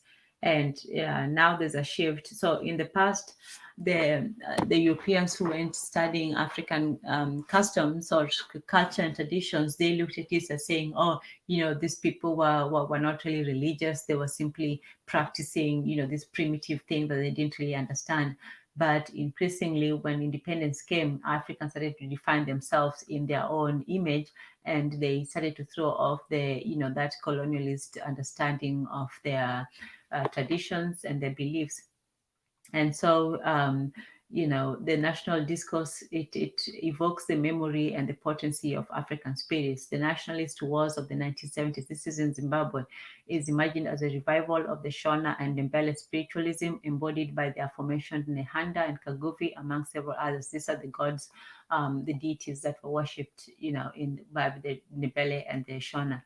Facing execution for inspiring the first rebellion against colonialism in 1896 and 1897, Nehanda is believed to have declared, "My bones shall rise," a declaration whose spiritual significance has since been pointed out and celebrated in a number of Zimbabwean fictional texts, which includes Yvonne Vera's Nehanda, Chenjarai's Jehovah's Bones, and Solomon Muswairo's Feso. Independence was therefore a triumph of African spirituality. The result has been to foster a sense of nervous estrangement among the few whites who remain in Zimbabwe. Consequently, horror, and particularly its denominative inflection of fear, has been the current trope in narratives about white Zimbabweans' experiences of war, independence, and land dispossession. In such a discourse, loss and horror are interlaced. So, in that reading, it just shows you, sometimes we focus on, our fear of them, what they can do, and we make them out to be this, almost, invincible, godlike creatures. But when you look at the other side of it, they are also afraid of us. And that's why, when I juxtapose the fear of the dark, which is really fear of the black, versus, superstition, which is our fear of the unknown. They fear the black and we fear the unknown. So, and unknown can be, the future, unknown can be death, unknown can be, uncertainty. So we fear the unknown, and they know what they fear, which is us, but they're not going to say it outright. So when it came to the independence movement, they had to, it's not just a fight, and this is the where I disagree with Keta for a bit. It's not just a fight for resources, it's actually a fight for oh, thank you, Brother Bakari, thank you for joining, and thank you for for your input. Hey, Tanzania, you see, as soon as I start talking, he had to run, right? No, I'm joking. You had to get at him. You had to. Yes, so as you can see, in independence, it was also not just a fight for economic resources and economic, and political independence. It was also a fight for spiritual independence, and that's why I don't know whether we have really, harnessed the power of spirituality in defense of our mentality. I don't know. I'm not. I don't have spiritual powers or anything like that, so I can't tell you one way or another. But I can say that the morality of a fighting team, the morale of a fighting team is very important. So whether that comes from, giving them noble speeches about, in every football sports movie, there's that pep talk, that part where, the coach comes in and gives them this big speech about blah, blah, blah, and then they go out there and they win. So it's not just about physicality and training and this, obvious things. Human beings are more complex than that, and for a lot of people need a reason beyond themselves to live, to work, to fight, even if it's family. And that's why, when we talked about Durkheim's integration, it's not about just satisfying your base needs, eat, feel, your physical needs. You also have your needs to your family, community, and all those things. So when we talk about the fight is not just a physical fight. It's a mental, it's a spiritual, for those who have those gifts. And yeah, everybody's input is required. So, when you see that it's not just our morale, but another aspect of, let's say of a game, of a sports game, let's just keep it team, of having a sports game, is firstly to build up that, feeling of invincibility in your own team, that, yeah, we're going to win this, we can do it, we're strong, all that stuff, that's the pep talk aspect of it. The other aspect of it is psyching out the other team, showing them that, yeah, and that's part, it's more prominent in boxing than maybe in basketball, for example. But, you go to the other team and you tell them, you guys are weak, you're this and that and that. So you psych out the other team. So, we don't see that whole aspect of psyching out, but when you see how these people reacted, they were psyched out. They were really spooked. We spooked out, to focus. No, these whites were spooked the hell out. I was trying not to say the F word, but they were spooked out. They were praying to African gods.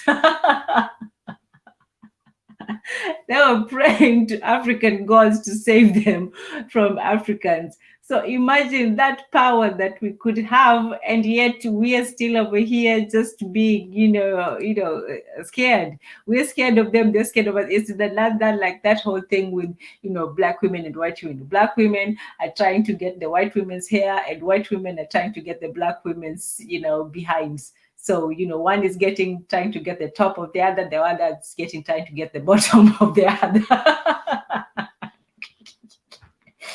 Anyway, so that's what has been happening. You see these people. And the second aspect of it is this sad, pathetic aspect of this is called the white desire to belong. And if anybody wants the articles, this is just a summary. But if anybody wants the full article, I'll be more than willing to share. So the desire to belong, and by extension to embrace African spirituality, is quite evident in the book. Now we were talking about the book, written by these white people who lived in Zimbabwe. Elise does everything she can to be one with the Africans. Observing that she was the whitest of whites, she consciously turns her back on European traditions her parents have been brought up on and tries to assimilate to African traditions. She is acutely aware that African spirituality is the future in Zimbabwe and therefore desires to be a part of that future. The realization on Elise, her part, demonstrates the insufficiency of understanding African spirituality as traditional. Elise's effort to participate in African spirituality are in vain. She is made to understand that African gods and spirits are not commensurate with white people.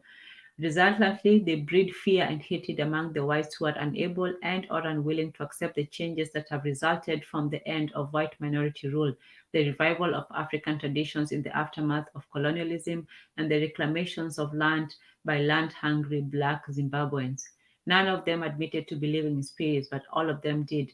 It felt like the farm did not want us here in the book. At this moment, the white Elisa, whatever, observes that the fabric between the old world and the new world started to tear. Older gods than ours had woken up and they lived by older rules. As the land dispossessions get more violent and nastier, where whites momentarily rekindle their faith in a Christian God by congregating at church, darkness and the old vengeful gods of Zimbabwe, the ones who wanted blood offerings and sacrifices. There were older things here than Christianity. They were here first. They were stronger. Yes. Well, when I hear that, that just lets me know that the Europeans were trying to figure out a way to use the land that they found because they were peasants and lower class people coming and doing these explorations because the pirates were not the nobles because in their construct there were fights over land and resources and things like that. They came across the Africans who believed in their gods and believed that their gods had empowered them and vested them to hold on to the land and take care of the land and do all these other things. And there may have been some less primitive practices, but they had those same practices too among their own people. And when you read their books written in the 19th century, they talk about that being primitive is not peculiar or indigenous to any particular race of humankind or mankind. All people go through these developmental stages and steps, but we have to go back and interpret what these signs and symbols really mean. When you see the cross, the crown, and the cave drawings where they're talking about sacrifice, you have to recognize that in order to be a part of a society where you're exchanging resources and you're not killing each other over land and resources, then you recognize that as a sacrifice. But symbols don't mean the same thing to all of us. And we're not exchanging things equitably and fairly with one another, but they came there with an eye to exploit. And when they saw these people, they had no way of exchanging or interacting with them, and that scared the hell out of them. Yeah, yeah, that really scared them. And then because of their fear of of our power, or their fear, they made us fear, like Afro Native Word says, is that they got us to fear our own spirituality. And it, this is the most obvious and exasperating thing about us and our history as a people. We are simply taking on their characteristics, their self-hatred, their brutality towards each other, their hatred and distrust of the world, their distraction, both outside distraction and self-destruction. We take on all of that. And this part about fearing our spirituality, like we read in this book, in this paper. And yeah, if anybody wants it, it's a really good paper. I think that people should really read more into it. It really goes into the psychological aspect of that white fear, which goes very well with what we talked about last week with the white fear versus black superstition. So black superstition, we used to be superstitious of the forces that we understood, and we were in charge of those forces. The medicine people, the sorcerers, they knew how to work those systems. When we become superstitious in when is when we don't understand how those things worked. We used to at one point, like we say, tulipoteza akili. We used to at one point, and now we just do things without understanding. So that's where our superstition comes from. But their fear of us, that's a deep-seated fear. And now they have, we have taken on their fear of us, of our spirituality, and they have made us to fear our own spirituality. They have gotten us to be spooked by our own shadows. It's like we were, the strong ones, and they used to see our shadows and run. But now they have taught us to fear our own shadows. Like we see our own shadows and we run. That's crazy. Nobody should be fearing even them. Even while they have, adopted other people's religions, they still want to go back to theirs, or they want to turn the other people's religions into theirs. So they'll paint their other religions into their colors. But we're even afraid to do that. We just want to, everything that is not of us is what we desire, and everything that is of us we have learned to fear, not naturally, but from from coping, from emulating their example.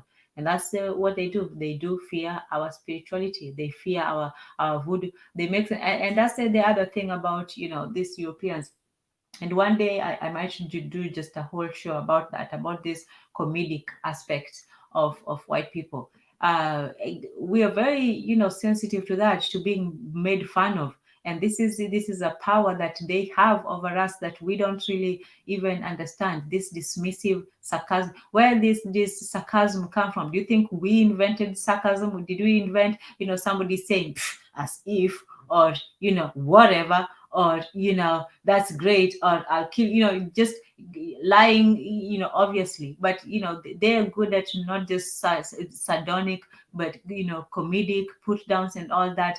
And we simply take that as a joke. But when they make fun of us, they also betray their own fear. They also betray, their own trying to put it down. And I'll talk about it a little bit. It's a comment in one of these discussions where this white person dismisses the African beliefs as voodoo nonsense, but at the same time they're still secretly afraid of it.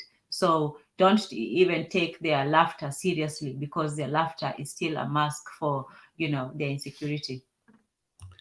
I absolutely agree. I think that the one thing that they're deathly afraid of is an African having their African centered mind and acting on that reality. Like, all we were the first people, all of this land is ours. You came in and wrote laws.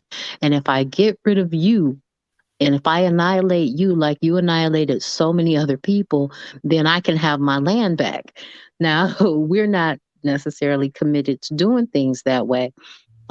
So we, put our time and energy and effort into money, the fiat money, because we have full faith in the credit that that money represents. But they print money. So every time we try to organize ourselves to get to the point where it's just like, okay, this is the system, we're going to operate within the system, they keep doing something else just like when they change the rules in games that some of the athletes play in the middle of the game.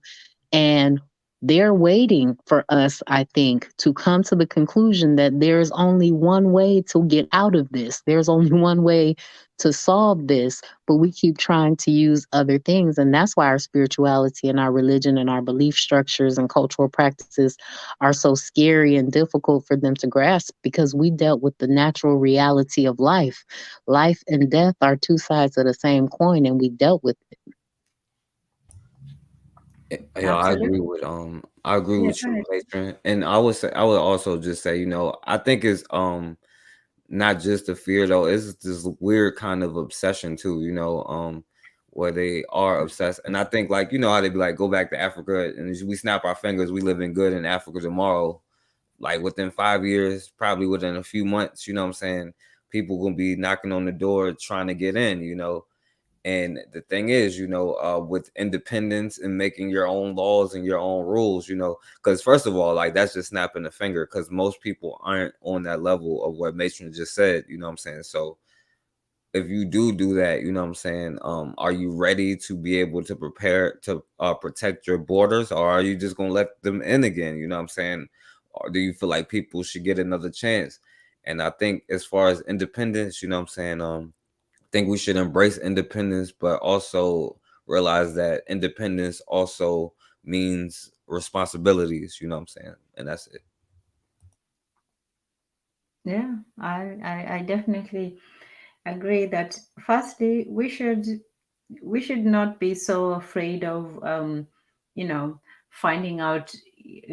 Okay, we have to understand the reality of where we are, our strengths and weaknesses and so on. That's great, but on the other hand, like Maureen said, we should also be finding out about the strengths and especially the weaknesses of other people. Just knowing about ourselves is good, but it's not enough. We have to do more, and we have to find out what is it that spooks them. When the Americans landed in Vietnam, they did this thing where they would throw down both pamphlets, just telling them to surrender and all these discouraging messages.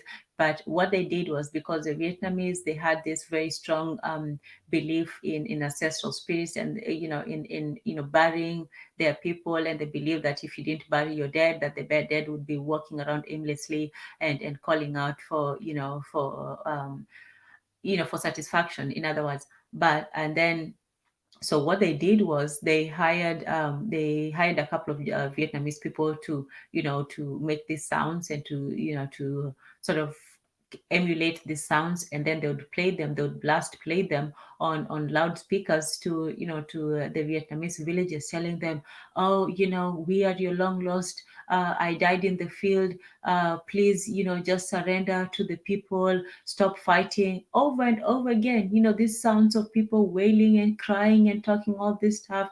And that was deeply psychologically scarring to the people who are fighting them, because they're playing on something that you believe in. So either do you stop believing in that, do you pretend it doesn't exist, do you know that they are playing a trick on you, and you just ignore it's not that easy. So when you learn with somebody's weaknesses, it's not just enough. Even if you have the look, why are they playing these small tricks? They have the biggest military in the world. They can just go bombing and throwing things. But war is not just about how many deaths and how much land and all that. Yeah, the material part is important, but what is even more important is that psychological aspect of it, both in moralizing your men and demoralizing the other side. So it's not just a war. And they used to have this thing too, when they were fighting with the Germans, where they would employ this studio people, these set designers, to go and create fake tanks and missiles. This is actually recorded factual history. I'm not making it up. But they used to, have people build fake bombers and fake sets, where the Germans would think that the Allies were actually advancing in one direction, and then they would come and bomb them, and it was just empty stuff while they were going in another direction. So if you look at the history of warfare, it's not just people coming up and bashing each other over the head. There's a lot of strategy and thinking behind it, and a lot of it is psychological political. But for those people who are spiritual, you have to know that there is a spiritual dimension behind all this tension and fighting. Yeah,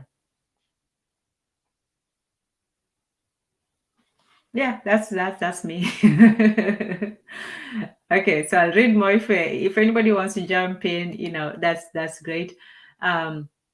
But when it talks about the white desire to belong, so while they are acutely aware that they can never quite be African in their tradition, because like we say, tradition and culture is something that is practiced, and it's something that is it's not something that floats in the air. It's something that is specific to a people. It's something that even if you take the people out of there, it will still belong to them. And that's why you can see the continuation of tradition even outside of of Africa. The tradition of African culture continues because it is held by people. And that's why you cannot have people, you cannot have these Boers come to Africa and claim they're African because they do not have that tradition. So you can keep that tradition even after you leave, but you cannot gain that tradition even if you come to to Africa, because you are not a black person. So it says here, the white desire to belong. None of them admitted to be living in African space, but all of them did. And they say that the fabric of the old world and new world is started to tear.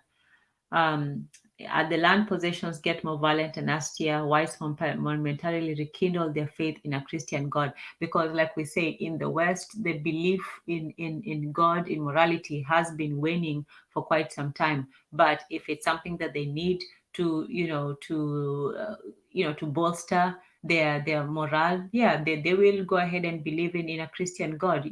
They even these political people, these radical religionists who are springing up here in America, it's not so much that they're religious. It's more that they are desperate and politically feel marginalized, so they look to religion as a way of escapism. So in white failure to belong and the old gods, nevertheless, Ames betrays a failure of comprehension, or was a deep-seated prejudice against African spirituality, which reduces to vengeance. So for them, even when they do, let's say, worship or give some deference to African deities, they reduce it to vengeance, mercilessness, and bloodthirstiness. To them, the African gods are still primitive. They're still backwards and savage. They're still this horrible frightening things to them. It's still not the merciful God that they believe in. The insistence on the temporal character of African gods is double-edged. The temporal character is in saying that, oh, they are the old gods, or their time is gone now, and now is the time for the new gods to emerge. While that might sound to somebody as flattering, it is not, because they're putting them in some sort of time capsule where the gods which are of old, and now they're gone, they're the gods of the past. And Africa is home to the old gods, to whom reason, forgiveness, and kindness do not matter. So the way the Europeans, portray African gods, they portray them without, any form of reason, rationality, and no mercy at all.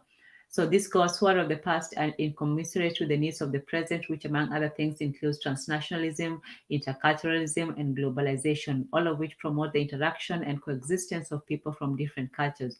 These African spirits are considered too archaic for contemporary realities. So they look at the African gods and they say, oh, they wouldn't understand the times we're living in. Those are the old days, and these are the primitive gods, and so on. So they justify the reproduction of age-old prejudices about Africans in general.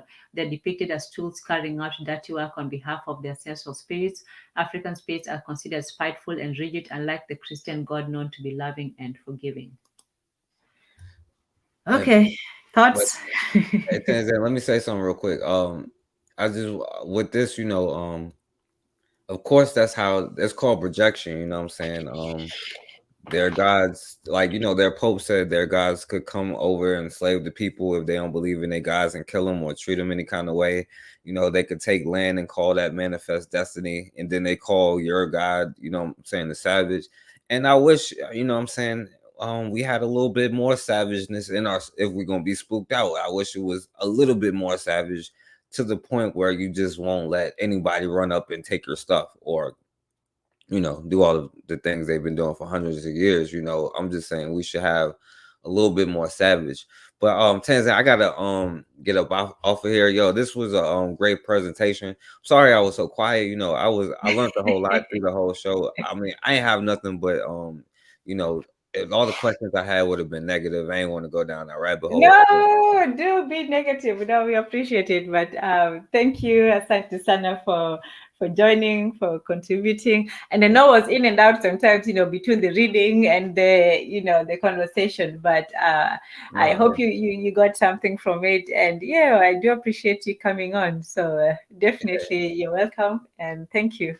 Yeah, I learned a lot, you know what I'm saying? And so I wanted you to keep going on with your presentation, and I'll bite my tongue. I don't want to make y'all mad now and talk about the weaknesses of all of y'all stuff, you know what I'm saying? I'll save that, and I'll cut Matron later on that one. Snip, Bring it snip. on, Ndugu, bring it on. But no, you have to go next time. All right, y'all. Peace, y'all. It's a money. Yeah. So yeah, that whole white desire to belong, it's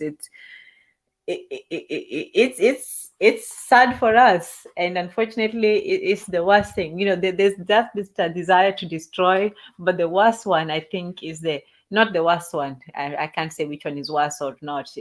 How do you compare a devil and a devil? But this desire to belong is the most insidious for us, because we don't see it as a threat.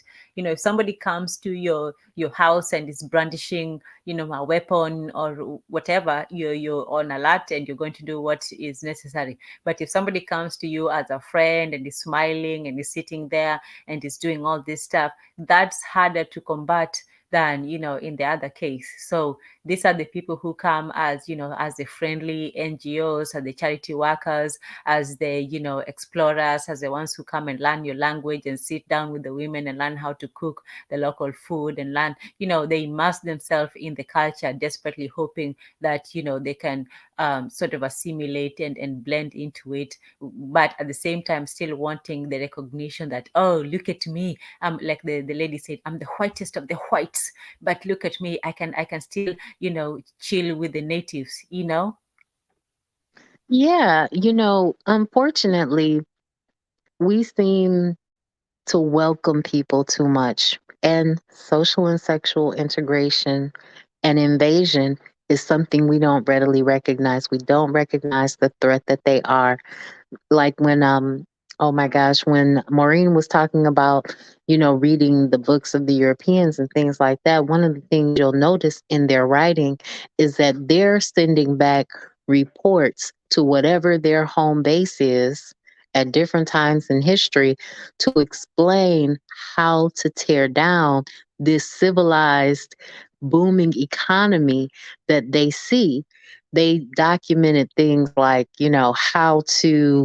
how much money it would cost to get a plantation going in this area. They documented how hard or easy it was to get trade going. They documented our mannerisms and our customs. And then they wrote books to each other and they wrote books about us. And now they're selling us ourselves, similar to what Dr. John Henrik Clarke says when they talked about bringing in Christianity in the way that they continue to try to dominate us. And it's a problem. And it's all rooted in their inability to have adequate resources and share within the society that they were a part of. And so they came over here bothering us. And it's a problem.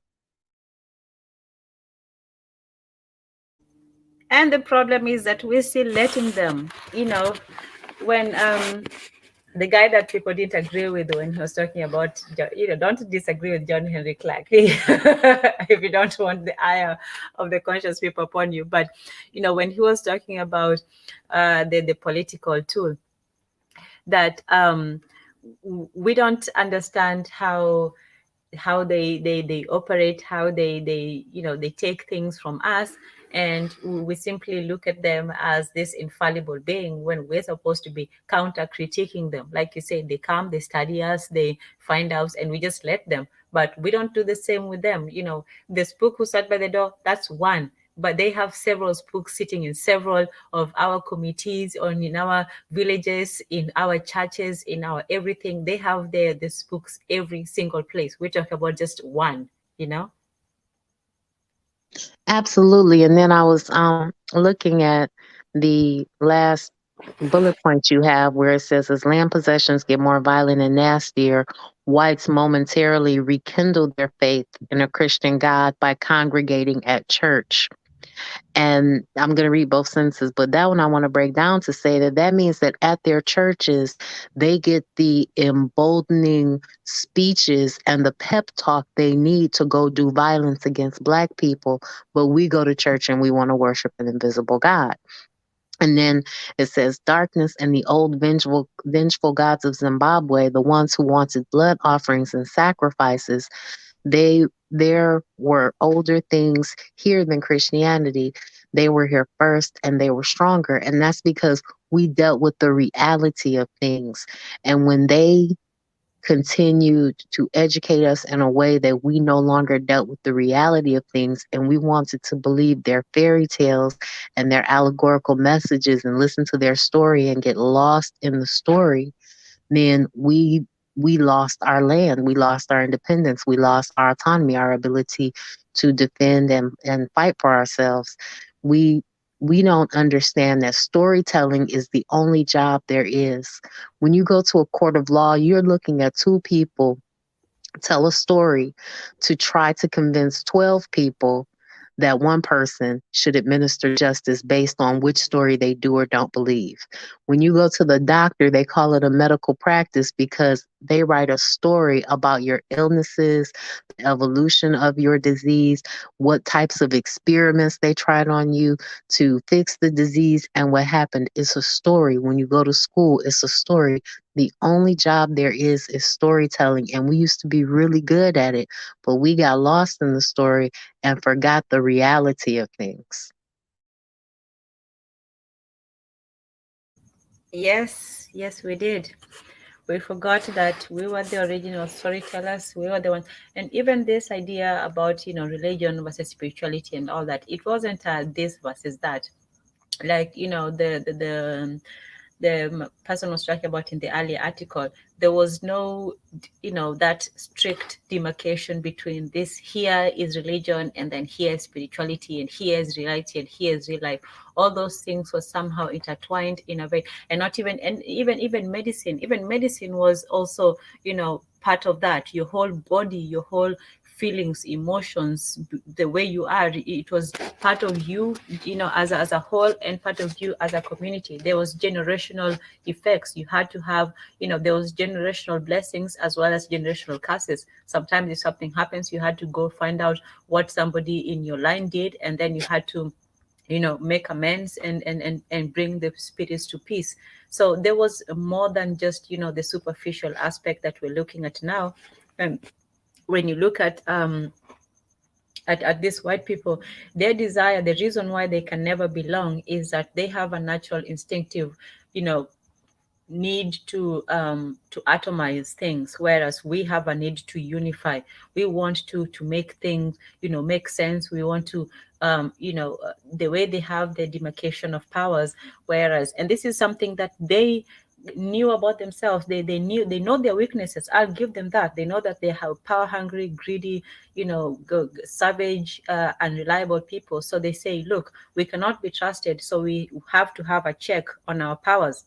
That's very realistic. That's beautiful. You didn't find Africans having checks on their powers. They had advisors, they had people who helped them, but a check on your power means that somebody is rampant to somebody is prone to run rampant with the power. But they understand that about themselves. They know their weaknesses. We don't know their weaknesses, and we haven't really studied it. And one of their weaknesses is they really, for some reason, they fear our spirituality. They fear it to an extent that we don't even fear it. They fear it more than we do. which is, strange to me. All these horror movies that they make, zombie movies is the fear of blackness. The movies about, somebody hunting you is the fear of darkness of the bush.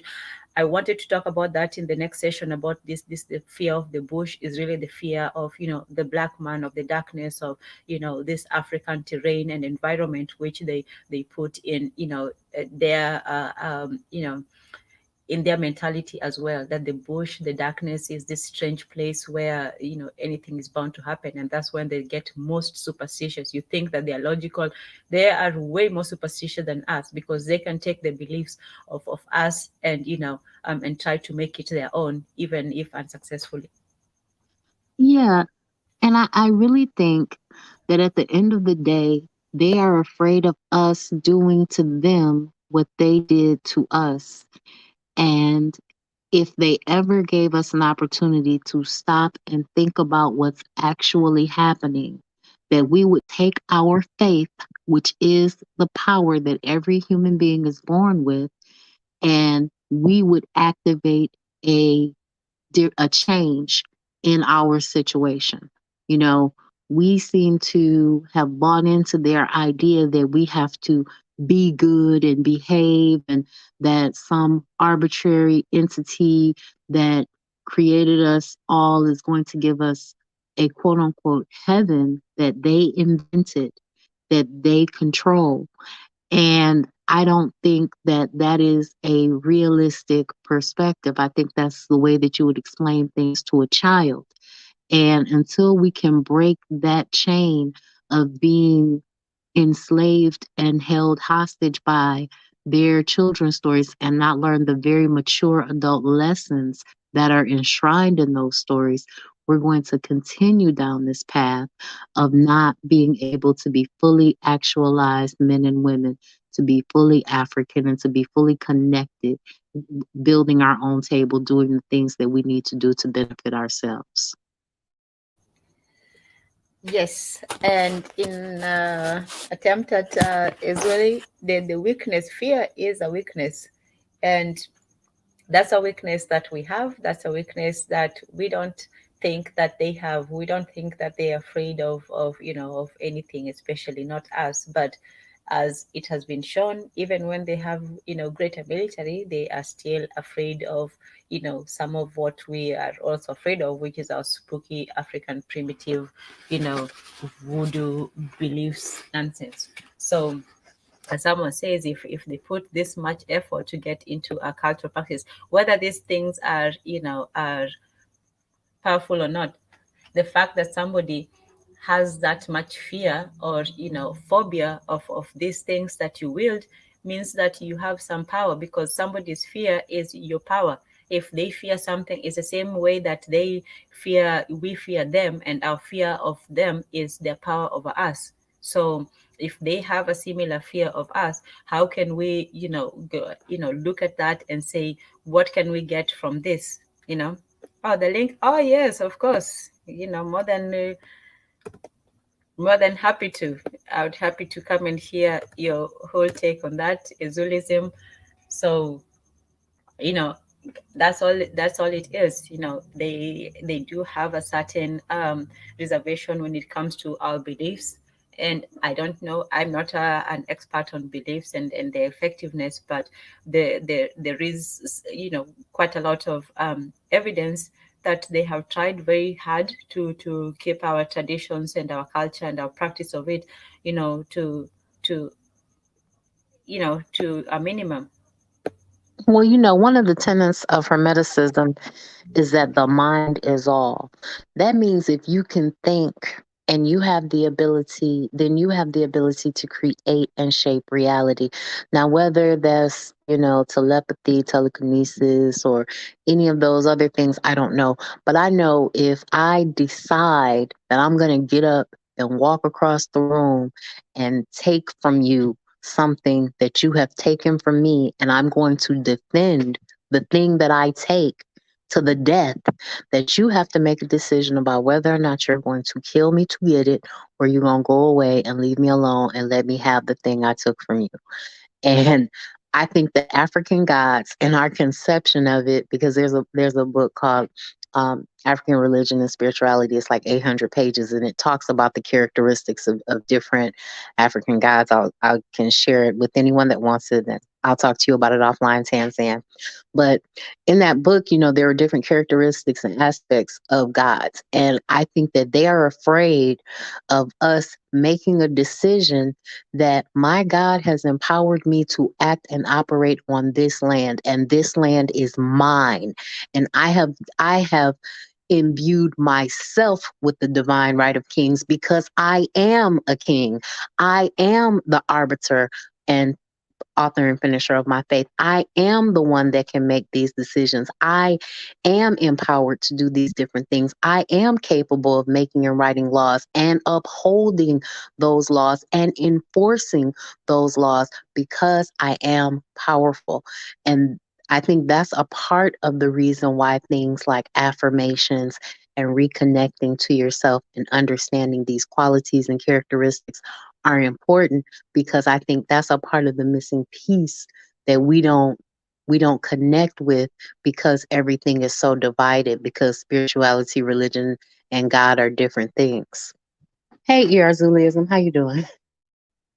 Hey, what's up, guys? How are you guys doing? Good. Welcome. I have a question. I don't. What do you mean it's their weakness? Like you, if it's their weakness, at least they're doing something about it. Yeah. If it's their, if it's Oh, if you say it's their weak, uh, can you listen? Oh, did you hear me? let's see. Hello. Yeah, I say if it's their weakness, right? If they're weak, right, at least they could do something. They're doing something about it. I feel they are doing it because, for example, you said something about the bush. And African spirituality, I mean, I don't know. I'll say in Haitian spirituality, like the trees are very important. And then when I read certain African or indigenous thing, the trees are very important. So the trees are what we get the spirits to come down from the trees. So what they did in Haiti, they they they created what's that, erosion? Is that word? Deforestation. So they probably did that in maybe in some countries in Africa or all over the world where black people are very in tune with the spirituality. So if it's their weakness, at least they're doing something to put out your fire. What are we doing? So if their weakness, you saying that's their weakness, that they're afraid of ours, how I don't how is they how is how are they showing that they're afraid of it? They are, yes, they might be afraid of it, but they're doing something about it. So if they're afraid that they don't want you to get into spirituality, but they tell you they program you, they tell you to go against what you were born here to do, and then you yourself now is using what they taught you to destroy yourself. So how is that a weakness for them now if you're destroying your own spirituality now? Matron, Hello? do you want to take that one or should I? I'll let you start. That's not a problem, because there was this concept of, this is a weakness for them, their fear. I have my own theories. I think that as they go on and process things throughout the world, that fear is a very primitive, base level emotion that they can understand, that will empower and embolden them to try to respond to the thing that they're afraid of and threat in a way that ensures their power, because they're power hungry, greedy little people that operate from a scarcity mindset. And it becomes a weakness because it leaves them vulnerable for infiltration and self extermination if we ever organize ourselves. Our problem is that we don't organize ourselves to combat that structure in a way that's beneficial to us. But Tanzania, you can go ahead. Well, in answer to the question, I would say that yes. I absolutely agree with you as well, that they understand their weakness. And this is something that we have failed to understand. We don't understand. This is what they do. They know their strengths, they know their weakness, they know our strengths, and they know our weakness. What do we know? We know maybe our weakness. We are tribal, we are disunified, we are this and that, we are lazy, we are poor, we know all the bad things about ourselves. Do we know our strengths? I don't know. Do we know their strengths? Oh, yes, we know their invincibility. They are Superman. Do we know their weaknesses? No, no.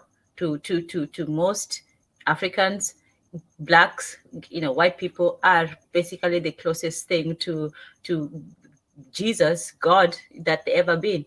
They almost like they are shining bright, in their brightness. So to us, we don't see them as weak. We don't see them as anything other than the best, the most moral, the most correct, the most advanced, the most civilized. We see them in all their best lights, and we see ourselves in the worst. So in terms of the analysis, yes, they have got us beat over us. They have analyzed the whole situation. They have figured out their weaknesses. We try to hide our weaknesses, or to forget it, or to pass over it, and try to sometimes big ourselves up. We're doing this and that and that and that. But we have to be realistic with our weaknesses, but we also have to acknowledge our strengths as well. Sometimes I think that we also diminish our strengths. So another aspect of it is that we have to learn about them. You don't defeat your enemy by deifying him or looking at him as this sort of an unbeatable force. If that's the case, we might as well just lie down and call it quits. So even if you're an ant, you look at the sore spot on the elephant's foot or whatever, that's what you go for. So we don't know, we didn't realize how much fear that they had in our and in our so-called crazy voodoo, this stuff that they make fun of and they put down, and they call primitive and nonsense and all this. And yet we find out that they, at the base of it, they really do want to become us, but they are resentful that they cannot, so they'd rather destroy what they cannot be a part of. So it's not to say that yeah, they're winning because they have learned to figure out the whole panorama of their their SWOT analysis, but also they have also figured us out. We have not done the same both to ourselves. We have not figured out what makes us strong and great and powerful, but we have also not gone into what makes us also weak and vulnerable. So I think one of the ways that makes us vulnerable is that we have not understood that the world is a more brutal place and a more tribalistic, racially tribalistic place than we imagined. And so we're still operating under localized tribalism, but the world is operating on a bigger perspective. So yeah. Ezulism, did that go towards? I,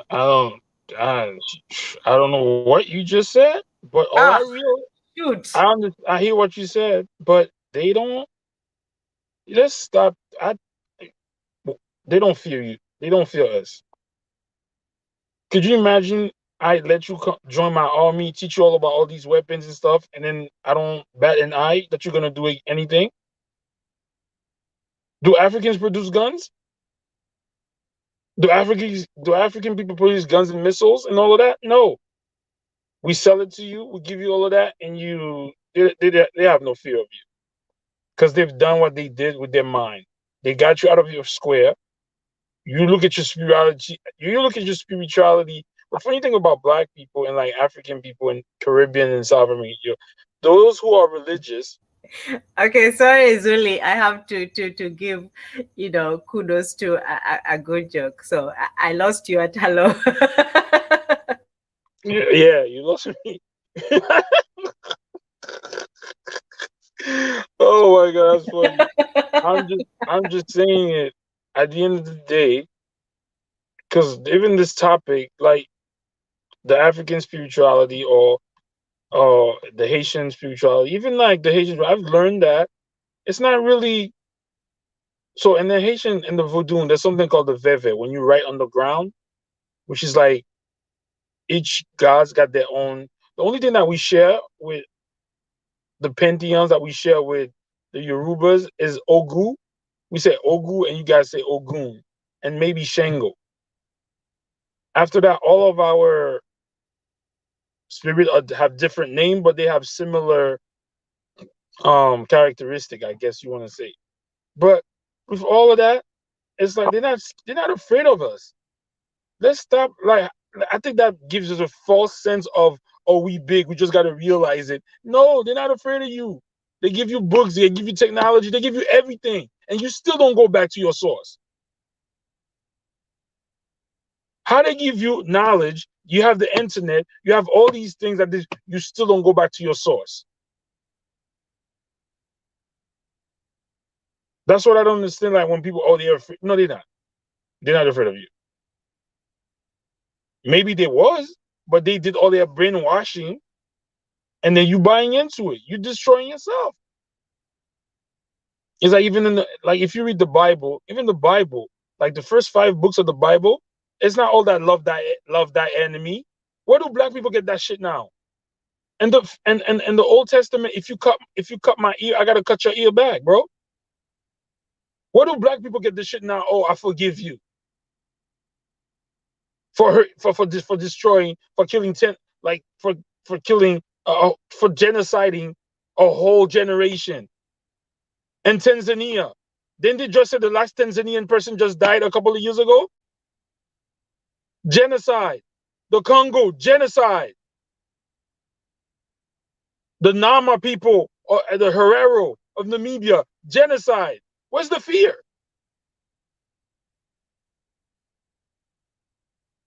Where's the fear? And nowadays, you have all this knowledge and you're still not going back to your source. Come on.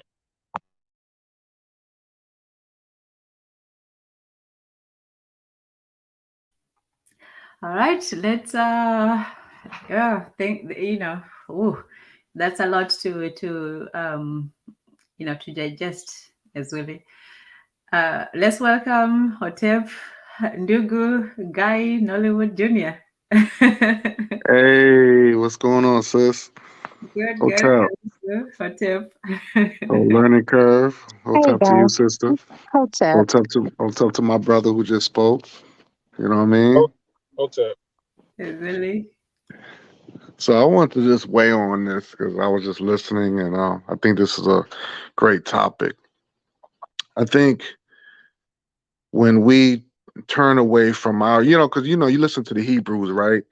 Listen to these guys, and they said, "Oh, well, the reason why we're not doing so good because we turned away from God and God's laws, right?" So I'll take it like this. See, I don't get into that religion stuff, but I will say African people, the reason why we're not doing so well because we turned away our deities. We turned away things that we don't embrace things that look like us and things that empower us because spirit is an energy, right?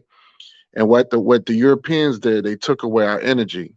They took away our spirit.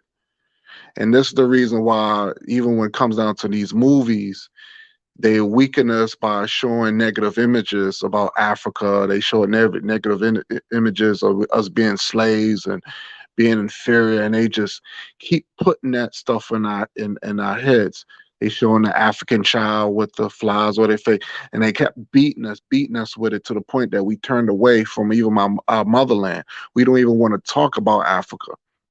We would talk about we're a native Indian, and we not even and forget about what the 5 tribes of those Indians that enslaved also took part of the slave trade and enslaved African people. But you have black people sitting on YouTube talking about they rather be them to be the oppressors than be who they actually are. They don't even want to be called African. There's been one point in this country where black people didn't want to be called black because they were so beat down of of by oppression by the Europeans. So I think because we got so turned away from our spirituality and our history, um, we think that the only thing that we could look up to is white people. You know what I'm saying? And you notice how white people, their spirits is always up. You know, they look at the superheroes. You know, look at all the superheroes. Most of the superheroes are white. So when these white kids, they look at superheroes like Superman and Batman, they have this courage. They already indoctrinated of them being courageous. You know what I'm saying? Even when it comes down to horror movies or whatever, they always put them in this courageous, like, even when we watched, we used to watch Tarzan, it's this courageous white man that ruled that has even control of our fucking animals. Excuse my language. This white man, this Neanderthal has control and power over our animals in Africa, supposedly. Where he's the king of the jungle type of thing, or king of Africa. I mean, this is the things that they would do to bring up their spirit. You know what I'm saying? To give them energy. They always do that, even when you watch all these war movies. You know what I'm saying? Like Rambo. You know, um, the white man that's not scared enough, that he has no fear of nothing.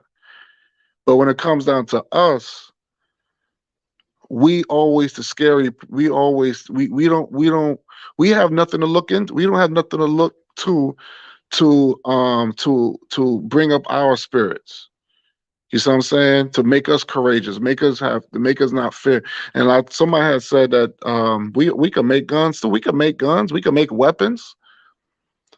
But it's not a lot of us on YouTube, even on social media. We don't really talk about these things. We don't talk about um, showing some sort of empowerment, because is every time we talk about Africa, we talk about African spirituality, we talk about our deities or whatever. It's always our own that will come in and try to infiltrate and try to tear us down. I've been in situations where people come in and say, "Oh, why do you keep talking about this Africa stuff?"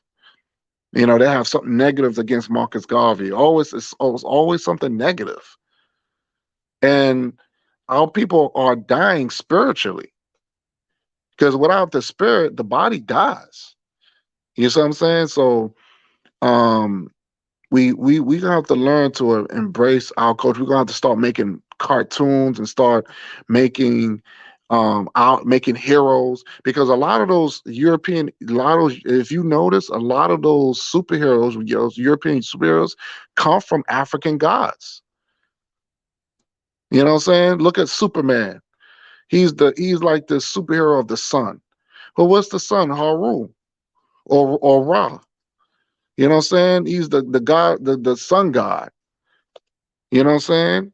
So they take they take our deities and make superheroes out of them to empower their people. You see what I'm saying? So Superman is becoming a god to white people. You know what I'm saying?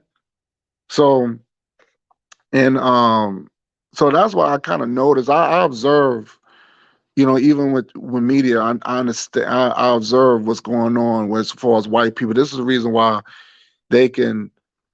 They always have um, this macho, big bad.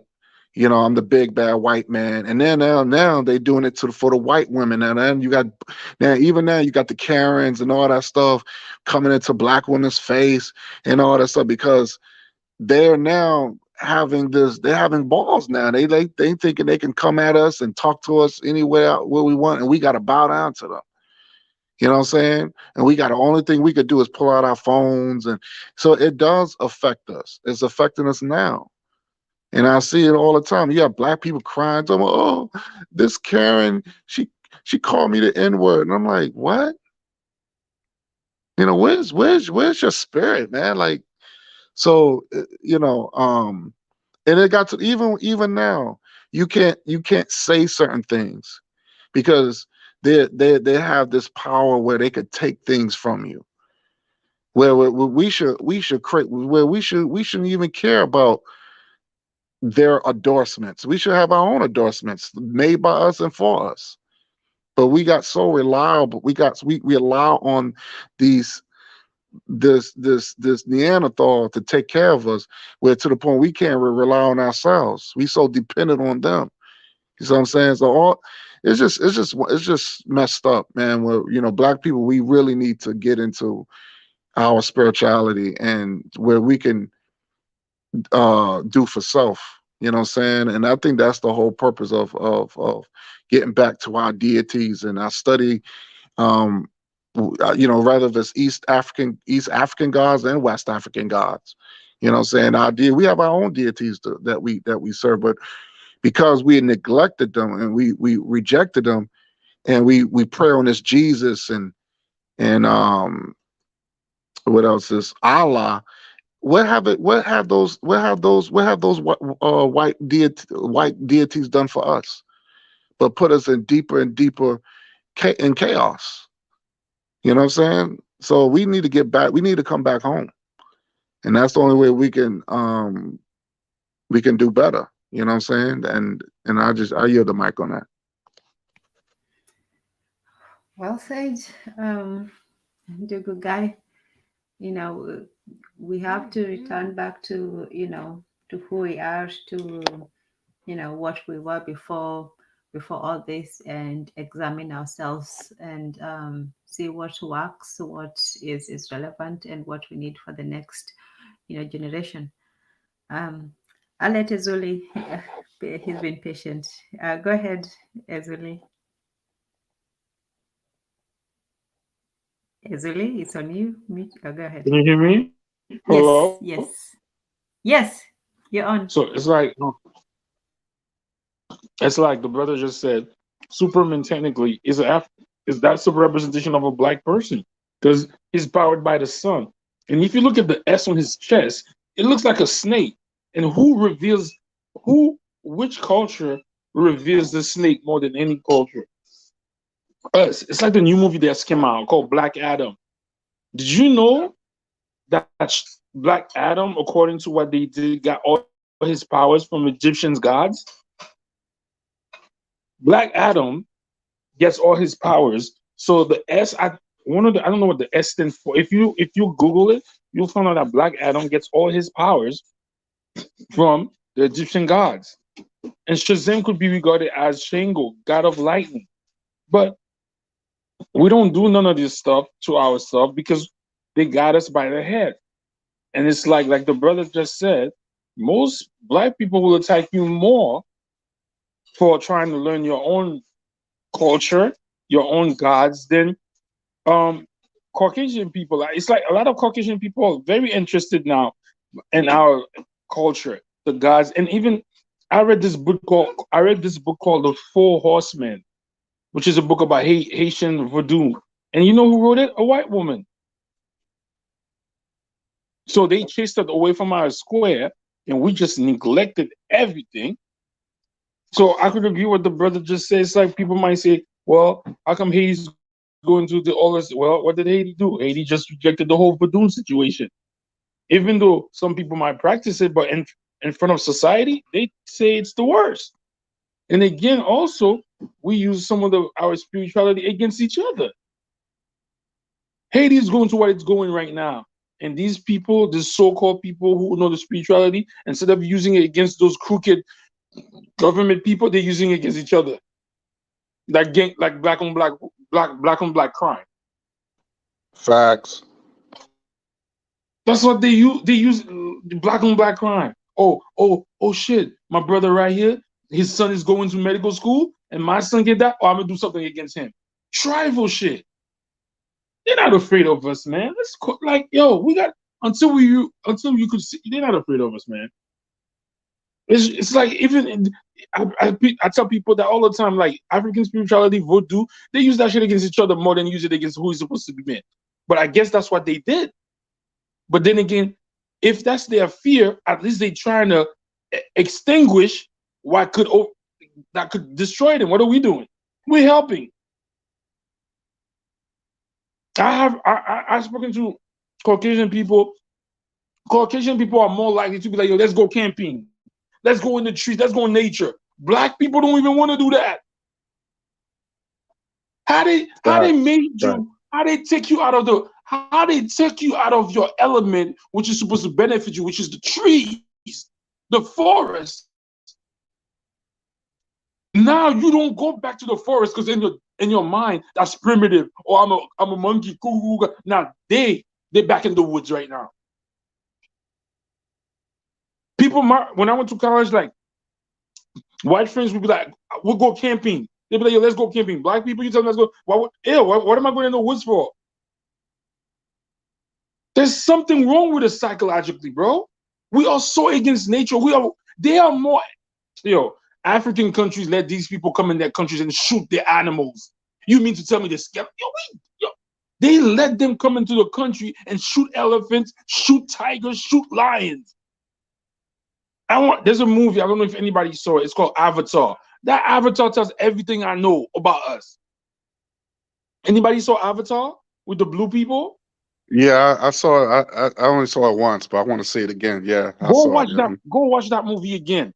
In that movie, the Navi people are the blue people. So now they go. The invaders are coming to take some natural resource from them. There's a white boy who was able to transition into a body that looks like the Navi people, right? He goes and speaks to the girl. He says, "Yo, how come why don't we pray to the gods?" You know what the Navi people told him? Oh, the gods don't choose sides. But guess what? When the white boy started praying, guess who came to their rescue? The animals fell in line. The trees fell in line. We are out of tune with nature and with our God. In the movie, when everybody started praying, even though in the movie, the God, if you want to be honest, the gods didn't listen to the people when they were praying. But when the white boy did this, then everything came together. But that's not what I'm trying to say. What I'm trying to say is in the movie, when everybody started being in unison with nature, all of nature put together to help them defeat the invaders. The animals were fighting on our side, but you know what? Now we killing animals, we skinning them, we eating them, we destroying their environment. We are out of line. Facts, deep. Go, brother, when you get a chance, watch that movie again. This is when I I'm found definitely out the white gonna boy watch it again, brother. I'm definitely gonna watch it again. And I didn't even notice all that, but now you telling me, I'm gonna watch it again, brother. In that movie, when I saw that movie, I almost cried, man. Because that movie, to me, I said, no, somebody wrote that movie. That white boy did not write that movie. Watch that movie. The trees are so important. They're telling you this. They're telling you the fucking knowledge in your eye, and black people are turning their eye. They don't want to look at it. In the movie, the tree of life, because the colonizers wanted to destroy the tree. Because if you destroy the tree, you destroy the people. Because that's where the gods relied in that tree. Anybody who's watching this, like, go watch Avatar, one of the best movies, man. People sleep on that movie. So how does all this knowledge is coming to, and you turn around, now I don't want that. Let me go get Jesus. And you want the world to help you? Come on, man. Let's be honest. Right. Brother, when you get a chance, and watch the extended version. Don't watch, there's an extended version that they redid. Watch that one, bro. That was one of the best movies. I watched that movie. When I saw it, I sat in the movie theater. I said, nah, impossible. Somebody had to help him write that movie. That person has to be in tune with nature, in tune with the all. The blue people. But we sitting here, or they're afraid of it. Okay, they're afraid of you, but you know what they're doing? They're managing everything that they do to keep you from getting to the all. With all this knowledge, black people like, it's terrible, man. But watch, and if anybody have a chance, watch that movie. One of the best movies. It gives you hidden gems, bro.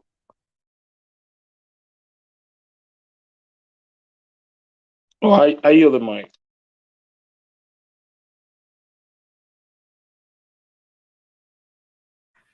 As always, you should do a breakdown of that whole entire movie.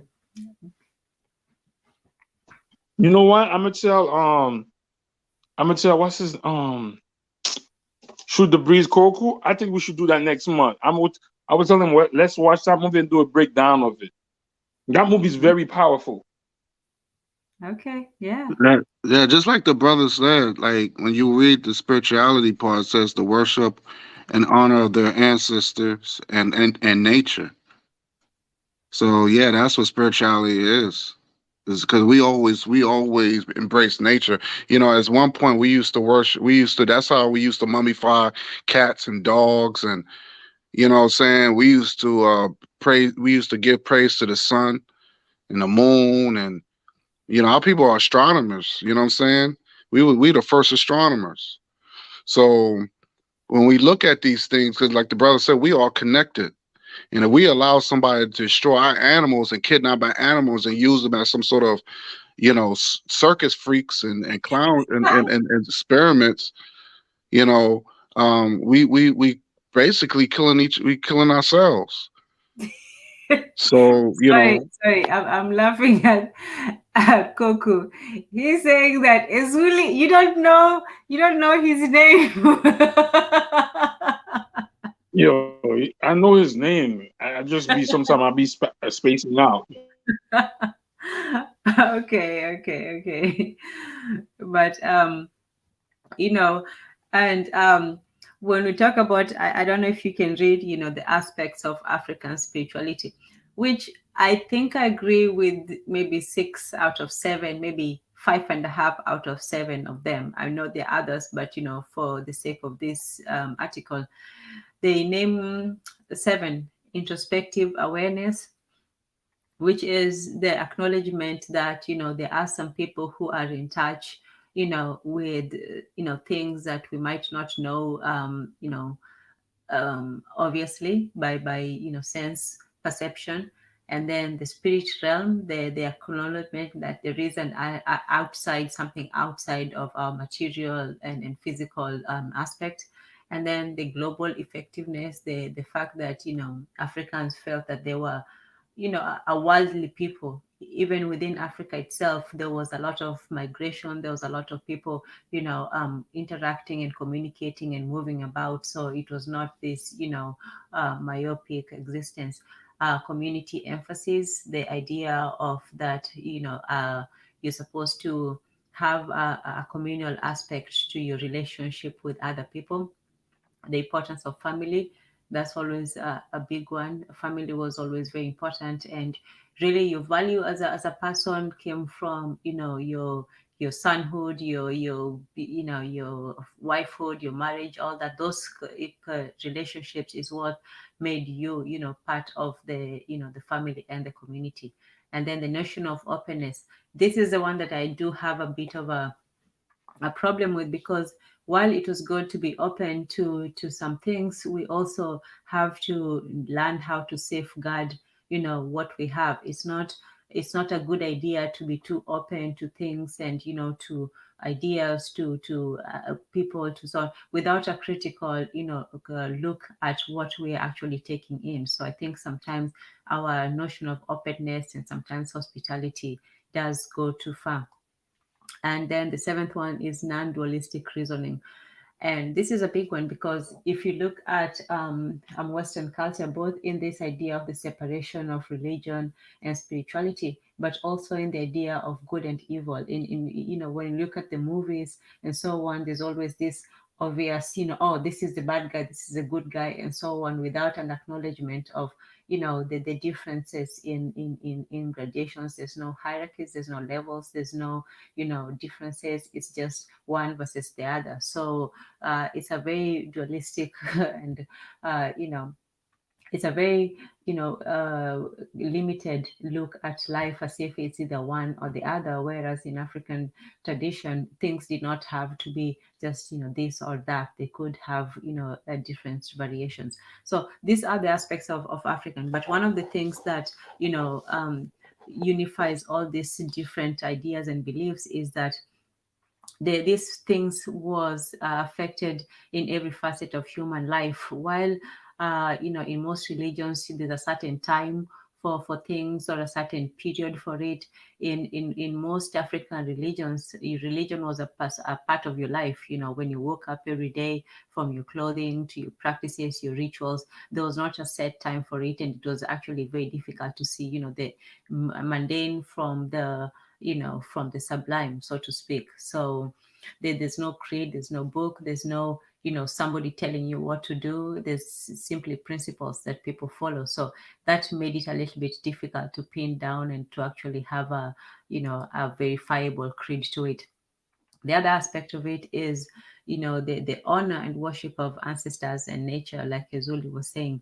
Ancestors in African spirituality has always been significant. Ancestors provide advice, they bestow good fortune and honor to their living descendants, but they also make demands such as erecting and sustaining their shrines. So this also, these are the aspect of ancestors. They're simply they're not just magic genies to give you what you want.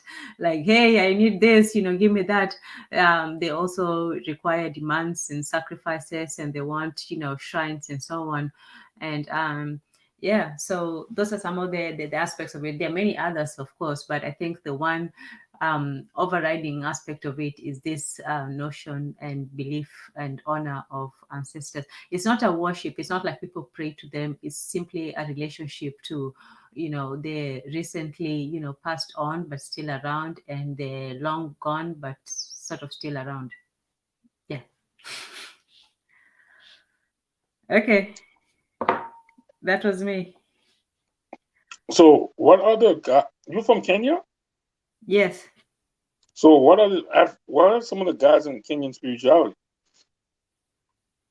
Well, like I said, every tribe has their own god. For example, the Swahili, in Kiswahili, there's the god Mungu. Mungu is, the overriding god in Kiswahili, and many other tribes.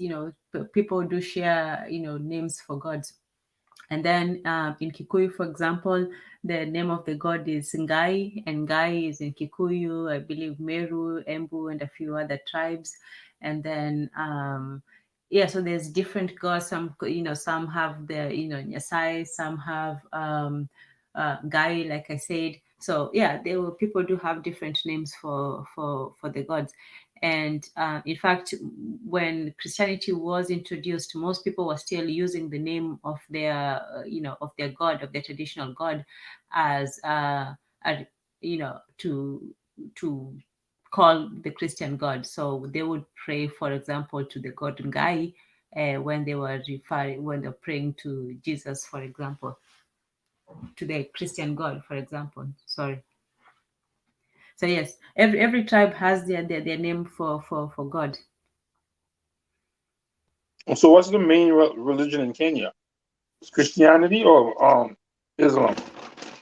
Christianity, I think it's about 70, 30. Yeah, or maybe 60, 40, but definitely more than 50. So I would say from maybe 60, 40 to 70, 30, Christian versus Islam. Yeah. And even when Black people adopt Christianity, they only adopt the part where it says turn the other cheek, not the part where it says you can't let somebody treat you like shit. Like this is what I don't understand. How come we gravitate more towards the New Testament than the Old Testament? Even in the book, because I saw the movie. What was the movie? Nat Turner.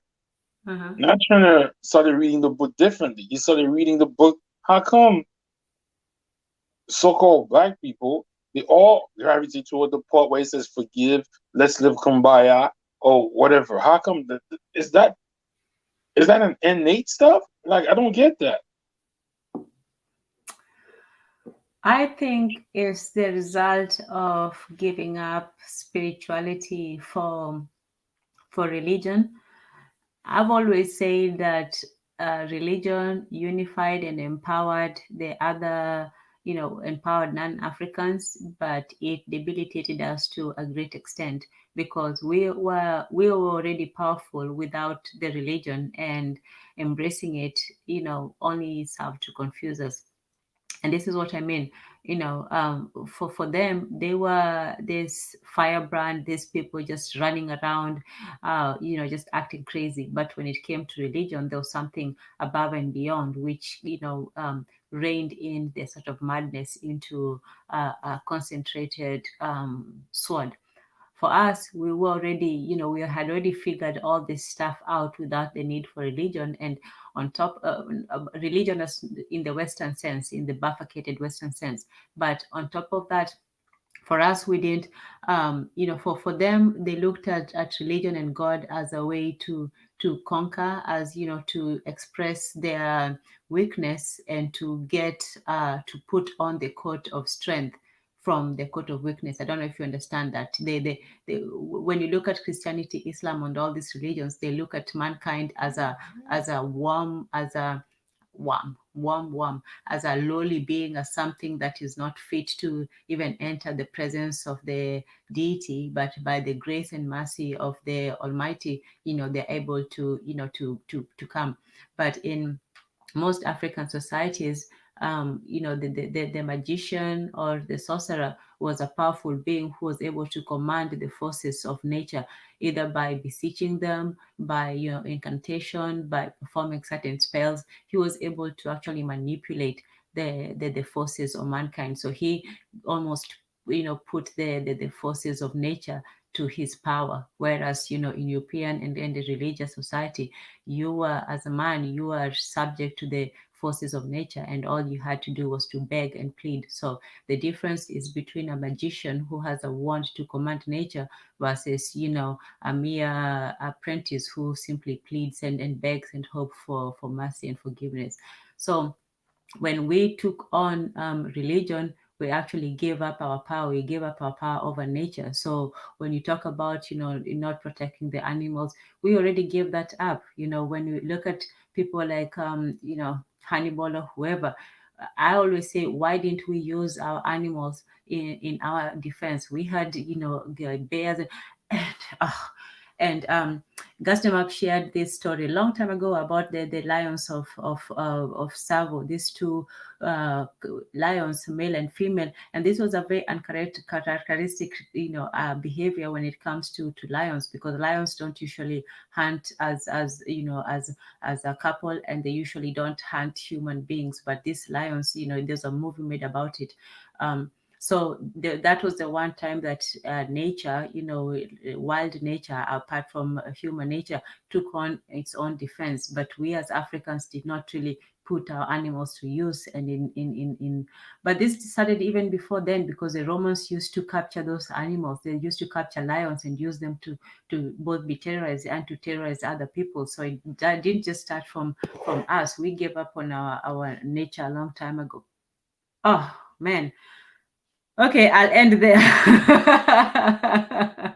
Yeah, I definitely want to. You can hear me? Yes, Yeah, yes. I definitely want to add something to. I know there's a lot of, and I was watching so I was watching his sister on, when his brother asked her why, uh, he's asking why do black people in Africa uh embrace a lot of these.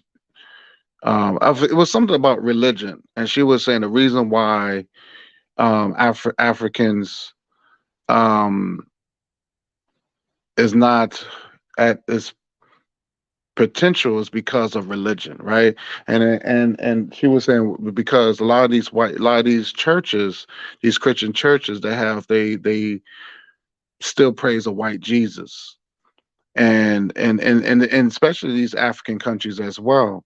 So and I think that's another problem with that. And if you read the Bible now, and it's not only that, it's just that when you read the Bible, a lot of it comes from. We already know the Bible is definitely comes from Europe, right? It comes from the Greek and Rome.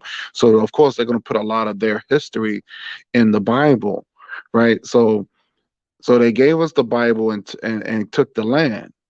So you got to understand too, in the Bible, there's a lot of misogyny in it, where that they treat women like crap.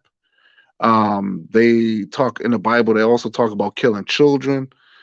Like they talk about killing the firstborn, and um, I was reading one story where these kids was teasing this prophet, and and he prayed to God to get back at the children.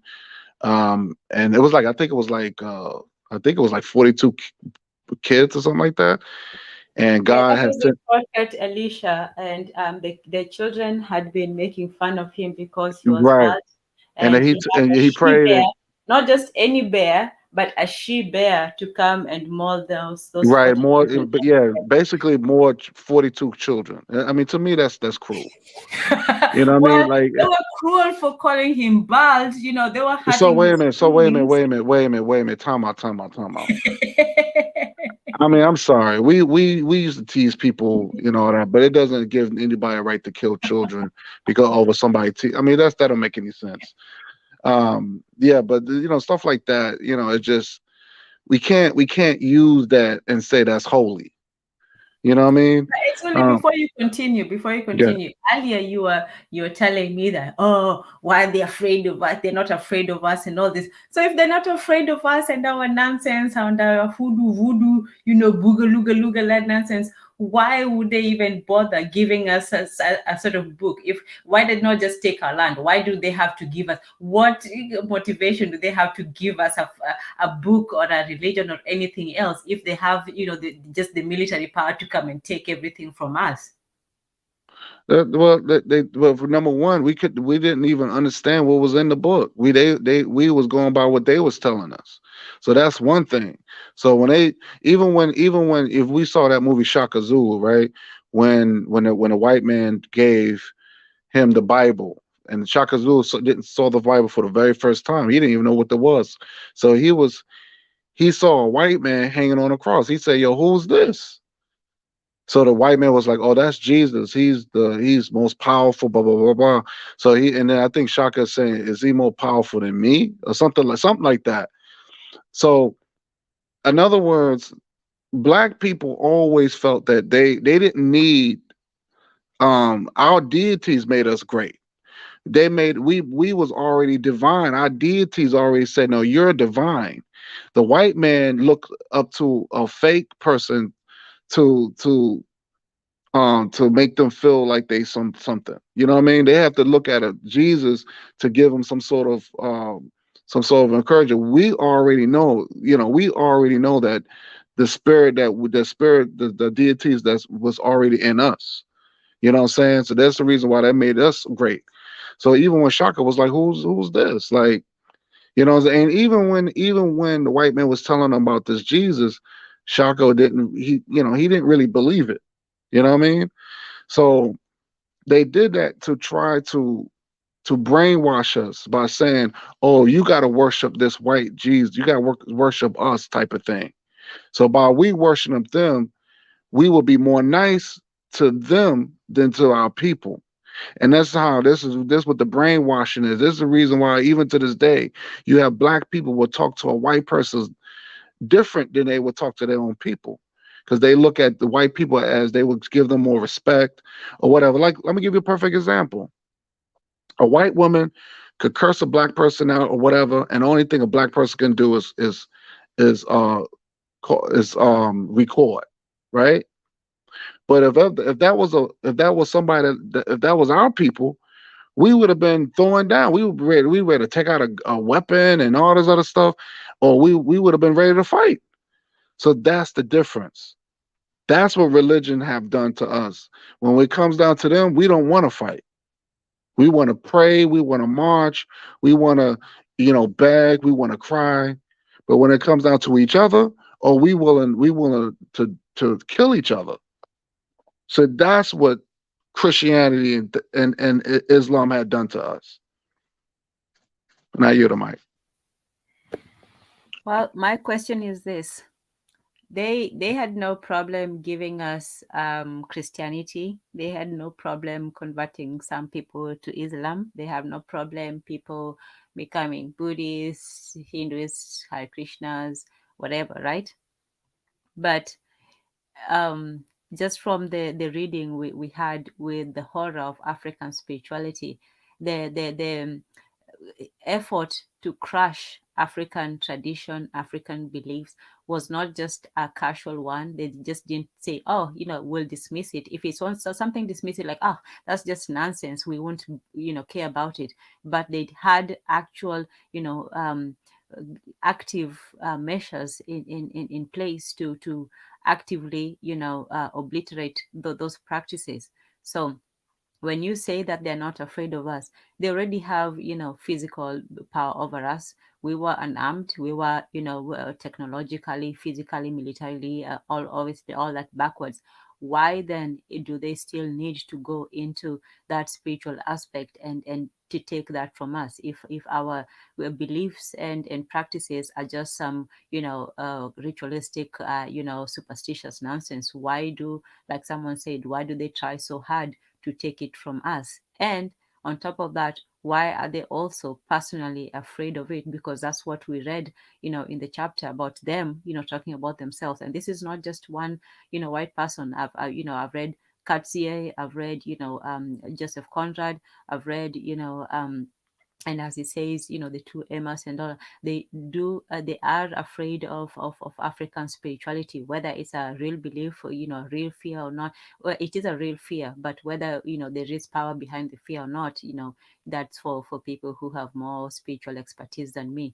But in any case, why would they so readily give us these religions and so be so active against, stifling the so-called nonsensical beliefs that we had?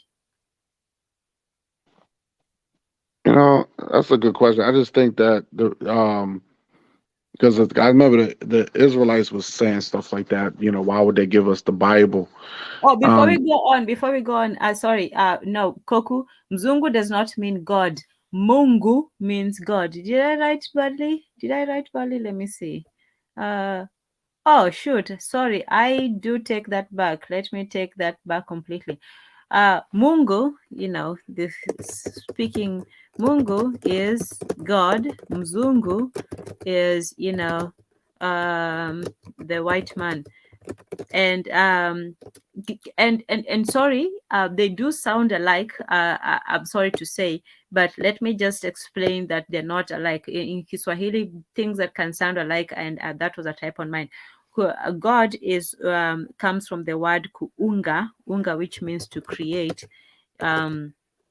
Create. So God is the creator. So God is the creator, and so Mungu is the creator.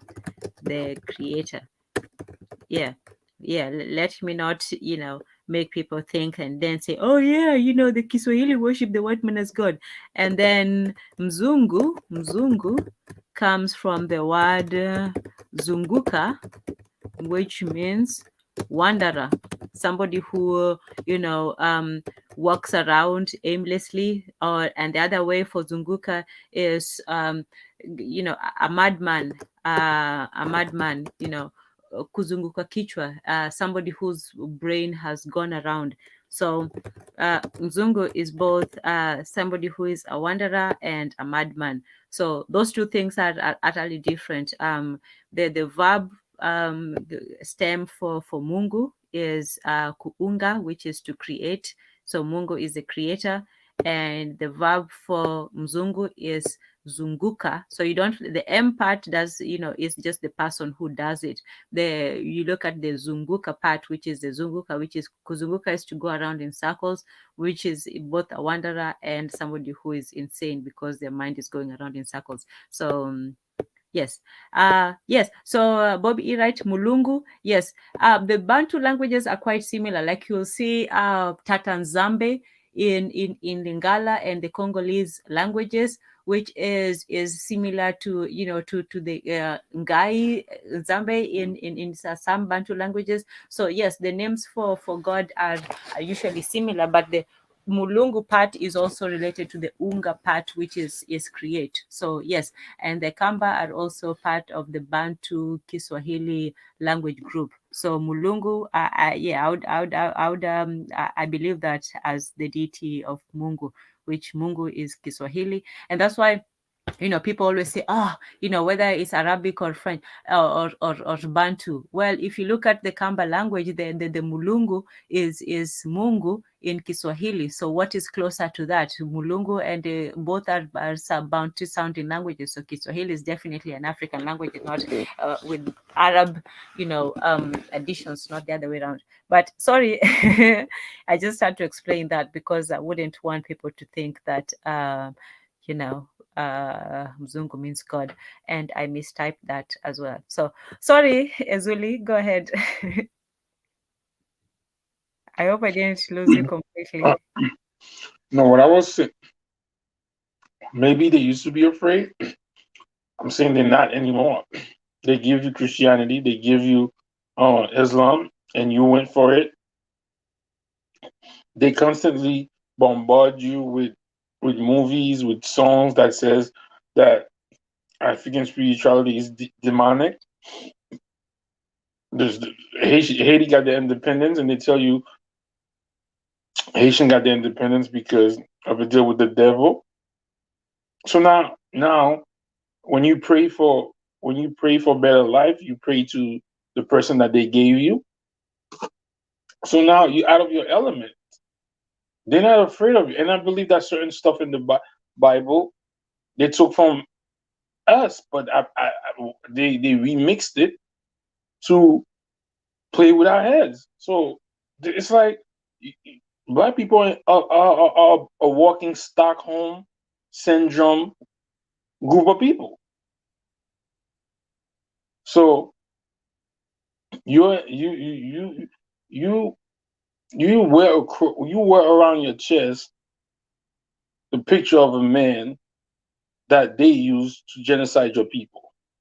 It's in your church. It's in your household. They're not afraid of you, man. Your mind is bound. You done. They was afraid of you before because you were physically superior, and now all of your mind was gone. Your mind is gone now. Wherever the mind goes, the body goes. I'm just like, I just don't understand it. Like people keep saying they're afraid. They're afraid. How could they be afraid of you and they let you join their army? How? They give you their technology, and you don't even use it to reverse engineer the shit and to make your own. Their water is usually better. So instead of making your own water, you go drink to we're in a terrible state. So I might be I might be pessimistic, but they're not. I'm just saying they're not afraid. They got you. Most of your women are rocking with them. Your woman is not on your side. Let's be 100. It sounds like a pessimistic view, but they got your woman on their side. Who are the most people who go to church? The men or the women? The women. Oh, yeah, they got your your woman is not on your side. Come, let's stop with the thing that they're afraid of us, man. They were, but they did all their due diligence to make sure that they come out winners, and that's what men and the society are supposed to do. So they do that. Yeah, maybe before. Now, hey, I don't know. It looks funny style to me now.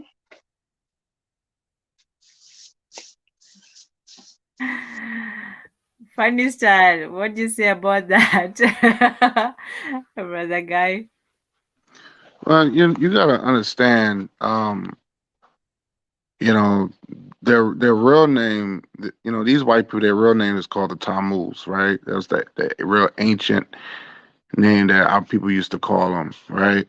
The Tammuz, right? Um, you gotta understand this is a ancient war, right? We've been fighting these Neanderthals since 5,000 years ago. So this is nothing new, right? You know, they even took over. They even took over Egypt, right?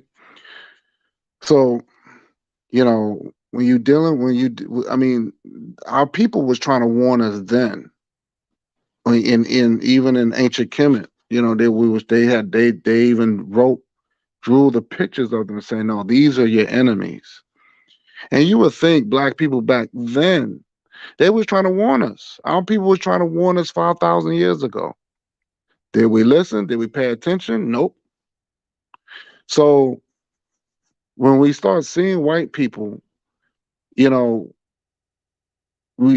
some of us, some of our people thought that, and yes, they will, you know, they came up with their technologies, and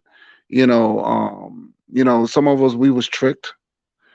Um, and and I'm gonna be honest with you, I don't even know how we fell for their tricks, but they are the master of technology. You know what I'm saying? So they have us believing that their gods were is better than ours. And if we look at our deities, we have flourished. But and I ask black people, I don't care where you located on this planet, what have Christianity and Islam have done for you? Has it made you a better person? You know what I'm saying? So, you got to ask yourself that. Most people would say that it has. It has. They say, like I said in the beginning, religion gives people, a framework, a basis, a moral framework of grounding themselves. And a lot of people, credit their beliefs, their success, their achievements, their personality, faith, morality, all those things. They do credit it to their religion. So I can see how people can say that it has helped them personally. It has, gotten them through some tough times and so on. And yeah. No, but I'm talking about as a collective. You know, so not as an individual. I'm talking about as a collective. You see what I'm saying? As a race of people.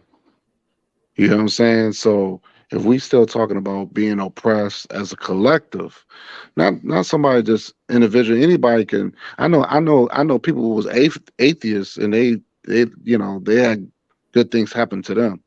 So I don't think that has anything to do with it. I just think that as a collective, as a race of people, like the brother said, he said they even they took our women. Our women are into these churches heavily, where that they don't even want to, they don't even respect, the black man like that. You say something about Jesus, they have a pissy fit. So they have more respect of this white man than their own brothers and sisters. I mean, their own brothers. You know what I'm saying? So we have to understand the psychological part of it. So I'm saying, look, you got right now that black people in Africa don't even control their own damn resources.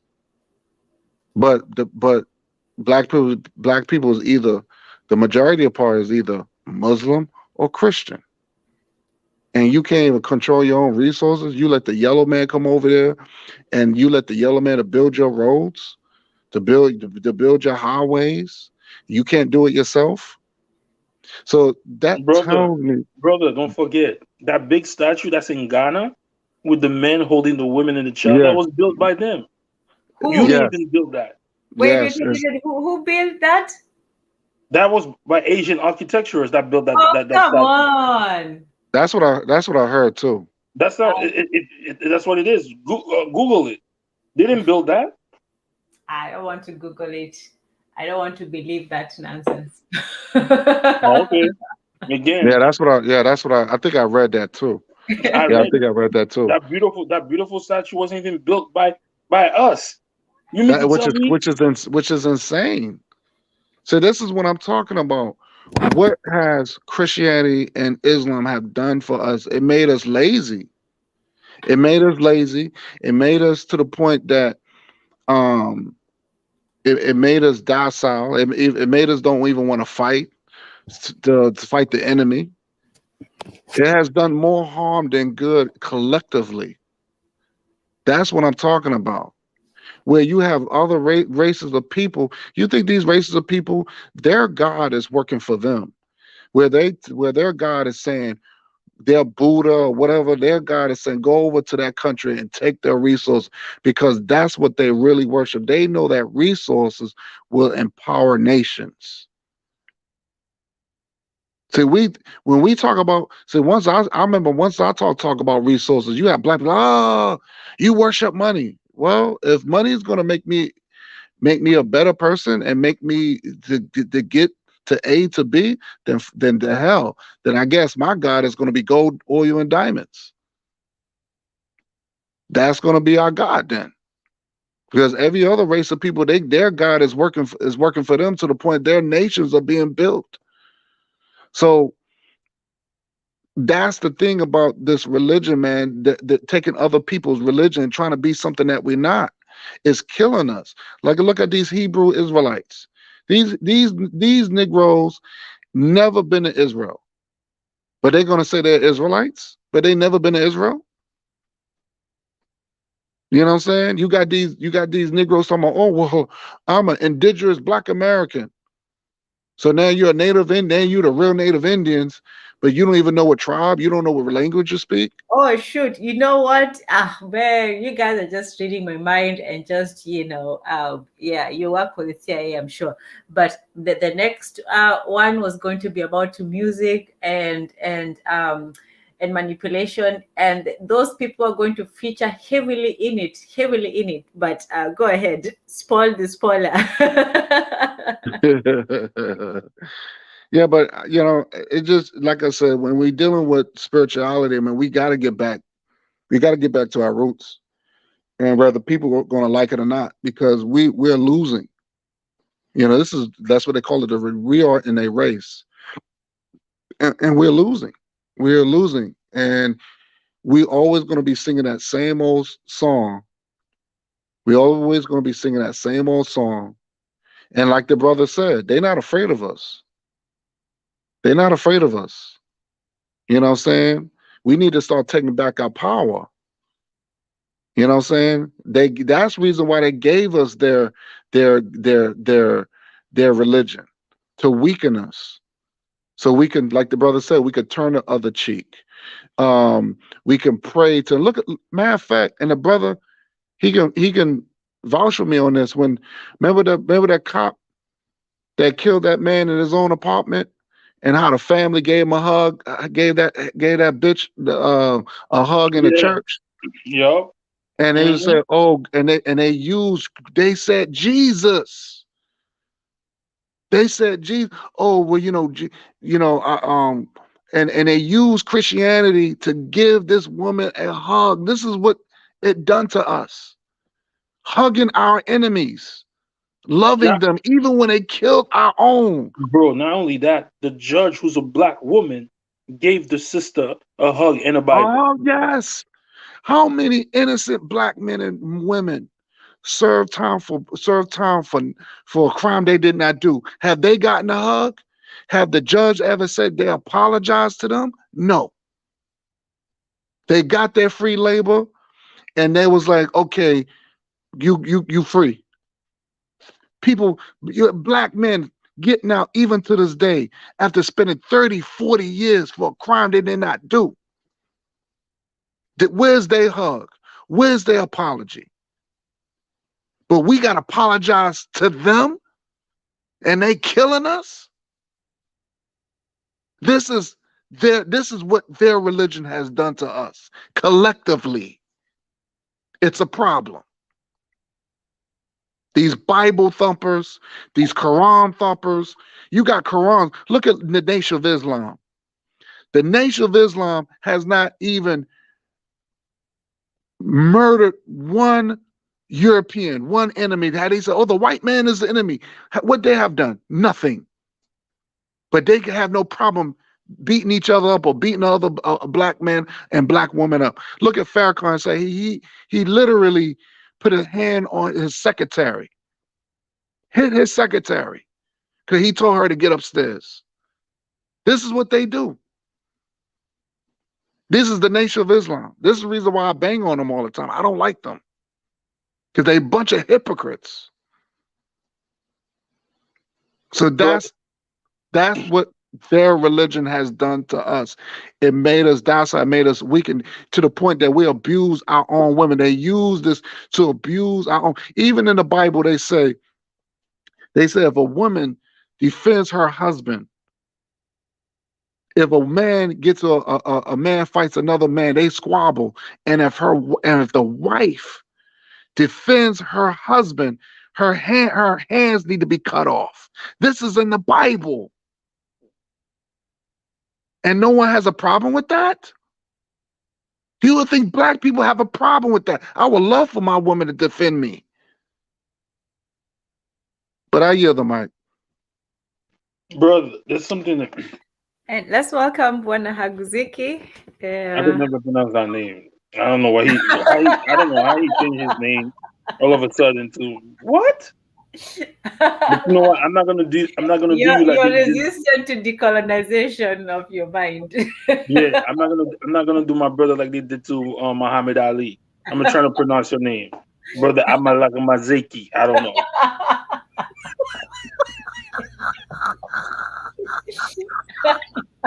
You know what? I'm not even gonna talk to Erzulie tonight because I feel good. You know, what I mean? I feel good, but I just finished my work for the night, man. And I'm listening to the dialogue, and the brothers have a particular position. Like you can't disrespect what a man, how a man perceive the world. You know, it is what it is. You know, but like I say, I always say I'm an optimist, and I look at the world. I try to be objective in the way that I look at the world. Let me put it like that. And I feel like what one man can do, another man can do as well. I believe that wholeheartedly. And I look at the people like the Jewish community. The Jewish community, when they came to America, a lot of them didn't have a pot to piss in nor a window to throw it out of. But when they came to America, they was very strategic in the things that they did.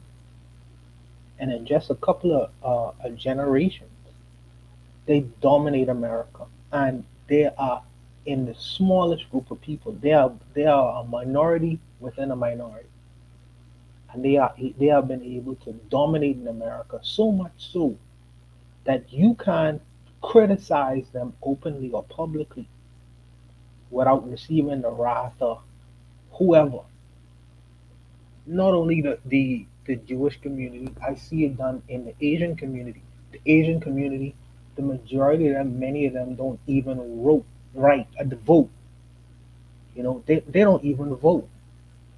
But as far as businesses throughout the communities within the black community and in other communities, they have created um, large swaths and areas in America called Chinatown, where the writing itself is not even in English, even though the national language of the American society is English language. Many of them, you go in some places in Chinatown, they don't even speak English, nor do they even have to. I will still live a comparable life to a regular American citizen. How have they been able to do that? And I feel like we, in looking at these groups of people they are also a minority in America as well and in Canada, saw Chinatowns and all in parts of Canada too, where the writing was completely in Chinese. If you didn't speak Mandarin, you need not go down there. So I'm trying to wonder how these groups of people have been able to come into the territory of these these great markets of the world and stake their peace. the piece of land, the piece of economy within that system within a few generations. And I believe what one man could do, another man could do. I don't think it's beyond our grasp to achieve and accomplish these kinds of feats. I believe that it all has to do with will and interest. If our people are not interested in what it takes, the strategies involved, and the seriousness of people, you see it not only in one and two and sprinklings of people, but the seriousness of people as a whole to create that kind of setup, then we'll always be down bad. We will always be down bad. You know what I mean? And I choose, and people like me choose to fight against the fray. You know what I mean? And as far as the Nation of Islam is concerned, I understand that some brothers and sisters have many criticisms of the nation. But in looking at the bad, I also look at the good too, and what the good is. As far as being organized, as far as cleaning up people, as far as um, uh, um, um, teaching and educating women and men about what is manhood, what is womanhood, how to create strong, enduring families. You know what I mean? These things I look at and I say that these are good things that exist within our communities. These are bright lights that exist within our communities. Now, of course, the whole L. Ron Hubbard business, I take criticisms of it. You always, I don't know. You have to take the good with the bad. In the Bahamas, they say is eat the meat and spit out the bones. But what other organizations outside organizations like that, you know what I mean, that's talking, and the church don't really do it, but it's talking about, you know, organizing, strategizing, building communities, building businesses collectively. I don't think that we necessarily have these kinds of institutions. And the Nation of Islam is really one of the few institutions that we have that is organizing in a way and is affecting a whole lot of people in the United States and in the UK as well. So I can't so quickly boohoo them. Like I say, all of us can have criticisms and how we build. All of us can see things from one side and the other, sure. But ultimately, you know what I mean? I think that if we move strategically and if we are serious, then we're going to reap the results and the rewards of that. And I don't think that we are there yet. But I am an optimist and I think that we'll eventually get there. Unfortunately, I think it'll take our backs being up against the wall. That's what is get people to move. That's an unfortunate situation to be in. And how I see the United States right now, they putting black folks in a corner. You know what I mean? Because it's like if you're in a situation where you have no friends, you only have to resort to each other or rely on each other. You know, in that situation, I feel like at that point, people will get begin to realize, hey, you know, we ain't got nothing else but ourselves left. And if we don't rely on ourselves, we'll be finished. We'll be finished. You know, so I'll stop there though. Um, I'm gonna say there's two things. Number one, we're gonna start with the Nation of Islam. The leader of the Nation of Islam said out of his own mouth that black people got their features, their white nose, and their coarse hair because they were cursed because they disobeyed God. Bwana Haguziki, you lost too much. Hello. So I don't even. So it doesn't. Chicago has one of the worst crime, gang on gang violence, and the Nation of Islam is right there. So for the leader of the Nation of Islam to say black people have their kinky hair, their nappy hair because they were cursed, their big nose because they were cursed, their big lips because they're ugly features because they were cursed, that tells you a lot about that person. So I don't know about that. Yeah, but it's Number one. two, Go go ahead. ahead. Sorry. Go ahead. No, I was gonna go ahead. You can go. I mean, look at the weight that you putting on that on that organization that exists in Chicago. Yeah, I mean, yes, there's crimes, and by the way, not only black people committing crimes in Chicago, white people committing crimes too. But you putting the weight on what's going on in Chicago, all the crimes that exist, or crimes you never heard of, solely on the fact that the Nation of Islam is an organization that exists within Chicago, so they should be able to clean up all of the so-called black problems that exist Why within. not? Not That's all. all of it. Why can't they put a dent in there? The Because kids are killing each other. they have hold on now. To say that they haven't put a dent on crime and changing and affecting lives and men and women in Chicago, I think that's unfair. But what I Bro, would how is that unfair? Have you seen the they, crime rate in Chicago? because they have changed many people's lives in Chicago. Not Stop. these young, Yo, go let ahead. me finish. Not these young people coming up. The Minister Louis Farrakhan is 90 years old. 90 years old. How, I mean, there has to be groups of people under him who are doing things within their communities to try to make the communities better. Let me also say this too before you go. There, the Nation of Islam is a Muslim organization. Not everybody want to be a Muslim. Not everybody want to be a Christian. So how do you appeal to the needs of people who don't want to be these things?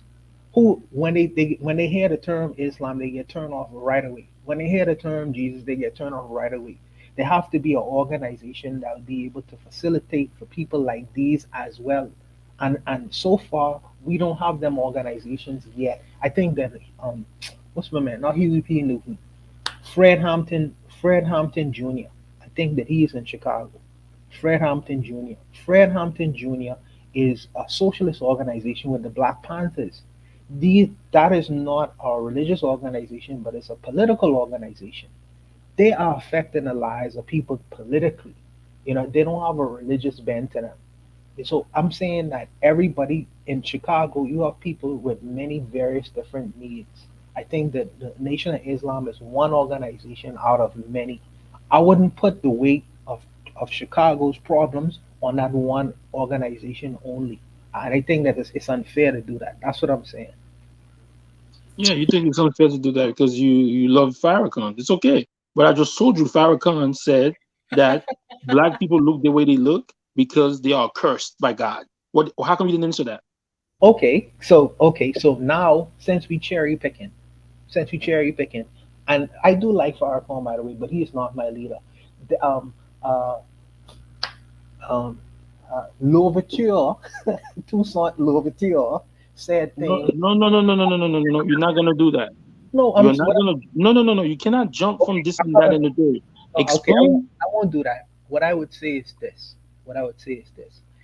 In every organization, we are looking for that perfect leader who never said nothing that we don't completely disagree with, who never did nothing who we completely disagree with. You know what happens with that? We get these leaders right now, right? In as far as any politics is concerned, they hold themselves up as the bastion of perfection. They never do nothing wrong. They always say the right thing, and they are absolute liars. We have to pick and decide to say, well, there is going to be people who we respect, who we don't like him in totality. We don't agree with everything that what he says, but there are some things that he may say I agree with, I chime with, and I mean I go along with. When he talks about discipline, when the man talks about education, yes. When the man talks about business, I agree with that. When he say that I'm an Asiatic black man, I disagree with that. When he says that what you were saying, I disagree with that. I can't look at one mindset like he's my leader because I accept everything he say. Everything he say, come on, man. It's not even the people you know who You're agree saying, with him. brother Azus, Do you he. do you agree? Do you agree with everything your mommy say or everything your father said? Do you everything? No, but You say what's right? hold up. You cannot call yourself a self. You cannot self proclaim yourself to be the leader of black people, and then you said that statement about black people. After anything you say after that is just rubbish to me. Well, Did you hear what he said? Did you not hear what I told you he said? he said many things I disagree with. He No, said no, many. no, no, no, no, no, no, no, no. Somebody could say something I disagree. Yes, yes, but he said black people are cursed. They get their wide nose, their big lips because they're cursed. He said every human being on the world, their eyebrow matches the hair on the type of the only black people, because black people are cursed. Well, I believe that to be a falsehood. First of all, um, uh, uh, Louis Farrakhan, which is a bigger issue for me, is he said that Farad Muhammad is his God. That's a bigger issue for me. You know what I mean? For me, And for that Farhad Muhammad was a white man. yeah, he was some guy from the So Middle East. this is your leader. This is your leader. No, I'm not saying that. I'm saying that there are some aspects of this particular individual which I respect. There are some things I consider Marcus Garvey as my president. But brother, I didn't need Farrakhan to tell me this. Malcolm X said all the things he said. Name one thing Malcolm X said that you didn't agree with. I bet you can't. Let me think about it. I have to have a think about that. No, you ain't got to think about shit. Now you just want to defend that But, Farrakhan guy. but That's what Malcolm, you want to do. even though I respect Malcolm X greatly, I consider my president to be Marcus Garvey. There are some things Marcus Garvey said I don't completely disagree with. When he talking about going to Africa and civilizing whatever, I completely disagree with that. That don't stop him from being my president. That don't stop him from being my president. All I'm saying is this. All I simply saying is this. Your dad and your mom, I get take it down to the from the general to the local. Your dad and your mom, they may have said great things to you in your lifetime to build a man who you know as Erzulie today. There are some certain things that they say to you, it was great. There's certain things they say to you. You look at as a man right now, you look at your pops and you look at him side eye and say, I don't really agree with that. I really agree with that. That ain't stop him from being your leader though. That ain't stop him from being your leader. I think that we are looking for something perfect in Bro, that's beings because you as leaders. I think we're looking for something perfect that exists in human beings that does not exist. That's what I believe. I think the reason you say that because you're not understanding the totality of what he said. That is very disrespectful and very anti-African to say what he said. Once you say that, you lost me. Garvey say some shit and said some shit was anti-African. No, Uh, Garvey not my leader. Garvey was the one that used the black nurses to introduce black men into taking vaccines. that's fine. Desaline allow what's this? People from he allow white men from what's the country name? You know exactly what I'm talking about though. Now I don't know what you're talking about. You talking about what they told you. You don't They know if that's facts, but you know they what? At the end of the day, but you know, exactly what I'm hold talking on, but you know what? You know what? At the end of the day, what happened? He about. gave us our first revolution. Say what? Your boy didn't do that. Garvey didn't do that, and Farrakhan didn't do that. Poland. That's the place. It doesn't matter what you said. It It doesn't does. matter. What was the result? What was the result? What's the result What was the result? of Haiti? They won Yeah. their independence. Okay. So what are you saying? No, I'm saying that he wasn't perfect either. He did things that I consider to be detestable as But well. did Dessalines say black people are cursed? No, Dessalines would not. He didn't say that. No, he Okay, didn't. did Christo did Toussaint Louverture say black people are cursed by God? Louverture didn't say that, but Louverture wasn't a religious. He wasn't a religious fundamentalist. But it doesn't matter I if he was was religious. referring this much, Bonahaguziki. He's cornering you into a very tight corner right now, and you Who? need to hit back. He's co- he's cornering who? He's not cornering me because he's No, I say that you are cornering him into a corner. Like, I don't know how he's going to wriggle out of this one, but No, let I really wiggle out everything. No, I said that when I look at men, I don't expect to see perfection within them. I see that. but the Aguziki. That's not the. Did you hear the statement he said? No, it's a ridiculous statement, but I don't agree with So everything how could somebody listen to what you're saying? because Somebody who's claiming he's pro-black said God cursed black people? Are because you there, insane? because there are other statements that he would have said. Nah, man, he stole all that shit from fucking Malcolm X. Nah, we don't rate him. The fuck out of here. Malcolm X never said the black man is God. What? How did he? How the hell Farrakhan said the black man was God and he said Farhad Muhammad is his God? That's what I'm saying to you. Because the guy's a liar. He's a manipulator. He's a demagogue. That's what he is. That's fine. You feel like you So feel how you like talking about? How you talking about he's the man? I didn't say he's the man. I'm saying that there are some qualities and there are some things. Yeah, okay. All There are quality he stole from Malcolm X. there are some he steal from he steal from her. There are some qualities that I see in Farrakhan, which I respect as a leader. He is a great organizer. He's a changer of the minds of many men. He's the changer of the mind. Yo, stop that bullshit. Chicago's trash. He ain't changed one nigga mind in Chicago. Yeah, but Chicago ain't the only place where men who he impacted men all over the United States. All Yeah, okay. And go find out what these men are doing. He not providing nobody with no job in the industry. He doesn't have that. He doesn't have that pull. He's a okay, figurehead. okay, okay. If he was able to provide the youth in Chicago with jobs, I have never seen him. All the things that Farrakhan's talking about, I've never seen Farrakhan go in the hood and have a whole big meeting in the hood. Farrakhan has done that many times, brother. No, no, no. I'm, Many. I'm not talking about. I'm not talking about going to a fucking church. I'm talking about go walk in the hood. Farrakhan has met with gang members. Huh? Uh, You see, you're a Farrakhan defender. You're a Farrakhan defender. So He I'm did not. meet with Slim Okay. Shady. I know that. I think he also met with Kanye West at one point. So yeah, I will give him that. What that mean? He met with Kanye West. Kanye West is a rich person. no, What that mean? he met with gangsters before. I'm talking Yeah, about but gangsters still killing each other, so they have no respect for him. Anyway, back to what I was gonna finish saying. My number two part. The okay. brother had the brother had mentioned something before he left. Let me show you how weak yo the Buddha. The Buddha has been to knots till this day. You see how the ancestors left messages for you to tell you? Anybody seen the picture of a Buddha? Yeah, I The see. Buddha has There's been to two knots. pictures of a Buddha.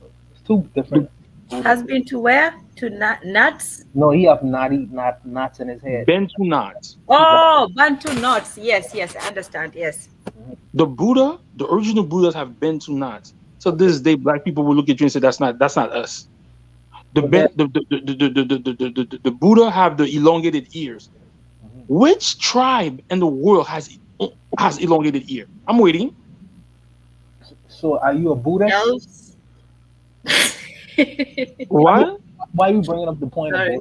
Buddha? Explain why I'm, you I'm pointing. I'm pointing the part that we don't care about our African spirituality. The Buddha was a black man or a black woman. yeah, The statue told you what they were.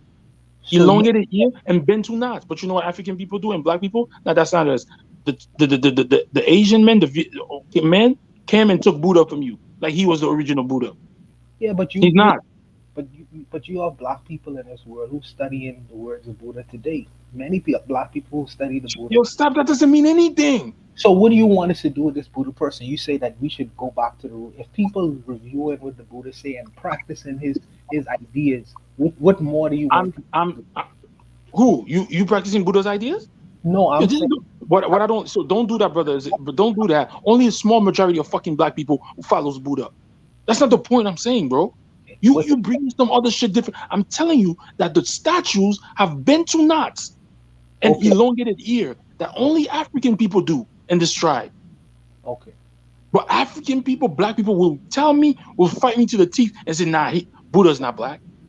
The Asian came and co-opted that whole swagger, jack, culture, vulture that, and now it's an Asian thing.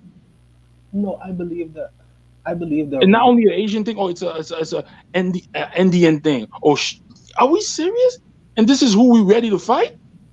Who If you the rock, if the statue tells you it looked like you, and you look at it, you said, "Nah, that's not me." Man, you deserve everything you get, bro. I don't see how you can make that kind of connection because we don't worship the Buddha. We deserve to get the things that we get. That's what you saying? If that's what you want to get out of it, that's on you. I'm Okay, saying that the yeah. rock, the statues are evidence that we were the creator of civilization. That it was us. When you point it out to black people tell you, "Nah, that's not us." Asian people and Indian people have co-opted the Buddha, saying that they are the Buddha. Meaning, and you know what they tell you when you point out the hairpiece, you know what they tell you? No, they say legend had it. It was because the Buddha was sending in the sun, and the sun was burning him. So like a million snails got on his head to protect him from the sun. Does that make sense? Meanwhile, No. the people in Africa are rocking Bantu knots and elongated ears. Okay. So By elongated ears, I mean elongated earlobes. Like they widen their earlobe. Which tribe in the world do that? I've only seen black people, African people with that hairstyle and those elongated ears. But we sit there. You want to bring a small minority of black people, and then when they believe in Buddha, they not even the believing in Buddha is not saying they believe that Buddha was black. They just believe in the principles. okay. So when you say that black people don't believe that the Buddha was black, you saying that all black people don't believe the Buddha was black, or just the Did black? you, did you, did you believe the Buddha was black? Absolutely, How did you believe the Buddha was black? What gave you that evidence? because I read. Yo, what you read? Let me Because of what? explain. Let me explain for a second. Let me explain for a second. What I know about India is that India first, originally, India was a black country. That was a the blacks who came out of Africa. They went to the Indus Valley. They went to India. What happened is that the so-called Asians or Aryans, the Aryans, when they went into to India, they created a caste system in India. So the caste system was Brahmin on top, and then Bro, let me not finish. to cut. Hold up, not to cut you. I'm I'm not explaining saying to you you are. why you asked me a question. Go ahead, go ahead. Okay, so they created a caste system in India that put the regular India you see in the Miss Universe. They put these Brahmins on the top, and they put the so-called original inhabitants at the time of Buddhism when they was existing. They put them way down at the bottom and call them untouchables. So when I see these old statues that is still exist in India, like you say, you see them with the PZ head, you see them with the elongated ears, you see them with extreme African features. Not only that, if you was to go into India, they have a large swath of black people. They are called the Dalits, who look just like Buddha, who look like me and you probably. You know what I mean? These people are originally these people are African people. They still are. They really still are. You know what I mean? But because of the caste system that exists there, they've been put on the bottom. What I'm saying is that when I see statues of the Buddha with the PZ that you're talking about, they are a reflection of the so-called untouchables that still exist in India. What I'm saying is India have a long history, and we in current times we looking at India with a modern day spectacles.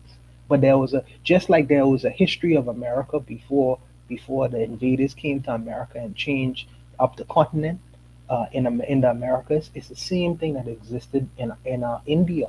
In India, the original people look just like me and you until the invaders came and changed up the whole dynamic in India. So I do believe that the original. This is why I believe that the original Buddha was black. In seeing the statues and understanding what the history was, that's why I believe it. See me, what I'm saying, I don't read. What I'm saying, when I mean black, I'm not talking about black with dark skin like Indian people. I'm talking about Negroes. No, I'm That's what I'm talking talking about. about Negroes too. I'm talking about So Negroes. what I'm saying is the small black people who follow that Buddha are not don't believe that the Buddha is black. Okay, they believe that the Buddha was Asian. So what Okay. I'm saying, Which the which which? statue, Go ahead. Sorry. if the statue that are left behind show you who they are, and then you still don't understand the greatness you had, bro, you deserve everything that's going on for you right now. I don't see how That's you. what I'm saying. I don't make that kind of connection. But what I would say is this. What I would say is this. There are spiritual traditions and systems that existed long before the Buddha ever Wait, so came. Erzulie, if you don't believe in Buddha, you ain't black. She's Exactly. Exactly. she's she's flattered. She's flattered. Joe Biden, if you ain't Buddhist, you ain't black. Yo, She's, that's you should you should put that on a t-shirt. You should put that on a t-shirt. but there's African traditions and spiritual systems that existed long before the Buddha ever came to the planet. So I believe that A connection should be made on on the original continent first. You know what I mean? I think that there's some spiritual aspects you can grasp to life in the on the continent, and then start venturing out as you suggested, and seeing that we existed all over the planet, and we had something to say, something spiritual, something religious, something economical, something political to say all over the planet to be respected. So that's what I would say. That so what you're saying, I'm not gonna disagree. I'm saying that just we our place on this planet is expansive, and I think that to have a defeatist approach and how we look at the world right now, I think that is a wrong thing. We're looking at the world because if we was great then, we could be great again. And I think that we need to get that in our dialogue and our mindset, and dispense with it, this defeatist mindset, because you don't win like that. Bro, yo, the Olmec heads. I'm on Shoot the Breeze with y'all. I'm telling you, the Olmec heads have African features. I tell you that African people were the first on there. You tell me no. I, I The stones, stop, let me finish. The okay. stones are left behind to show you that we were there first. But all of y'all talking about, nah, no, no, we wasn't. Yo, and you tell me the stones that the ancestors left to remind you of who you are, you threw the shit right back in their face. And Okay. you're going to have a defeated mindset? No, so Get for out me, of here, bro. the place where I learned about the Olmecs and things like that was by Ivan van Sertima. Ivan van Sertima, they came before Columbus, and a lot of his lectures. This is the first place that I learned about the black presence in this part of the world. You know, before that I didn't know that, and it was an eye opener. But I don't know. When you say that I didn't say, what did I didn't say? You say I didn't say something. I don't know what I didn't say. I don't know. Explain that for me a little bit more. You didn't say you were Buddhist, therefore we don't know if you are black. No, I'm not a Buddhist. You know, I respect it. Whether you ain't black then. No, I read the Buddha. I read the I forget his book, but I'm not a Buddhist. I like some of his principles. I like some of them. Some of them, you know, some of them I respect. Some of them I respect. I ain't a Buddhist though. I'm, I'm Just saying say that you ain't African to human. So yeah, it's more I'm about your saying African than your Buddhism. I'm going back about the horror of African spirituality. They play such a mind trick on us that when even there's evidence that the ancestors have left to show you who you are, you don't believe it. What one of the things that I want to do, because I see that this is a very big thing. I want to do like spiritual tourism. Spiritual tourism meaning that, you know, when I travel now and go about the world, because I see these things in Cuba, I see these things in different parts of the world, like the African whatever, but I didn't go deeply, you know, into investigating and actually speaking to the people about their spiritual beliefs in South America. I plan on taking a trip to Haiti to do investigation, and I'm gonna document these things because I think that um, everyone going around the world for different reasons, and I think that this is something that I would like to investigate, something that is a little bit deeper than what we understand as so-called African spirituality. I would like to go to Brazil and talk to the people who are interested in Candomblé and Santeria. I can do that. Do that. Don't even go to Brazil. They got a big statue Can of I ask Christ you watching both over there. something? Can I ask you both something, and also to the people in the chat, if if you can just give me a brief, do you think that there is a power in that, African spirituality, or is that something that the time has passed and it was maybe useful in the past, but it's not useful now? Do you think that there's any sort of power in that, African spirituality, or should we either create a new one or just embrace what we have right now? You wanna go? You wanna go, brother? Okay, Keith. Aguziki. Abuziki, you want to go? Hey, Erzulie, do you know that Tan gave me that name? Do I know what? Do you know that Tan gave me that name? Oh, 10 gave you that name? Yeah, Tan, you know what What? that name means? That means Mr. Untouchable in Swahili. Oh, oh shit. Anyways, Mm-mm. you learned something tonight. But go ahead, though, go ahead.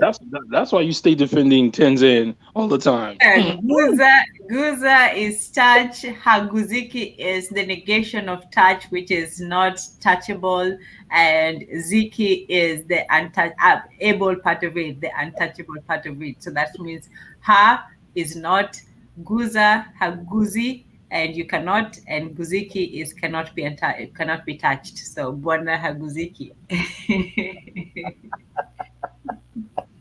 That's fire.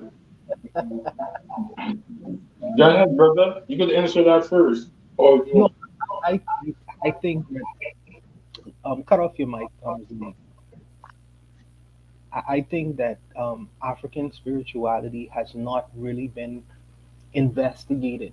I think that we talk about it, we talk around it, but we ain't really been into in the West in particular, and practicing it as another kind of system outside of the so-called religious systems that we have been given. I think that these things was no goals for us for a long time.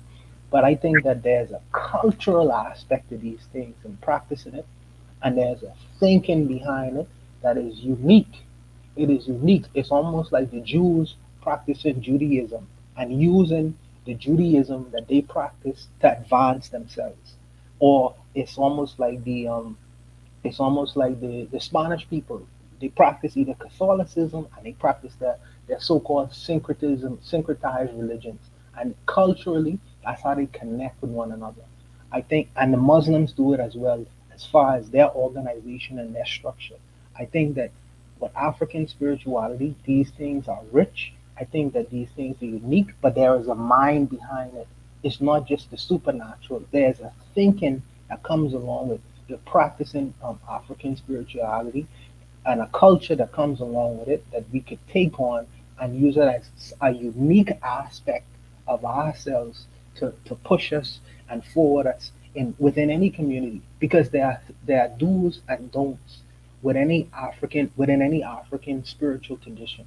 And if you hold true to these kinds of things, I think the outcomes may be different in the West. I don't know what y'all brothers think about that. Well, welcome, and give it to our most honorable MG2 in the house. Karibu sana, Amani Ndugu. Before I Amani. before I Amani. two goes, I'm Yes. gonna continue to listen in the background. Okay, it's 1 o'clock here, man. Not at all. Thank you so much, Bwana Haguziki.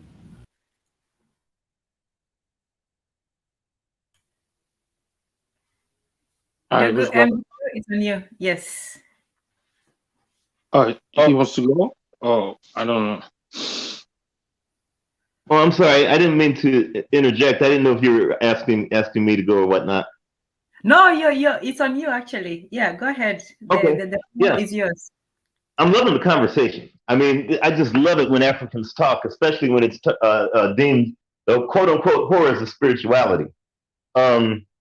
We're very spiritual people, nonetheless. To the point where we go to war with each other. It doesn't matter where we're at, on this planet at this point. Whether we're in Chicago or whether we're in Cote d'Ivoire, spirituality is definitely a foundation of a lot of conflict, as well as a lot of understanding and a lot of cronyism, a lot of collective individualism, the whole 9 yards. But that's what I love about us. But again, like anything else, there's a dual-edged sword to everything. And I like the conversation when you guys were talking about Farrakhan. Farrakhan was like one of my dad's, a very close friends. I just put it that way. They knew each other up to the day my dad died back in 2009. 2019, excuse me. And as much as my dad really extolled the quote unquote virtues of Farrakhan, I was always, for lack of a better term, the devil's advocate. And he understood that. He understood that I had a lot of angst as someone that's young, not just because I don't like what Farrakhan may have said or what he had done. It's just he's not productive. And when I say productive, I'm always asking Africans, do we as a collective, not individualistically, do we as a collective control all aspects of our destiny? I'm talking about if any other species on this planet, I don't call them people, I call them species, were to go ahead and disappear, what would that render Africans in being able to survive? Not to say we won't, but because of the fact, of course, that we had been completely homogenized into other so-called quote-unquote cultures, then it's no doubt about it that our destiny is definitely not in our hands, clearly. Okay, there's 8 different aspects of what controls a nation or what controls a people or what controls an animal or a virus or weather or what anything that lives, you know? And I'll give you some of those 8, you know, education, international trade, economics, security, agriculture / health, technology, media, education. I think I said education. These are just some of the things. Even an animal has that to a certain extent. It's just I won't codify it into European terms. When I say education, that's practical application of information to go ahead and survive this planet. You know, when a gorilla gets born, its mother or its father, whatever, is teaching it how to survive this planet. Practical application. But the thing is, because we've been quote unquote codified into different, you know, whether it's what we unfortunately our relationship with whether it's Asians, Arabs, the so-called Hispanics, the Peckerwoods, anyone else, our ability to control our destiny has definitely been questionable. And the reason I say that is look at our condition as a collective on this globe right now. Are we thoroughly 100% protected where we could fight anyone at any time and survive? Are we totally in control of everything from our agriculture to our water, to our health, to our international trade, to our education, to our media? I mean, 100% in control as a collective, not individualistic. Because a lot of times we'll put up straw men to say, well, I've got this and that country's got that. No. If you're not 100% as a collective in control of your, solely in control of your destiny, then clearly there's something to work on. Whereas other nation states have that ability, you know, without a doubt, because I look at what they do for themselves and unfortunately we are subjected to it. But that's a different conversation for a different time. When it comes to spirituality, us being a very spiritual people, it reminds me of something that Dr. John Clark said, and I love quoting him, but I have to give him the props when he says we out-Christian the Christian and out-Muhammad. You know, and I tend to ask, what has that done for us now? When you ask the question, is there a need, quote unquote, for, you know, the horrors of this spirituality, or should we do something new? I'm just paraphrasing you, Tenzin. I ask myself, first off, what is the quote unquote spirituality of the past done for us in terms of us being in control, totally in control, 100%, solely in control of our destiny as a people? Then I ask, what would spirituality do if we know that whatever spirituality it is, what will we practice to make sure that we are 100% in control, totally in control, solely in control of our destiny as African people globally? Not just one selection here and there just to make our egos feel good to debate what I'm saying. I'm talking about, not just fact, I'm talking about the record.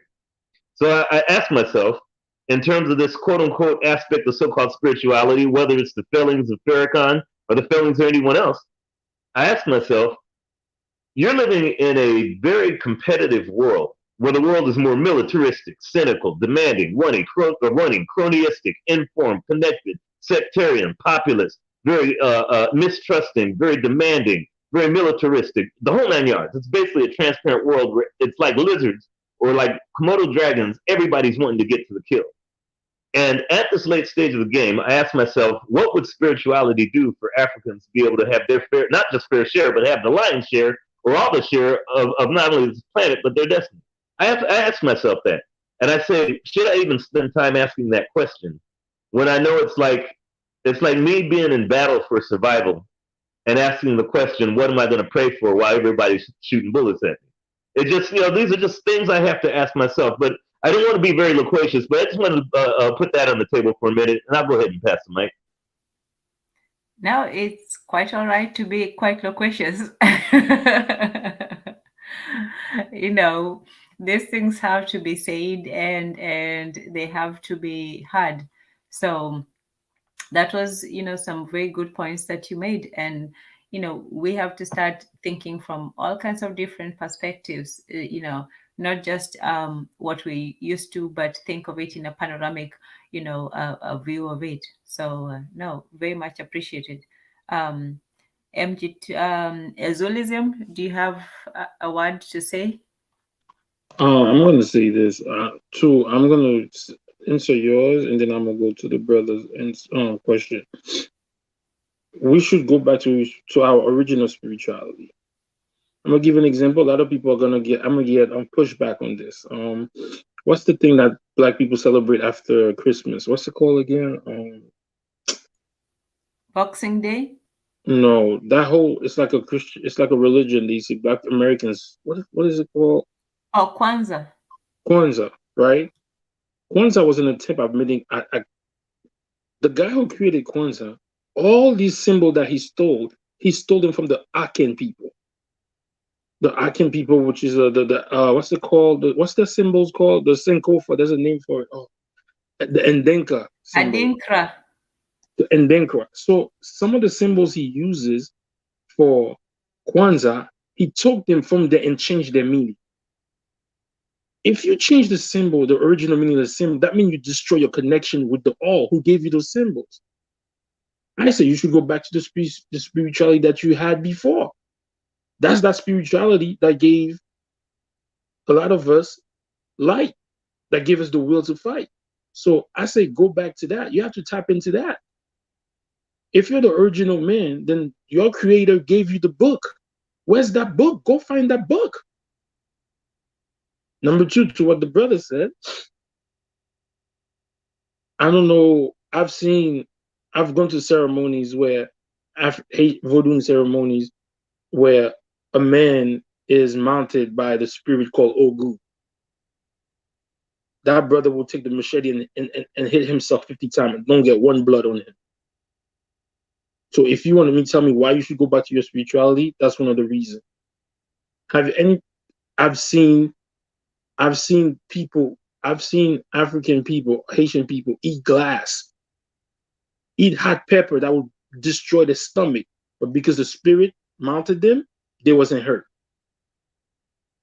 Individualistically, brother, we're not benefiting from spirituality because people are using spirituality for their own individualist agenda. Just like a lot of Black people are using religion, Allah, Islam, or Christianity for their own individual achievement. But if we all tap into the energy in unison as a whole, it might be a different outcome. What do we have to lose? What do we have to lose? I'm channeling my inner Trump. What do we have to lose? But I'm just saying, at the end of the day, the spirituality, if what we've tried, we've been with Christianity, individualistically, a lot of us have achieved a lot. And just like you said, brother, there's a bunch of atheists that achieved a lot too. So Islam, a lot of Black people are Islamic, and they say it benefit them individualistically. But as a whole, like you just said, as a whole, so what do we have to lose? We haven't tried African or indigenous spirituality as a whole, like we've done with Islam and Christianity. I don't know. That's how I see it. I pass the mic.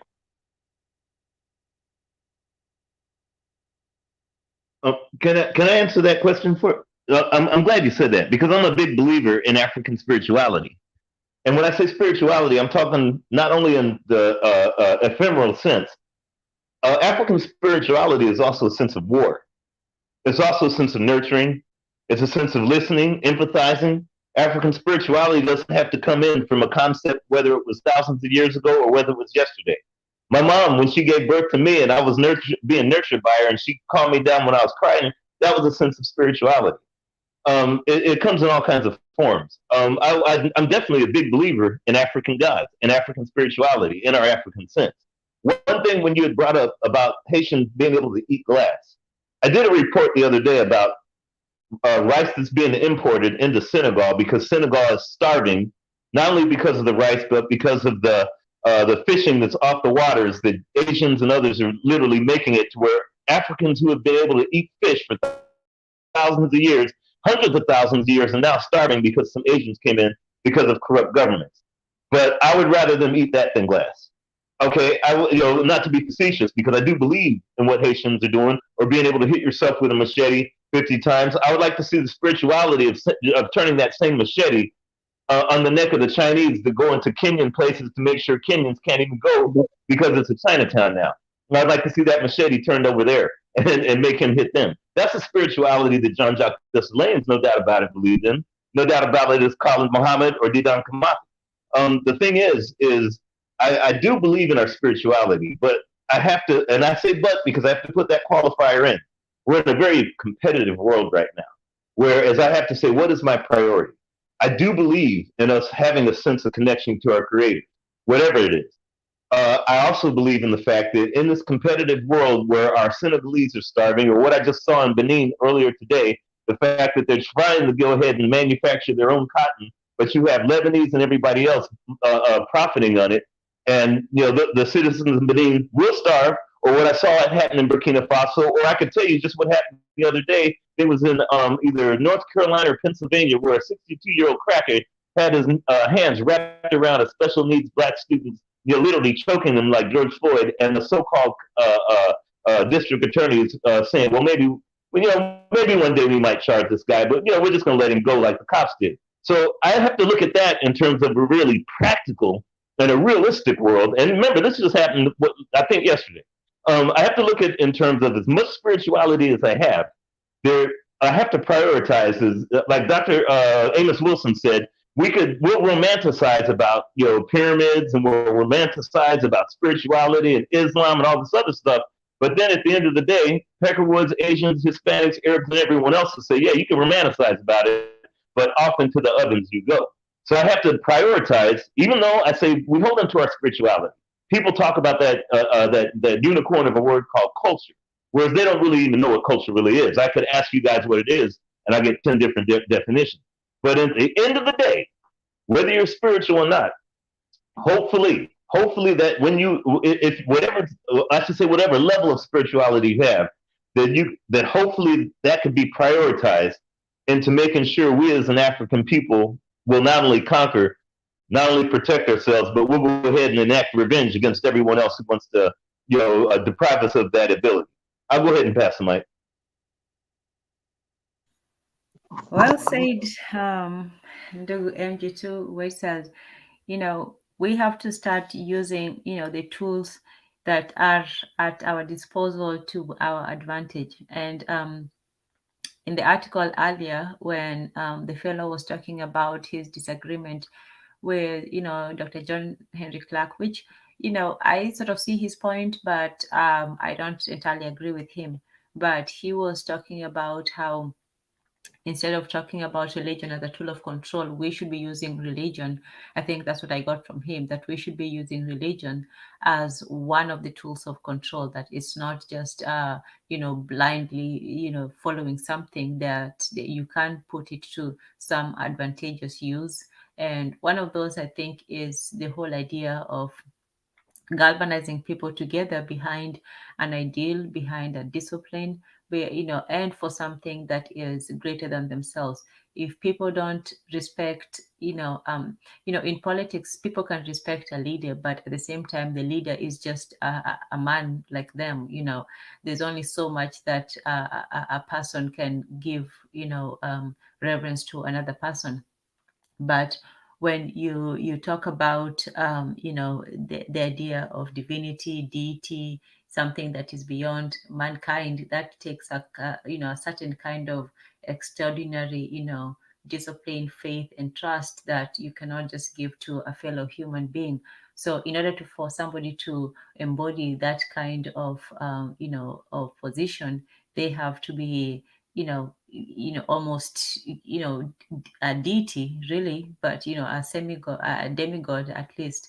So when it comes to spirituality and religion, it's we can look at it as a way to either control people, manipulate people, or maybe to guide people. And so far as we have as as Pan-Africans, we have looked for new political ideologies, but I don't think that we have really invested enough time into the spiritual Pan-Africanism, where you look at the whole existence, and you look at what is really African, and how we can harness that power. The politics is good, but like we said, in every culture, people need something that is beyond them. People need to believe in something that is not just some person telling you something. And that is why when it comes to the state has to use physical force in order to to enforce its diktats, whereas the spiritual slash moral slash whether you call it superstition or belief system, it's a personal belief system where an individual feels compelled to obey the spirit of the whole. So you are individualistic. Let's say let's say two people make an agreement, like in the oath system. The two people say that if I go back on my word, may this happen to me. And you believe that if you do go back on it, or if you do something against what you said you would, then you will suffer some kind of punishment, or your genealogy will bear some sort of harm to them. So it's both an agreement with the somebody else, either somebody in the community or somebody outside of yourself, but it's also an agreement with yourself that you yourself are going to keep that word. So that had some sort of power in it. But with the state cannot be at all times, and it cannot guarantee somebody's personal integrity. So if you can get away with it, you probably will. And so that's why the state has to ramp up its both surveillance and enforcement systems, because they don't have that kind of conscious driven power that both the church and religion and personal conscience has. So okay, yeah, I'll stop there for now before I go too far off. But am I making some kind of sense? At least 3/4 of it. Maybe. Okay, I hear I reluctant maybe, and like you've gone too deep of the edge. Okay, yeah, I'll hand it off to the next person then. What I was trying to say about eating the glass is to show you that the spirituality works. If somebody could eat glass, that would destroy their body, but their spirituality, whatever energy they tap into, kept that from happening. There must be something to it. That's what I was trying to say about eating glass. So I don't know if you got misunderstood or whatever, or even the machete, hitting yourself with the machete is to show you that there's something in that energy source that could that could override the human entity and take over the body and protect it from being harmed in certain areas. But do you believe that's actually happening, or is it like a trick, an illusion? Yeah. No, it's not a trick. I don't know. In other cultures, it's not a trick or illusion. It's not a trick or illusion, because when the people come to, when the spirit leaves the body, they don't even know what's happening. They don't even know what happened to them. So if that would be the truth, then there's a bunch of magicians and a bunch of Haitian spiritualities. Then it doesn't just happen to one; it happens a lot of times. So, and it's like what's that movie? The movie that just came out by Kill and Peel. Oh, I forgot the name. Not what's it? No. Get Out. Get Out. Get Out No. was no, Okay. not. I'm talking about Get Out. Get Out Oh. is the thing. The Get Out. The people were just taking the black people out of their bodies and becoming them, putting their spirit inside the body. That's the hate. That's the same thing that's when the spirit takes over your body, you're not aware of anything. You're not in that body. You're not guiding the body anymore. They took the body from you. So unless they're lying, I mean, I don't know. Yeah, Well, I don't believe. I don't know either. I when it comes, I can say I can admit the limits of my knowledge, and when it comes to that, even when it comes to spirituality, I don't know much, and to be honest, I'm also afraid of venturing too far into the unknown because I don't know where it's going to take me. I don't know what's beyond the, especially when you don't have reliable guides. You don't know, there's no system to it. There's simply taking somebody and at their word and so on. So I, I also don't know. That's why for me it was an honest question. Do people really think there's power and things beyond understanding in those things, or is it just a sort of trickery and magic, and maybe we were just so gullible as to believe our lying eyes? I feel you. I have to say, and to my brother, I believe these folks. I believe the ones that are hacking, the brothers in Nigeria that would hack himself 50 times with a machete, and the machete would get dull. I believe there's somebody that they could eat glass and survive. I believe that because I believe that when someone is very spiritual, that you never know what the limits of the mind and the body and the spirit would do. No different than fire walkers that walk over coal, no different than fire breathers. I'm sure that there's a lot of things in a spiritual construct that can be done. I would love to see with that spirituality, as you were saying, TZ, as you were saying, is it useful for lack of a better term? And I'm kind of paraphrasing because that's how I kind of got the context of what you're asking. There's an old song, and I taught I never heard anyone mention this until recently because my dad used to sing this to us a long time ago, and then I've been putting it on live streams. Now I hear there's a lot of folks that now know that exist, but there was an old song in the '40s that my dad used to sing us, and it was "Praise the Lord and pass the ammunition." And he would tell us that irrespective of your spirituality, back in World War II, that was like something that they sung quite a bit because it was like, we might be spiritual, but we're in a fight. Okay, the bottom line is they knew they had to fight. Duddy Bookman, of course, was the spiritual, foundation behind the Haitian Revolution, or from what I believe. Duddy Bookman's prayer to kind of rally up everyone to go ahead and to cut off heads. I would like to see this, whether it's spirituality, culture, or religion. And I saw what you had on the screen. Whatever it is, I hope that it becomes practical, no matter what it is. Whatever we do spiritual, I hope that we can have it as a practical use to not be exploited, no matter where we're at. Like what's going on between Japanese and owning, literally taking and usurping all the resources out of Jamaica, or whether it's China and how they've decimated dang near all the lands over there in Africa, or whether it's the Arabs and what they're doing to exploit Africans, especially in West Africa. And I know you heard just recently what they did over there in the United Arab Emirates, banning 17 African countries just because, again, that's an economic way of exploitation. I hope that we use that spirituality or our quote unquote culture not as something to romanticize by or argue the definitions of or the virtues of or whatever. I would hope that we use that spirituality as a weapon and a tool. Because if not, then Tanzan, what you were asking, should we even have it? Anything in life that you have, it should be either represented as a weapon or a tool. Anything that's external to your being. Because if not, it's useless. Okay, even the little animals do that. A crow could look at a stick, and if it wants to get that larva, it'll go and put that stick in that hole, and then all of a sudden the larva would come out to where the crow could eat it. So therefore, it knows, hey, this is a tool for me to exist. I sure hope that we can do that with culture, spirituality, religion, or whatever it is.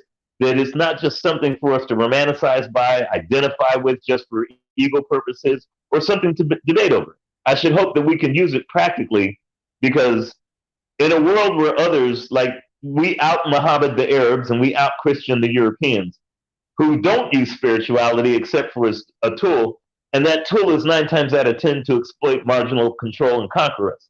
So hopefully, whatever we do with spirituality is definitely something that might be a 300 or 180 degree turn from what we've been doing with it thus far. I may be wrong, but I tend to think that if we start to look at it in terms of not just something abstract, but something that's useful that we can use and actually, put to use, whatever, I tend to think that we'll be in a much better position. I'll go ahead and pass the mic. I agree. I think we should be taking advantage of every single tool that we have in place, whether it's technology.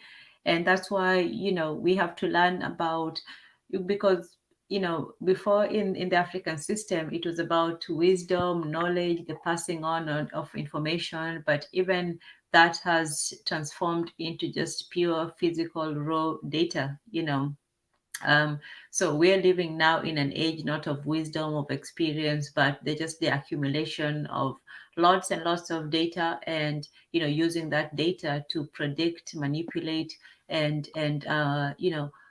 make people think in a certain way. So the old wisdom was giving you the accumulation of knowledge, and then you take it and continue and add on top of that, not that you just sit on the knowledge and stay there. But right now we are almost like at the control of information, because the more information we produce, the more we are at the mercy of the information monster. So at this point, we're entering a phase of human, where information and data is actually against us. It's not something.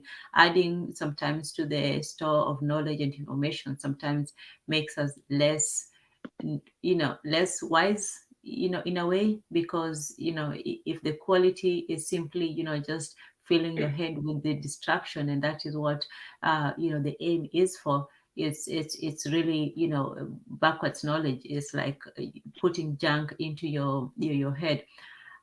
There was this story of this Spanish writer. I can't remember him, but it was like the library of all the knowledge contained in the world. But within all that knowledge was also all the gibberish and junk and nonsense that was there. So you could have access to all the information, but at the same time you had access also to all the all the nonsense, all the distractions, all the just all the junk. So you wouldn't really know what was good and what was bad. And that's the era that we're living in, that there's so much information that when you tell somebody to go research, you don't know where the hell they're going to end up. They can end up in all sorts of crazy, rabbit holes and weird stuff. And you're like, whoa, where did you go with this?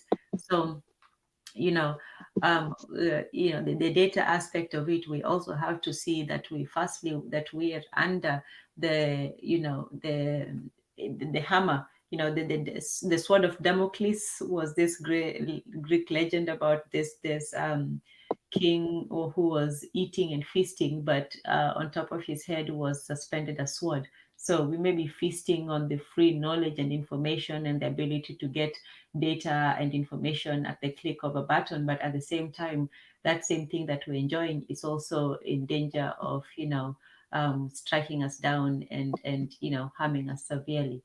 So when it comes to culture and religion, we have to see that everything is a tool. It can either cut you, or you can use it to wield it to defend yourself.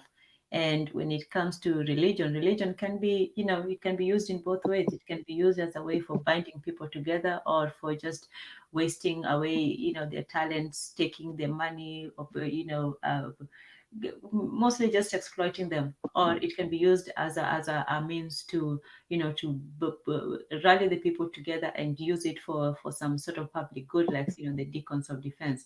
I don't know what stage it is now. If you look around, it doesn't seem to be at a very hopeful stage, because most of them just are shiny men in performance suits. But it's not to say, and for me also, the other aspect of it, I know Zuluism was being bleak, but the other aspect of it is, for me, is if you can't replace what's there, you're only going to create a vacuum and a void, and it's going to be worse. So for me, if you can't recreate or create an alternative to that religion or that spirituality, and I don't know if spirituality is enough to unite us as a people, but Yeah, so those are just the questions that we have to deal with in the next. But the whole idea of religion and spirituality is not really going to go away, because even when the people who lack religion, or who, in the West, people say, oh, religion is dead, people are in decline. At the same time, it's not that religion is dead, it's just that people have replaced other things with religion, whether it's materialism, individualism, and those have not resulted in, better prospects or results. You look at the West, where most of the places where people laugh at the old customs and traditions, but they don't have anything better to replace it with. It's either casual apathy, anarchism, the belief in nothing and everything, and just total alienation, deprivation, and debauchery. So even the lack of religion sometimes is not an answer to the corruption of religion. So yes. Have you heard of this guy named um Maladinoma Patrice? No, I have not. His name is Maladinoma Patrice Somé. Oh man, I can't even try to spell that. Can you say, write it in the private chat? Okay, I'm gonna write Or it. in His the, name or in the popular chat, but in the private I can look it up. I can copy and look it up. Okay, Noma Patrice. I got the Patrice, I didn't get the first part of it. Okay, let me see. Patrice Somé. I think I have heard of Malidoma Some. I think I was introduced to by Professor Malamuke Baruti. Oh, okay. Thank you. Malidoma. I'll look him up. Malidoma. Yeah. So Malidoma has a book called Of Water and the Spirit, Ritual, Magic, and Initiation in the Life of an African Shaman. So this is supposed to be his autobiography. In this book, he speaks about so much spirituality. You think you're reading science fiction, the science fiction book. There's a part of the book where he spoke about his people back in the days. I mean, our people could travel from America to South Africa just by opening a door. So if this brother is saying that in this, but I don't think this brother was talking about using the spirituality to gain our autonomy back. But so unless these people are making up shit, then what would be the point? This book called Of Water and Spirit and the Spirit, Ritual, Magic, he talked about his personal journey about being kidnapped. So the book says Maladidoma Some was born in Daraga and in the Dagara village. However, he was soon to be adopted to a Jesuit, where he remained for the next 15 years, being shot, being harshly indoctrinated into European ways of thought and worship. The story tell of his return to his people, his hard initiation back into those people, which leads to his desire to convey their knowledge to the world. Of Water and the Spirit is the result of that desire. It is a sharing of a living African tradition offered in compassion for those struggling with our contemporary crisis of the spirit. So again, yeah, I think he just passed away or something like that. So even in this book, you can see the weakness of it. He said he wants to share his knowledge to the world after knowing what they did to his people. But at the end of the day, this brother is talking about African spirituality, and this is like his own personal journey. So for people to say, "Oh, I don't believe," or "I don't this and that," you're afraid of this and that. Yeah, because they taught you to be afraid of it.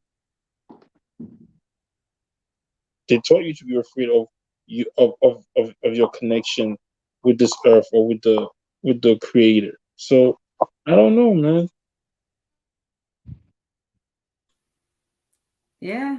Yeah, I'm That's glad you brought up Malidoma Some because there are some things that are quite questionable, and you'll get to when you read. There was a book that he had that kind of let's let you read it, and a lot, and I think it dealt with this European culture, i.e., their sexual perversions and whatnot. But and I'm almost sure it was him. You'll have to really reference Malamu K. Baruti, and when you do that, you'll have a very objective picture of Maladon Masome. Um, like I said, it's very questionable, but still, yeah, his works are definitely works that we need to read. Irrespective. Again, it's just better to have a really broad picture, exactly, irrespective of where the spirituality source comes from, because you might find some questionable things that are within those readings. But again, you read it, and then you can, because I don't want to put it out there. I want you No, to. I read that. I already read that book, The Water. He only has 3 books. Um, Of Water and the Spirit. He's talking about his own personal journey where he got molested, he got raped, um, at the Jesuit school. So he didn't. I don't remember anything that would have been looking Yeah, weird. well, he co-signs to slightly co-signs in some of his other works as well. Um, I shouldn't say co-signs. Dr. Baruti could, or Professor Baruti could even break it down better than I ever could. But there's ambiguity, because I'm totally against European their so-called forms of liberation, for lack of a better term. And Maladon, especially recently, there was things that he had kind of co-signed, before his passing, of this European culture, and it's definitely something I don't co-sign. I mean, but I will not take away from his works. I just personally, and that's just my own Well, takeaway. I Everyone else has understand. their own takeaway. Well, I understand. I haven't known anything else. That I'm just reading the book because we were talking that book reference to African spirituality, and that's all I'm talking about. That book looks like it read out of a science fiction movie. Unless he was on drugs and wrote that, I don't know. If you read this book, it's like his autobiography, so of his journey. So because we're talking about spirituality, and I'm saying that book, if anybody has it, it's an easy read. It reads really well, and you can hear what he's talking about in that. Hmm. Yeah, I'm just talking about my own personal takeaway. But But yeah, I I don't mean, know either one, but I'll put what was the name of Mwalimu Baruti's book where he no, no, you addressed. have to go to his lectures. His Oh, lectures. okay. Go to Aquaben House, and you'll get to his lectures, because he was very in depth, and I believe he was very close with Maladon Mesome and Professor Omalamu K. Baruti. Oh, wow. I see Yeah, what Ndugu Bobby Wright just wrote. So okay, well, yeah. and Go ahead. no, it's all right. Yeah, I don't know anything about the individual before both of you spoke about him, so I don't know. But if any of this has any truth to it, it's a bit of a yeah. I don't know. I don't know if he. I don't know about who he married, but I'm talking about the book. We're talking Okay, about African spirituality. I'm not talking about who he married after or before. And then Bobby, I'm not saying Bobby E. Wright is wrong. That's not what I'm talking about. okay. I'm And the talking book about the he wrote book. was about African spirituality, correct? Yes. Okay. Yes. All right. I think it's like the case of so many of our unfortunate scholars, like Cheikh Ante Diop, who they do have good information, but their personal choices sometimes leave something to be desired. So like we do, you take what you can, or you take what is useful, and then the rest of it you take with a side eye. And especially when someone begins to become that or egocentric thing, you're like and that's why it's important to also have be grounded in your belief before you start tackling things. Because sometimes also when we tell people go find out, go research, go do this, somebody might not have a proper grounding for either critical thinking or logic or what is fundamental. Because even if you go research, there's some things that you're supposed to know is truth, and then you go from there. But somebody who has no bearing at all, they could be taken one way or another. But when it comes to this, even with Cheikh and Diop, you take what he says, and you also have to remember that people are still human. Nobody writes like an automaton. You do put your biases and your experiences and your the way you feel in there. So yeah, but I definitely, if I had the chance, I would read what he had to say, but I would still, read with a skeptical mind, which you should with every book. Nobody has the whole entire truth. Everybody just had a side to it. I'm saying this: if we can read, what these white people have to say about things and take it, with as truth, then we should be able to read pretty much anything and not just take everything as fact and 100%. So I don't know about him, but I'll definitely read what he has to say and see whether I agree with it or not. And yeah,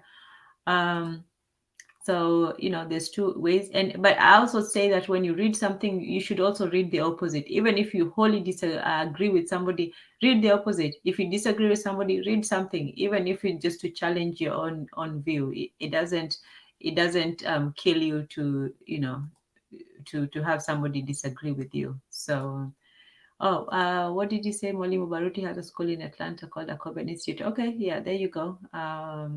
Bobby Writer said, yeah, trigger happy. What can you say at this point? Then the Rawita says, him say we have enough evidence that we should know what has to be done with waiting. Okay, so do you have a few words on that? Do you have anything more to say about Malidoma Patrice Some? No, I was just saying that if people read the book, it's like the way he describes it, it's like black people out of science fiction. It's like we're out of science fiction the way he speaks. So it's like I don't know if I told the story before. It's like in the book he comes to America. He goes back to his village with a videotape of Star Trek or something like that, and and I guess he shows it to some of the elders, and then the elders answers of that. Oh, how have you seen Star Trek when people teleport from place to place? Mm-hmm. The When he showed that to the elders was like, "Oh, these people could do that too." So if the elders say that, that means we are so far detached from the all that we have devolved. Black people have devolved instead of evolved. Mm-hmm. So if in the book, that's the book that he said, unless I don't know if the brother's making it up. I don't know. I wouldn't. Why would people make um such stories up? So the people from his, I was like, yo, those people could do that too. And the book, the people did not understand that it was fake because they couldn't understand it. He had to tell them, no, this is a lie. So if that man said that on that book and we just sit there and be like, there's no African spirituality. No, you just have to tap into it the right way, with the right mentality, with the right consciousness and moral values, then maybe the world will turn around in your favor. You gotta be an upward citizen. Like what you gotta be an upward moral citizen. So that's what I believe. Yeah. Yeah, I definitely co-sign that same page. And as you say, Tanzan, without a doubt, TZ, we should read everything we can get our eyes on. Doesn't matter, good, bad, or other. Read it. Anything that you can expand your mind and learn it, whether you believe it. And I'm glad you said, sometimes you have to think skeptically. Whatever it is, read it all. Read whatever you can to learn. Every day you live should be one thing closer to something you've learned. If you haven't learned one new thing in a day, then that's a wasted day. In terms of science fiction, I wholeheartedly believe, because science fiction is also the foundation of new technologies and new innovations.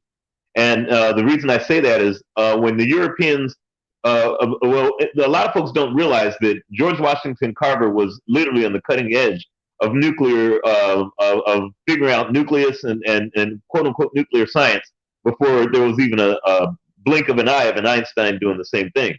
But the thing is when the Europeans, with their science fiction, the moment they said, "Oh, we discovered what an atom is," they used it as a weapon, like everything else they do. So science fiction is, without a doubt, if any reason to read the books of Malidoma Some or anyone, science fiction just to see what could happen in the future as an innovation or an inspiration for innovation is, if that's just the sole reason alone, you should do it. Anything to expand your mind, to make you learn, to make you think, to innovate, to invent, to reflect, whatever it is that you could read, whether it's a Bible or whether it's a science fiction book reading. Okay, I was coming back because I was on tour with who was I on tour with? I can't remember. We were coming back. It might have been when I was doing stuff with like George Benson, but I can't remember.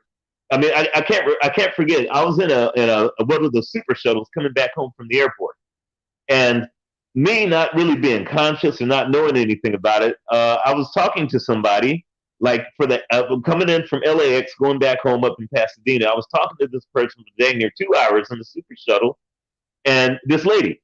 And I was like, oh yeah, and I was telling her about my tour, this and that, and I had some other shows I had to go out and do. And as I was leaving, she says, "Oh, here's my number, here's my name, and everything." And I said, "Okay, here's my name." And I said, "Oh, what's your name again?" Because I kind of let it, because I didn't even know anything. And she says, "Oh yeah, Octavia Butler."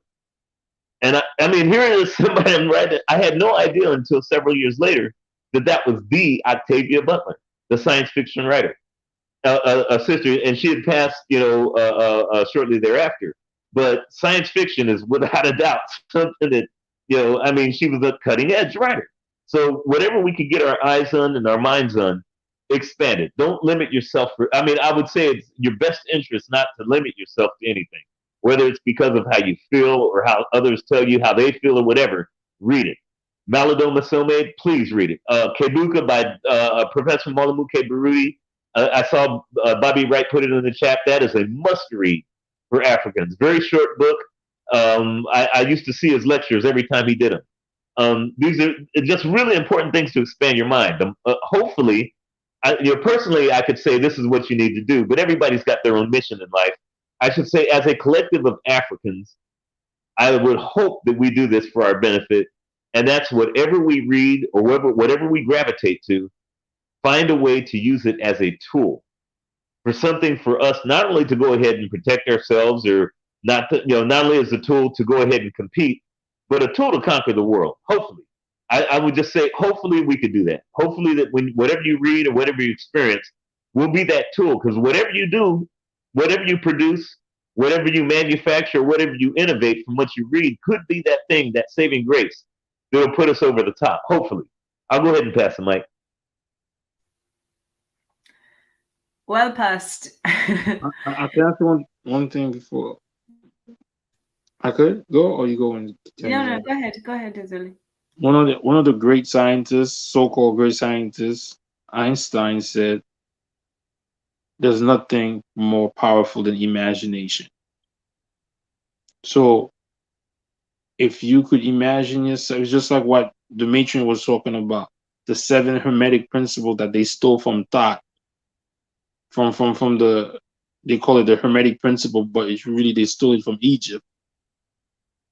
The mind is very powerful, and I think we have been so devolved from the all, or from the source, that we can't do the things we used to do. And Einstein said, "There's nothing more powerful than imagination. It's more powerful than knowledge. It's more powerful than science. There's nothing more powerful than that." That's all I want to say. And that's what spirituality, I think, gives us as human beings. It gives us that imagination. It gives us that thinking of something, not just the future, because a lot of our thinking has also always been the future, the apocalypse, how the world, but it gives you a way to understand the world before you. So you're suspended in time, the before, the present, and the after. So, what especially African spirituality gave us was that link with the past, that honoring with the past, that was the ancestors, and then your connection to reality, because that's all culture is how you connect to reality and how you connect to other people. So with your present, you're connected with, your age mates, you're connected with a peer system, with a hierarchical system, but not one that was, oppressive, where you moved through different stages of life and each was given their proper attention. And then after that, it was not, the end. It was not, hell or heaven. It was this idea that you're still connected with those who have, passed. And your life was important in that even after you were gone, people would still remember you. If you did good during your lifetime, people would remember you, and if you did not, you'd be forgotten. So you still had an incentive or a reason to do good by others, not just for your own selfish desires. And it was not, to get a place in heaven or to avoid hell. It was actually to be, looked at favorably in the eyes of other people. So, as Africans, yeah, there are some things that maybe, we took for granted. I think for my main thing is this openness to people, this trusting everybody, and just this willingness to just be too good for our own good, to let ourselves be the sacrificial lambs, to turn the other cheek, to be the good people, and so on. So, but at the same time, I cannot, completely dismiss religion and spirituality, because to do so, like, in that article, is to be anti-African, to say, oh, I don't believe in anything, nothing matters. And, that's the, the balance goes down when you have lack of meaning in life. But it also, goes the other side when you have too much, attachment to things that don't really serve you well at the same time. So, yeah, Trigger Happy says that's the kind of thing with the atheist question. I don't think atheists have a good answer when it comes to systemizing things that people need on a mass level. That's why people gravitate to. Yeah, so human beings have, and Keta was saying earlier, we have too many problems to think about, religion and spirituality. But I was saying that, we have so many problems that for some people, all they can think about is religion and spirituality. For the person who feels helpless and feels the world is against them and they have no power, for them, their only way of surviving and or of being resilient is by believing that there's something beyond, something to appeal to, something that looks out for you, and so on, instead of this cold, heartless world that it seems like. Yeah. Okay, so that was quite a lot, I know. So let's do this. Let's have a few last words, and maybe we'll continue this another time. We'll talk more about spirituality, what use we can we can put to it, what potential it has for people. Is it something that is just gone? Do we have to recreate it anew? And if we do, what would be the new principles? And if not, what are some of the things that we can salvage for the future? So, but go ahead and just have at it. Okay. First off, I got to thank you, TZ, for letting me go ahead and be very loquacious and just like talk forever.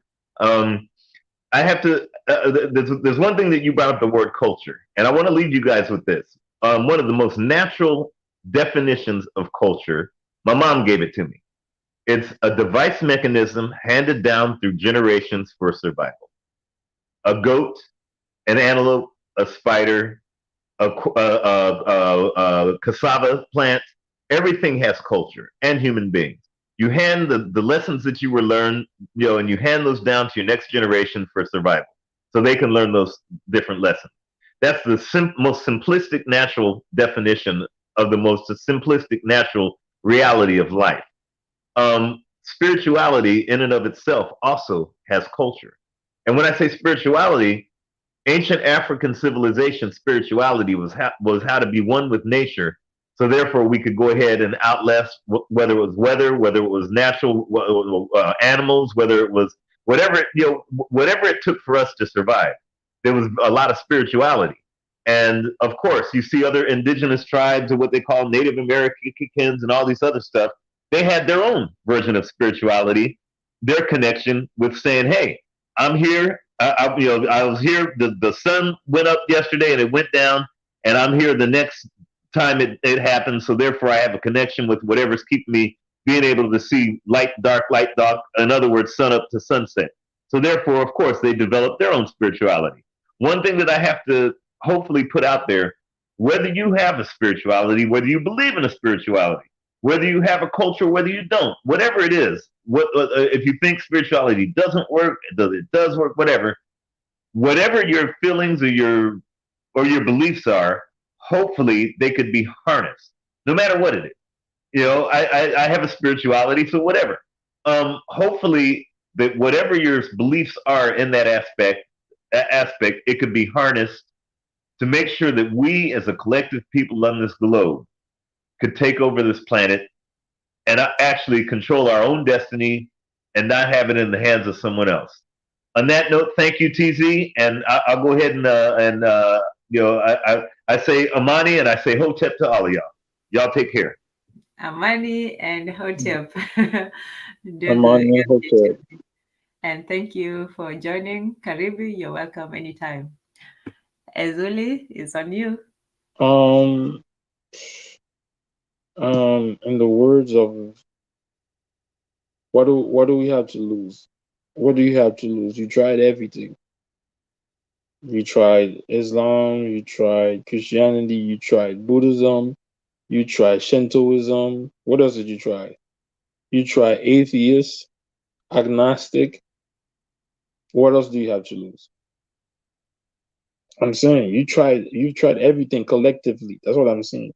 We've tried everything collectively, but we have never tried African spiritual or indigenous spirituality as a collective.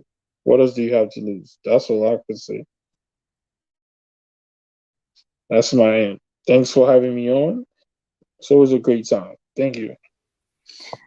Thank you, Erzulie. Thank you for your contribution, for your wisdom and information, and especially, for your passion. We have to care about, our future. We have to care about where things are going, and how can we change the trajectory that sometimes we see, things going. And yeah, like Erzulie said, what do we have to lose? It's basically, we have tried everything, but we don't give up. I'm not even going to sing, because if Oni was here, he would be clowning me right now. But sometimes we also have to fall back and say, let's do a reconnaissance. Let's go back and reevaluate what we have been doing and see how we can do it better, what we used to do well, and how we can improve on it. Even when it comes to Chancellor Williams, it's still a shame that we're glorifying, this, that happened. I don't know, was it 30, 40 years ago? And now we don't have the equivalent of that, and despite the ease of things at this moment. So we should not be looking at things as simply just to eat off of what we have been given. We should also be trying to produce and grow and create something for the next generation. So yes, so what do we have to lose? Not much. I do accept that. Even for me, I was taught to be cautious, and not to want to associate too much with things of that unknown nature. And superstition can be doing something that you don't understand, but it can also be avoiding something that you don't understand. If you don't, if you avoid, some aspect of yourself, whether it's and some people still, do this. They avoid, the darker aspects of themselves. They avoid those, things in life that are not so pleasant and nice and so on. But in doing so, you're denying a great deal of life. You're denying the reality that is. So, sometimes we have to go deep and see, what is it that we can find, even if it means, wading through pain, grief, sadness, tragedy, history, all that. So yeah, and with that, I am grateful once again to the ancestors. I give a prayer of gratitude, And because we always pray that we will get wisdom, we'll get enlightenment, and we'll share and receive knowledge with grace. And today I learned a lot. I learned quite a lot. It wasn't easy. Some of it was was not an easy thing to take into consideration, but that's why we're here. Knowledge is not always going to be this running the wheat fields. So with that though, I still have hope. I still have hope in us as a people that Bobby E. Right, let me see if we can. Oh man, Bobby E. Right, I don't know what we're going to do with your devices. It still says to me that devices not connected. Devices not connected. The only thing I know with that, Bobby E. Right, is sometimes your browser, due to the privacy settings, I don't know which one you're using, but when you go to your privacy settings, it sometimes it says that your microwave your microphone is disabled, or it's you can't get on the internet, something like that.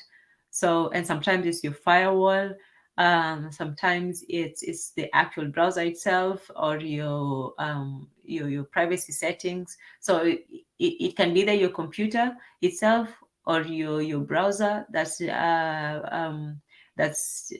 blocking microwave. Why do I keep saying microwave?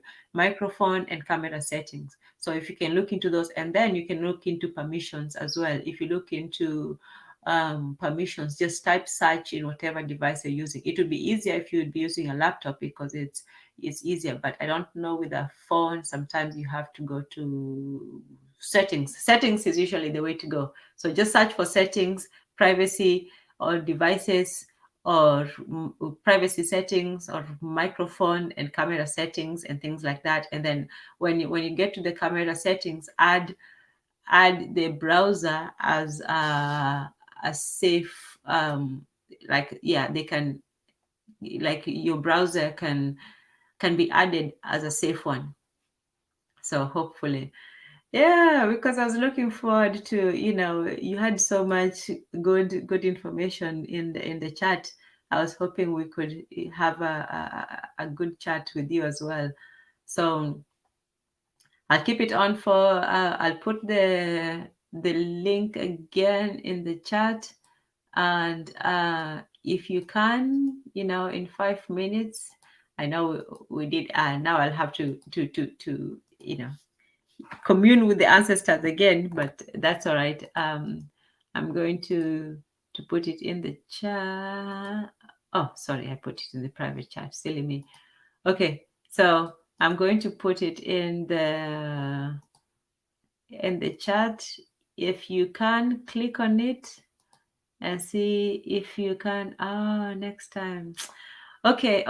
Let's do this for the next time before you try, because I know I had the same problem one time and it almost canceled the whole thing. Like, this thing is not working. Things are not working. I had to play around with everything, and that was really frustrating.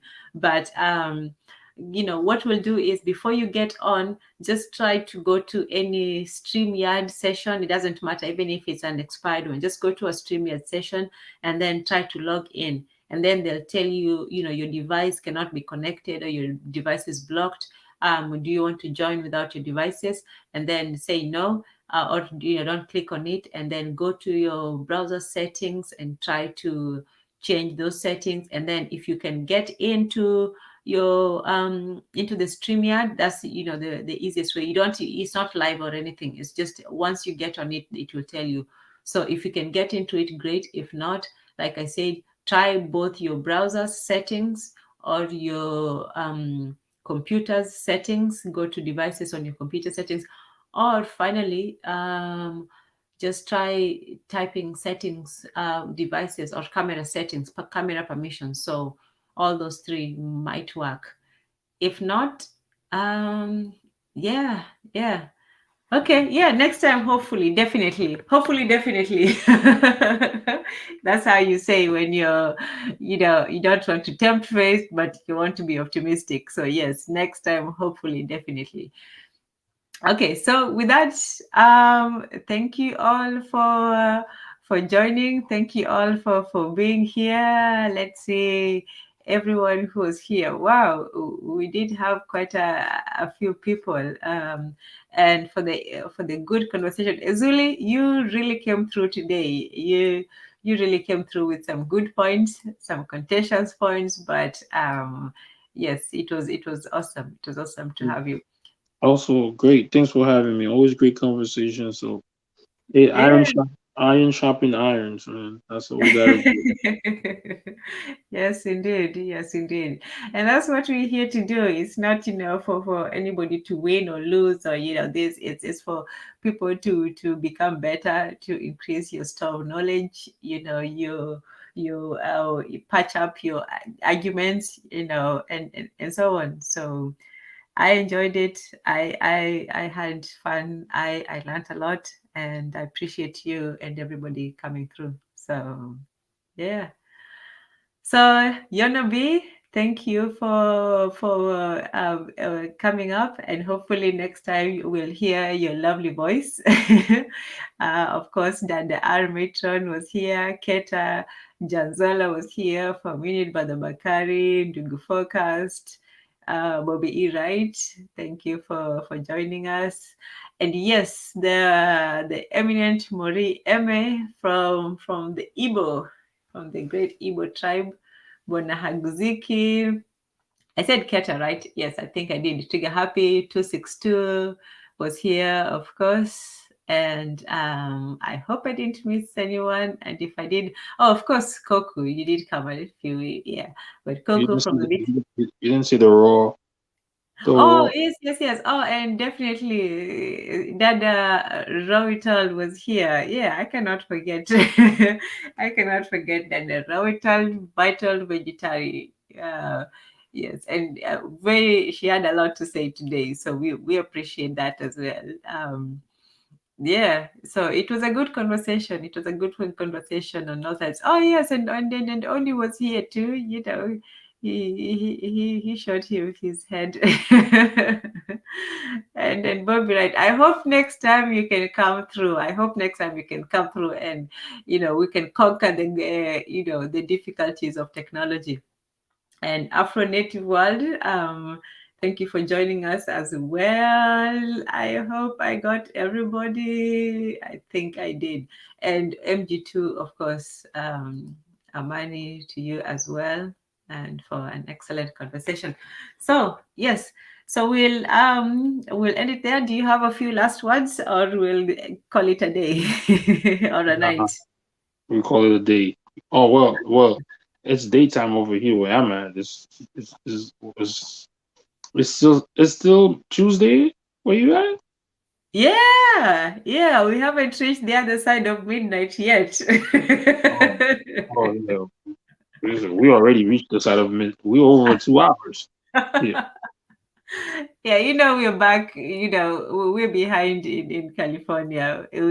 That's why we're so chill, because after everybody has gotten in the New Year's or whatever, we're like just coming in late to the party.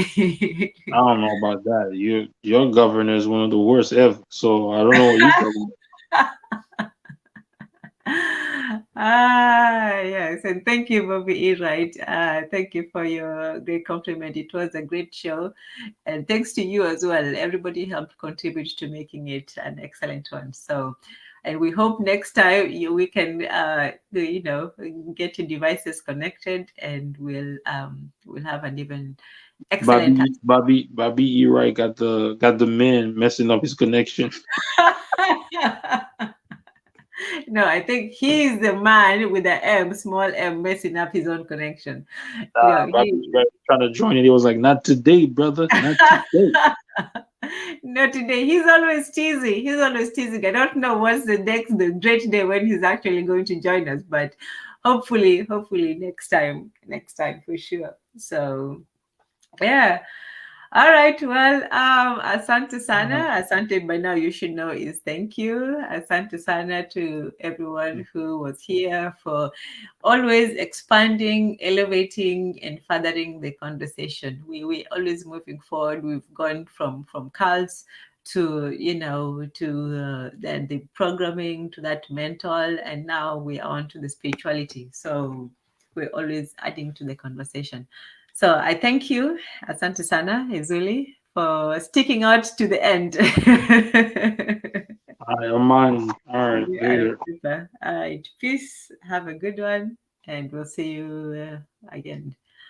And to everyone, Asante Sana, and we will see you again. To Taonana, Amani. Yeah, I have to put that in the chat. Amani, everyone.